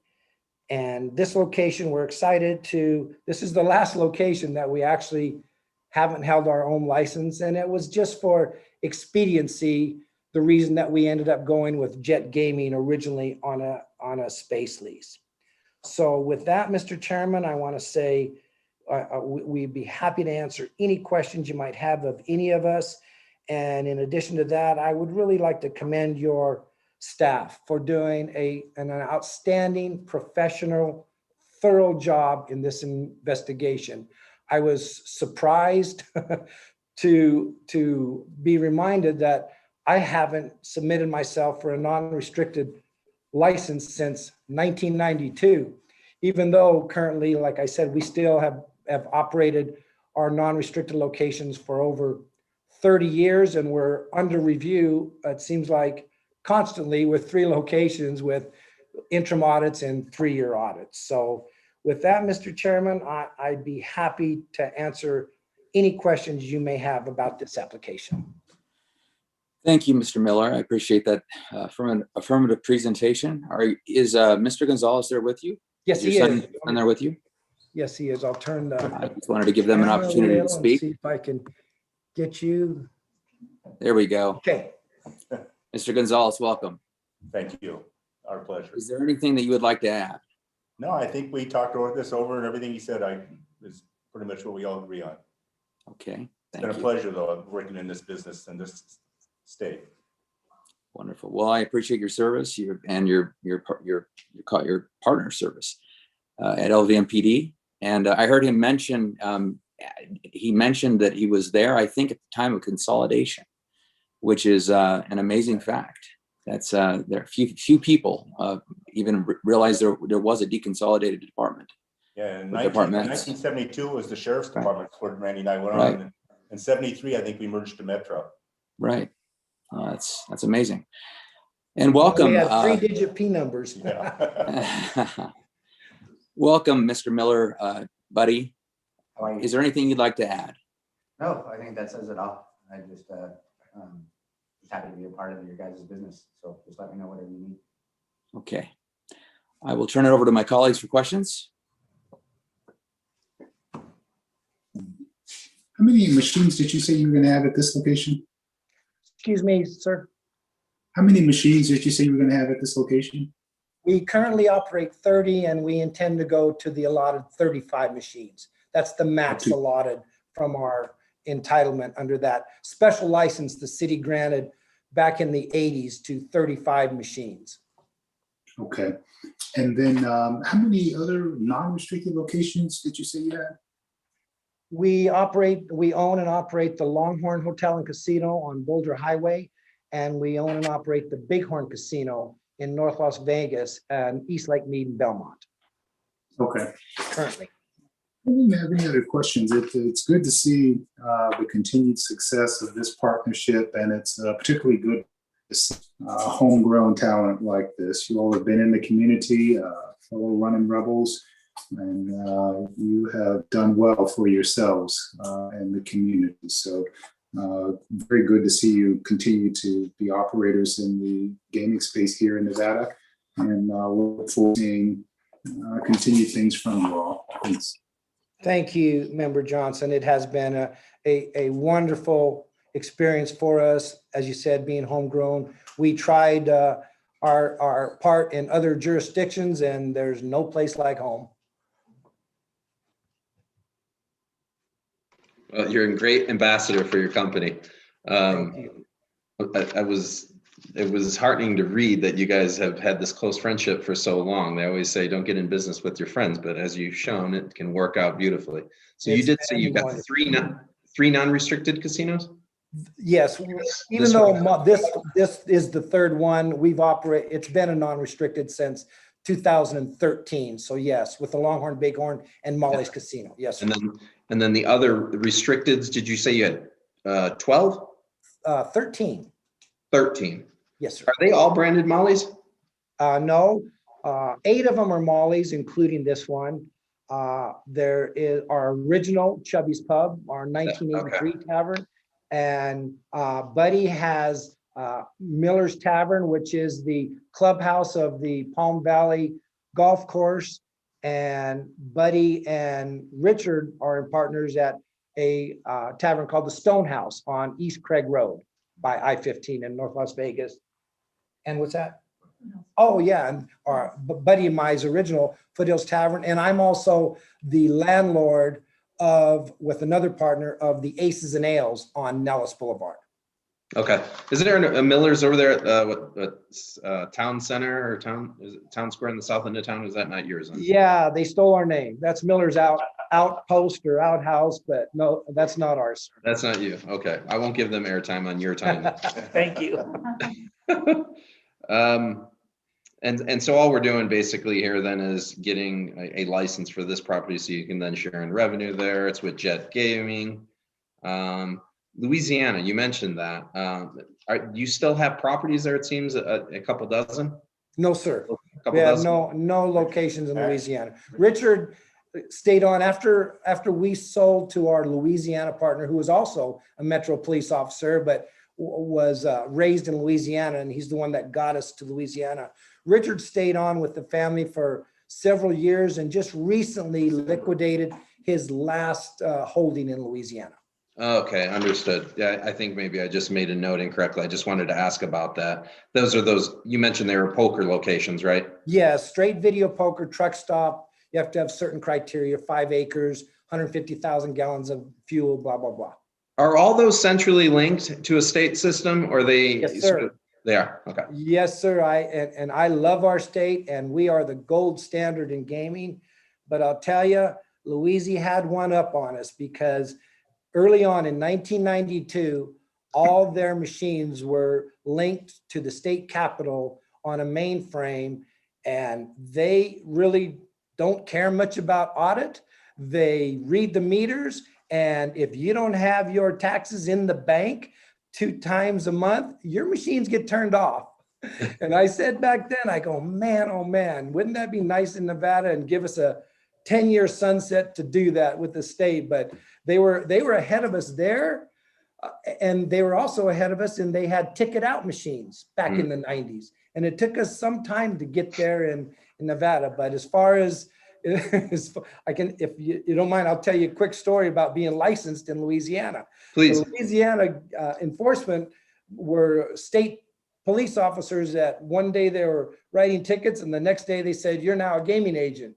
And so we send in our applications and this, and we're waiting to hear from a detective or an officer or go over our applications. And the next week in the mail comes our gaming license. And that's the whole involvement we had with it's been quite an experience gaming in Louisiana.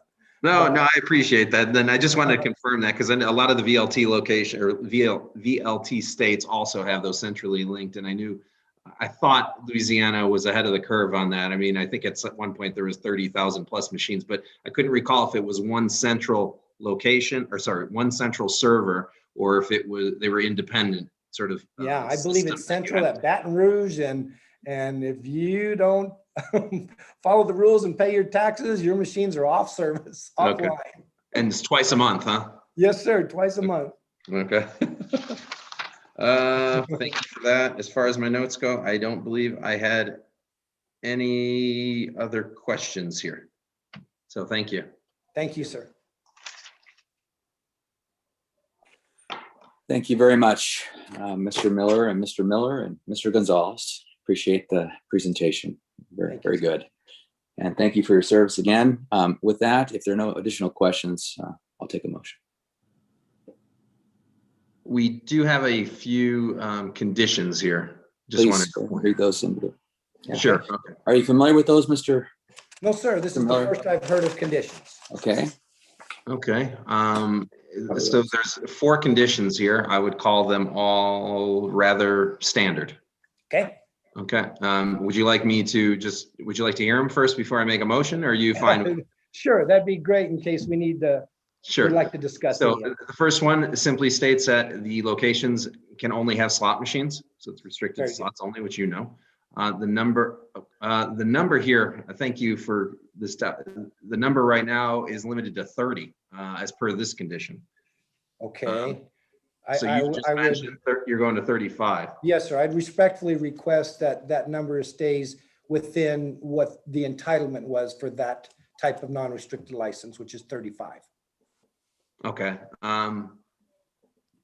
Chief Labadie, Senior DAG SOMPS, are you familiar with this license and with the condition, the origin? Yeah, the way the condition is crafted is it's limited to 30, but it can be increased with administrative approval, which would conceivably up to 35. Okay. So I don't know, if tax and license would have to do anything or enforcement. So that's why we put the condition in there. So. All right, let's just leave it as it is. And administrative approval is not an onerous matter. So it doesn't, let's leave that. So go ahead and go on. Submitting a letter to you, Mr. Chairman? It would be something like that, yes. Yes, sir. Okay. Correct. If you want to go to 35, you just send in a letter making the request, and then we would follow up and get back to you. Very good. Okay, so I'm going to leave it as is. Yeah. Correct. Okay. The next one has to do with a key employee application for the position of general manager. Needs to be filed within 60 days of this approval. We have a current key employee, sir, licensed there, and she is also our employee, so it will be the same key employee. So what would happen is it basically reads that, and thereafter be refiled within 60 days of any change in the position, the person occupying that position. That would be fine. Okay. And then just about the surveillance system needing to be approved. Very good. Okay. Very good. Good. I'm glad we're going through that. I just wanted to make sure. We always like to. Thank you for that. Understand what those are. Perfect. Thank you. Chair Gibson, if you're ready for a motion, I can make it. Okay. I move to recommend approval of non-restricted item number 8 as read into the record by Secretary Bell, conditioned as follows. The location is restricted to the operation of slot machines only. The number of slot machines is limited to 30, and the number may not be increased without prior administrative approval of the Gaming Control Board chair or his designee. A key employee application for the position of general manager must be filed within 60 days of this approval and thereafter be refiled within 60 days of any change in the person occupying that position. And finally, the surveillance system must be inspected and approved by the Gaming Control Board Enforcement Division within 60 days of issuance of the state gaming license and thereafter be maintained at or above the standard that is approved. Thank you. Madam Secretary. Member Johnson? Aye. Member Katsaros? Aye. Chair Gibson? Thank you very much. Thank you. for Thank you. appearing. Have a great day. I'll see you in another 29 years. Okay. Let's move on to our next item, Madam Secretary. Next item is non-restricted number 9, which is the application of Aaron Bradley Rosenthal for a finding of suitability as a key employee of Penn National Gaming, Inc. All right, Mr. Burnett, welcome. And your client, Thank Mr. you. Rosenthal. Thank you, Mr. Chairman. Yes. Nice to see you again.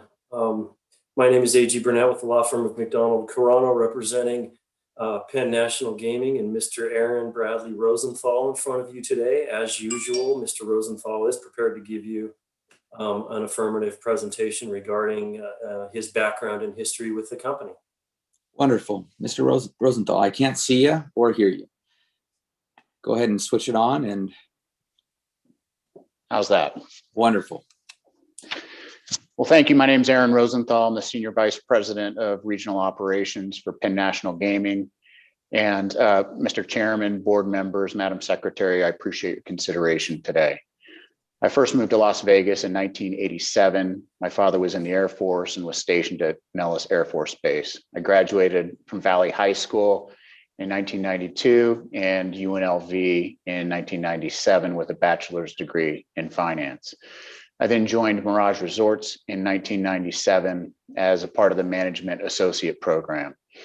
Shortly thereafter, I relocated to Biloxi, Mississippi, and helped open and manage in slot marketing the Beau Rivage Resort and Casino for about 3.5 years.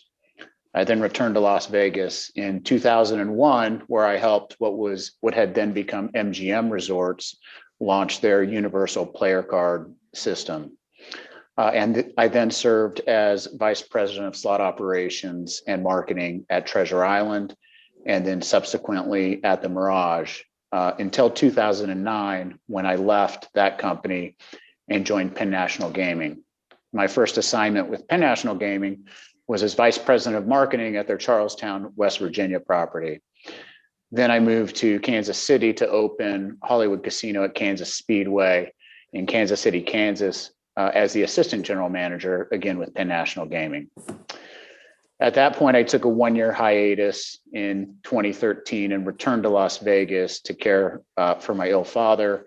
And during that period of time, I was the general manager of the Eastside Cannery.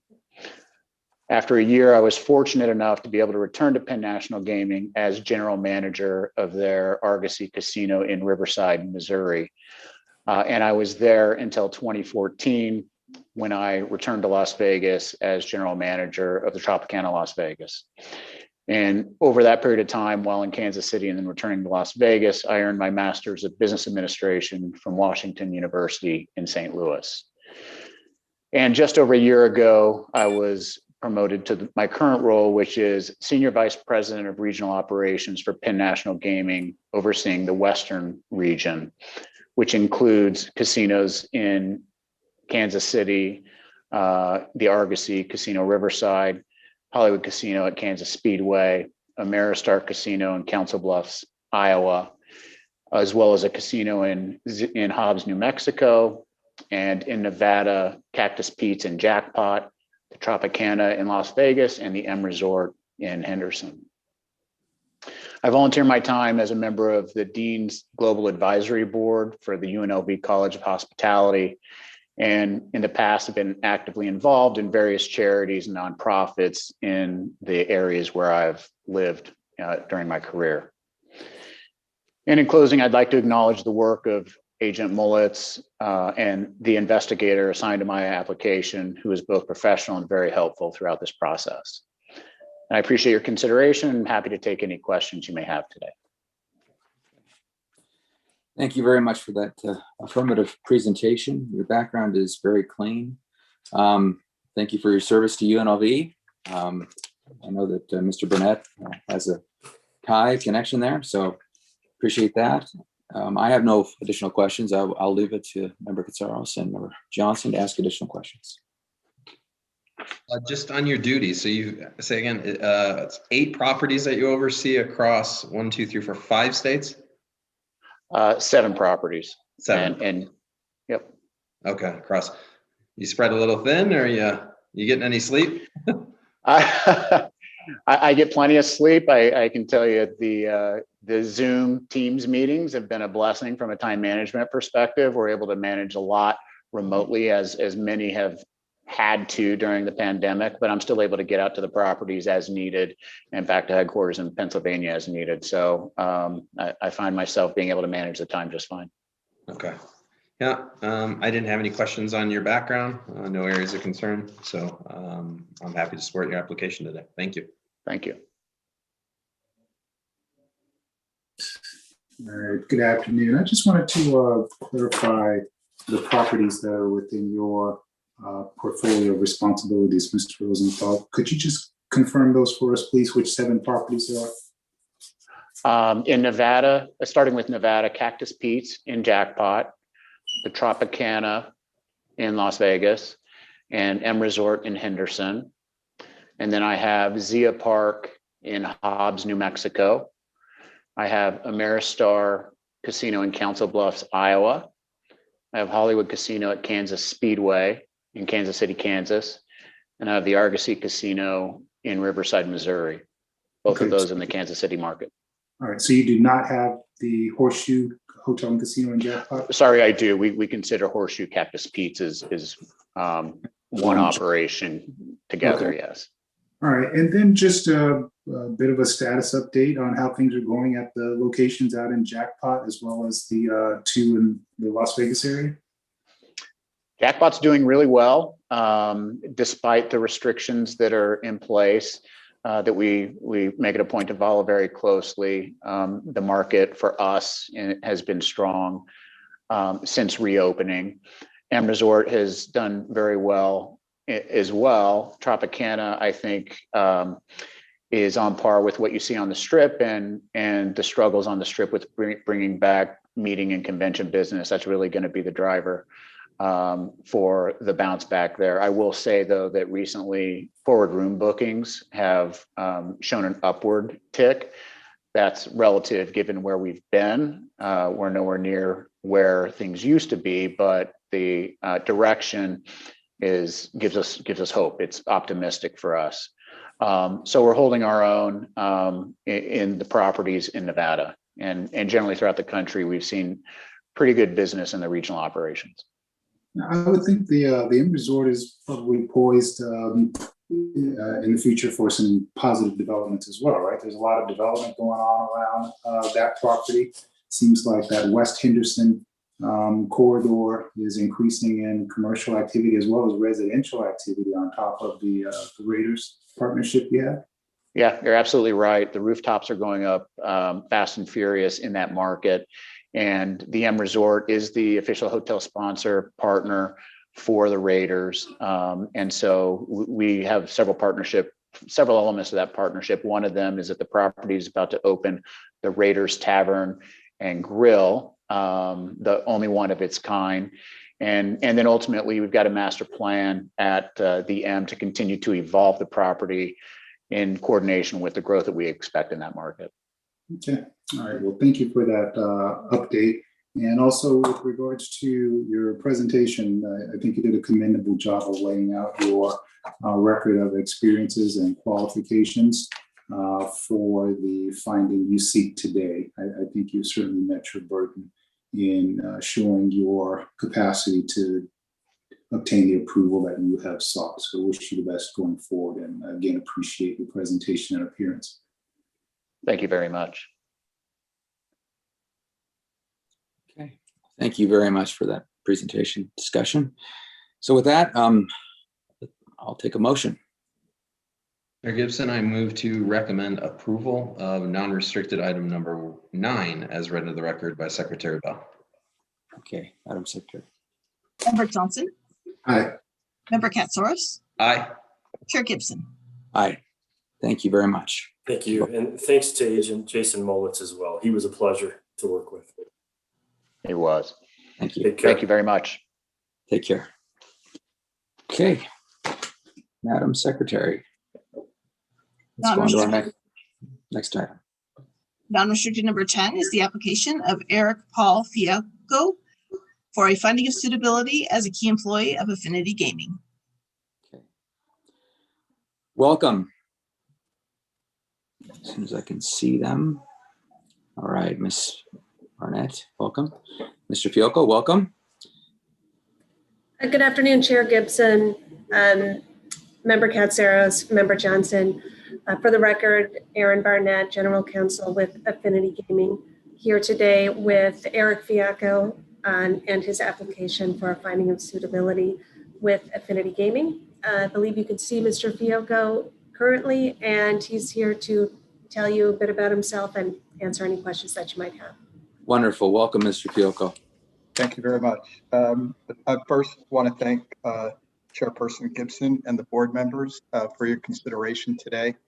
And a special thanks to the gaming agent, Eric. I'm going to butcher his name. I apologize, but I think it's Barthelm, who was extremely helpful from start to end. So I really appreciated his consideration. Yeah, I'm Eric Fiocco. Tell us about yourself, please. Okay, I'm presently the COO and CMO of Affinity Gaming. I started there in November of 2018 as the CMO, and then in May of 19, I was promoted to COO. At present, my direct reports are 6 general managers and 2 corporate marketing people. My duties are, I'm responsible for performance at all of our Affinity properties. Part of that is to design strategies and implement goals and manage the performance. I provide support to the general managers on a daily basis. I develop all the marketing strategies for all the properties. And probably the most important piece is I'm charged to grow EBITDA at each properties. Prior to Affinity, I spent 7 years at Tropicana Entertainment and Tropicana Atlantic City. I had a dual role. I was the CMO of Tropicana Entertainment for a time, and I also was the Senior Vice President of Marketing at Tropicana Atlantic City. My base was Atlantic City, even though the corporate offices of Tropicana Entertainment were in Nevada. My gaming career started 40 plus years ago, started as a blackjack dealer, and worked my way up from there, holding most, if not all, positions in marketing and gaming. On a personal side, I've been married and still married for 38 years. Have 3 daughters, 3 grandchildren, and very, very family oriented. So happy to talk about my wife and children. So thank you today for your consideration. Again, if I can answer any questions, I'm certainly here. Great. Thank you very much.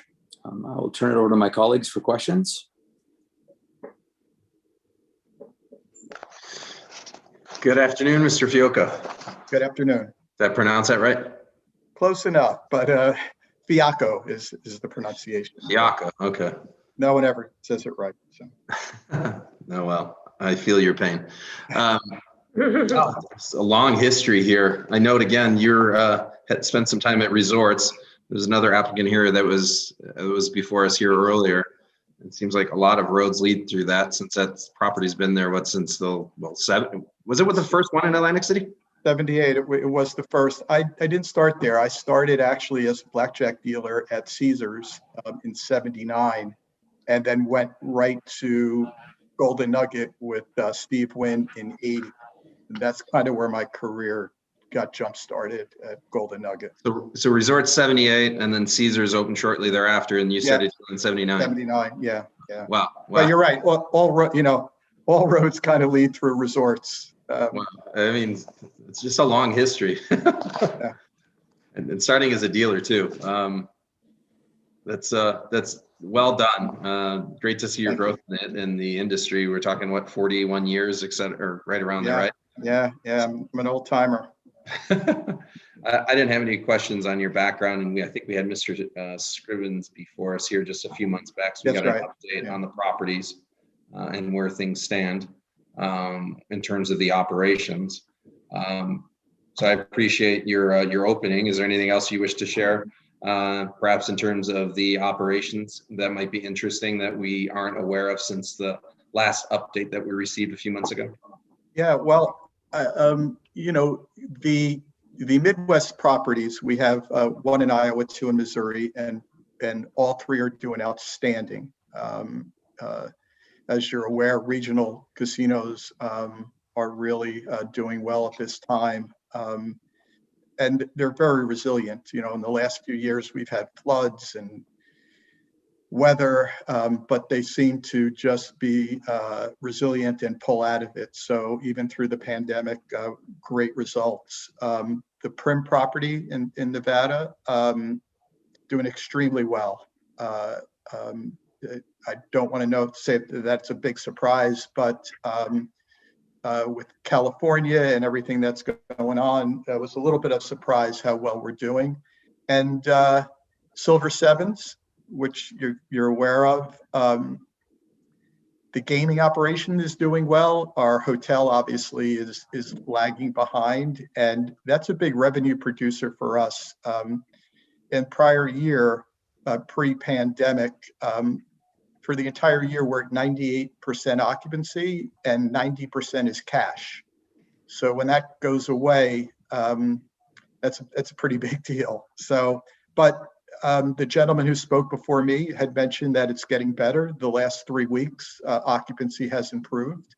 ADR is a little low, but we're getting some bodies here, so it's encouraging. And then we have a property at Rail City up in Sparks, and that's doing well also. So pleased to announce Affinity is healthy. Great to hear that. And I did want to hear about Rail City in particular. Okay, so things seem pretty strong there. That's more of a locals property. Yeah, it was a slow start. You know, not to get in the weeds, but it's a very local. 80% of the business come within a 5-mile radius.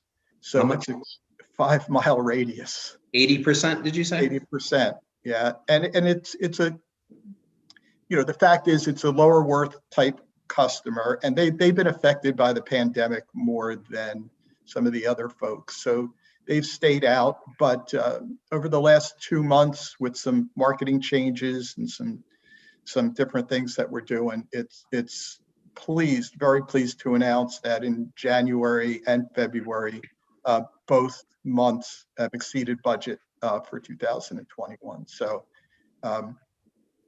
excited about the future there.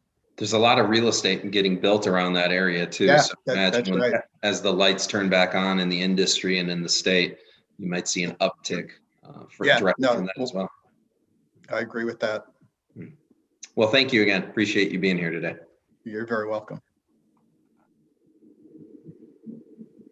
Mr. Fiacco, I did not have any questions. Reviewed your background and enjoyed hearing your qualifications and experiences, and especially pleased to see someone have a perspective of starting their career, not just over the time period that you did, but coming in as a dealer and seeing it from the ground floor, literally. So good to see you still succeeding in the gaming industry, and again, appreciate your presentation, and did not have any other questions or concerns about the investigative findings. Thank you. Thank you. Well, we've had 41 years to take a look at you, and it's been good. So I don't have any additional questions. With that, I'll take a motion. Chair Gibson, I move to recommend approval of non-restricted item number 10 as read into the record by Secretary Bell.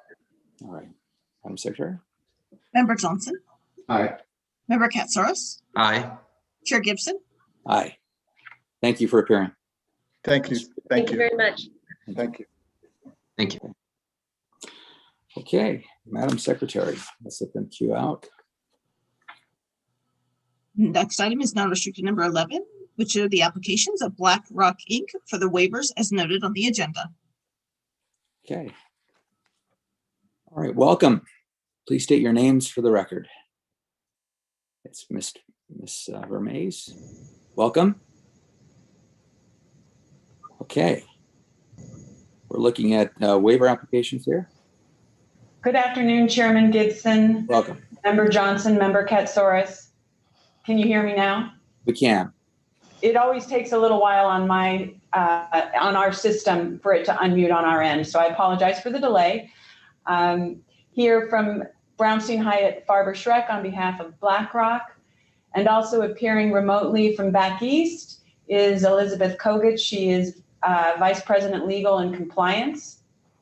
Mr. Chairman, this is a pretty straightforward application. As described on your agenda, we're requesting your support of BlackRock's institutional investor renewal application for a waiver of NRS 463-6434 to hold over a 10% beneficial interest, but not more than a 25% beneficial interest in the voting securities of Nevada registered publicly traded companies.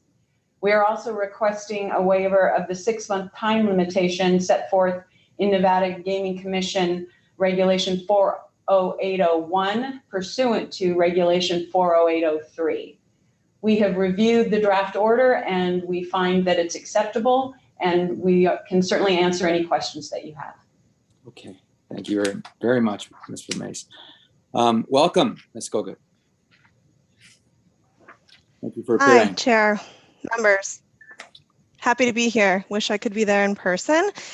Certainly warmer weather than we have over here on the East Coast, but again, happy to be before you and happy to answer any questions you may have. Okay. I don't have any questions personally. I'll turn it over to my colleagues for questions.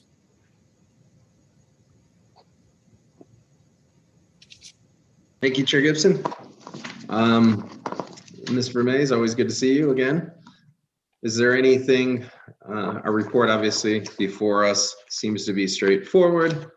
So is this a 3-year approval, I believe we're looking at, is that correct? It is. They have been approved for 3 years and have consistently complied with the reporting requirements of their existing order. We'd be happy to have you remove those conditions so they don't have to report further. I understand that it's a lot of work, but happy to do it. Happy to be part of the industry. You know, it really gives us the opportunity to just make sure to look under the rug to make sure everything is still up to snuff for us, as you can appreciate, right? Yes, we do. So is there anything else you think that might be of note for us before we consider recommending an approval for this? I don't. I will defer to Ms. Kogut. Ms. Kogut, good to see you. Nice to see you. Nothing to note. We certainly appreciate the staff and the agents' work on their investigation, and we appreciate the continued partnership and the ability to invest in the state of Nevada. Well, that's great. And you are the VP of Legal and Compliance? That's correct. Okay. And as you may have been listening earlier, we take it very seriously, the compliance role, your role specifically that you have with your company, as well as all the other compliance officers with the operators within the state. And with that, I didn't have any further questions here. I think it's in proper order as far as I'm concerned. Thank you. Johnson. Just for purposes of the record, you will continue to ensure that your involvement is for investment purposes only, and that not for the purposes of affecting any changes or with regards to the management or operations or bylaws or policies or what have you of any of the companies that you might invest in. Yes, Member Johnson, we are a passive investment asset manager. All right, very good. Thank you. I didn't have any other questions. Okay. Ms. Vermees, you're familiar with the order that we're looking at here? I have, and it's acceptable. Okay, wonderful. So with that, I will consider a motion. I move to recommend approval of non-restricted item number 11 as read into the record by Secretary Bell, and this would be pursuant to draft number 1 of the company's order. Okay, wonderful. Madam Secretary? Member Johnson, Aye. Member Katsouros, Aye. Chair Gibson. Aye. Thank you very much for preparing. Thank you. Let's go. Thank you. Okay. Thank you. That concludes our non-restricted agenda for today, for Wednesday, and that is the end of our meeting. Thank you very much. Thank you. Thank you. Okay.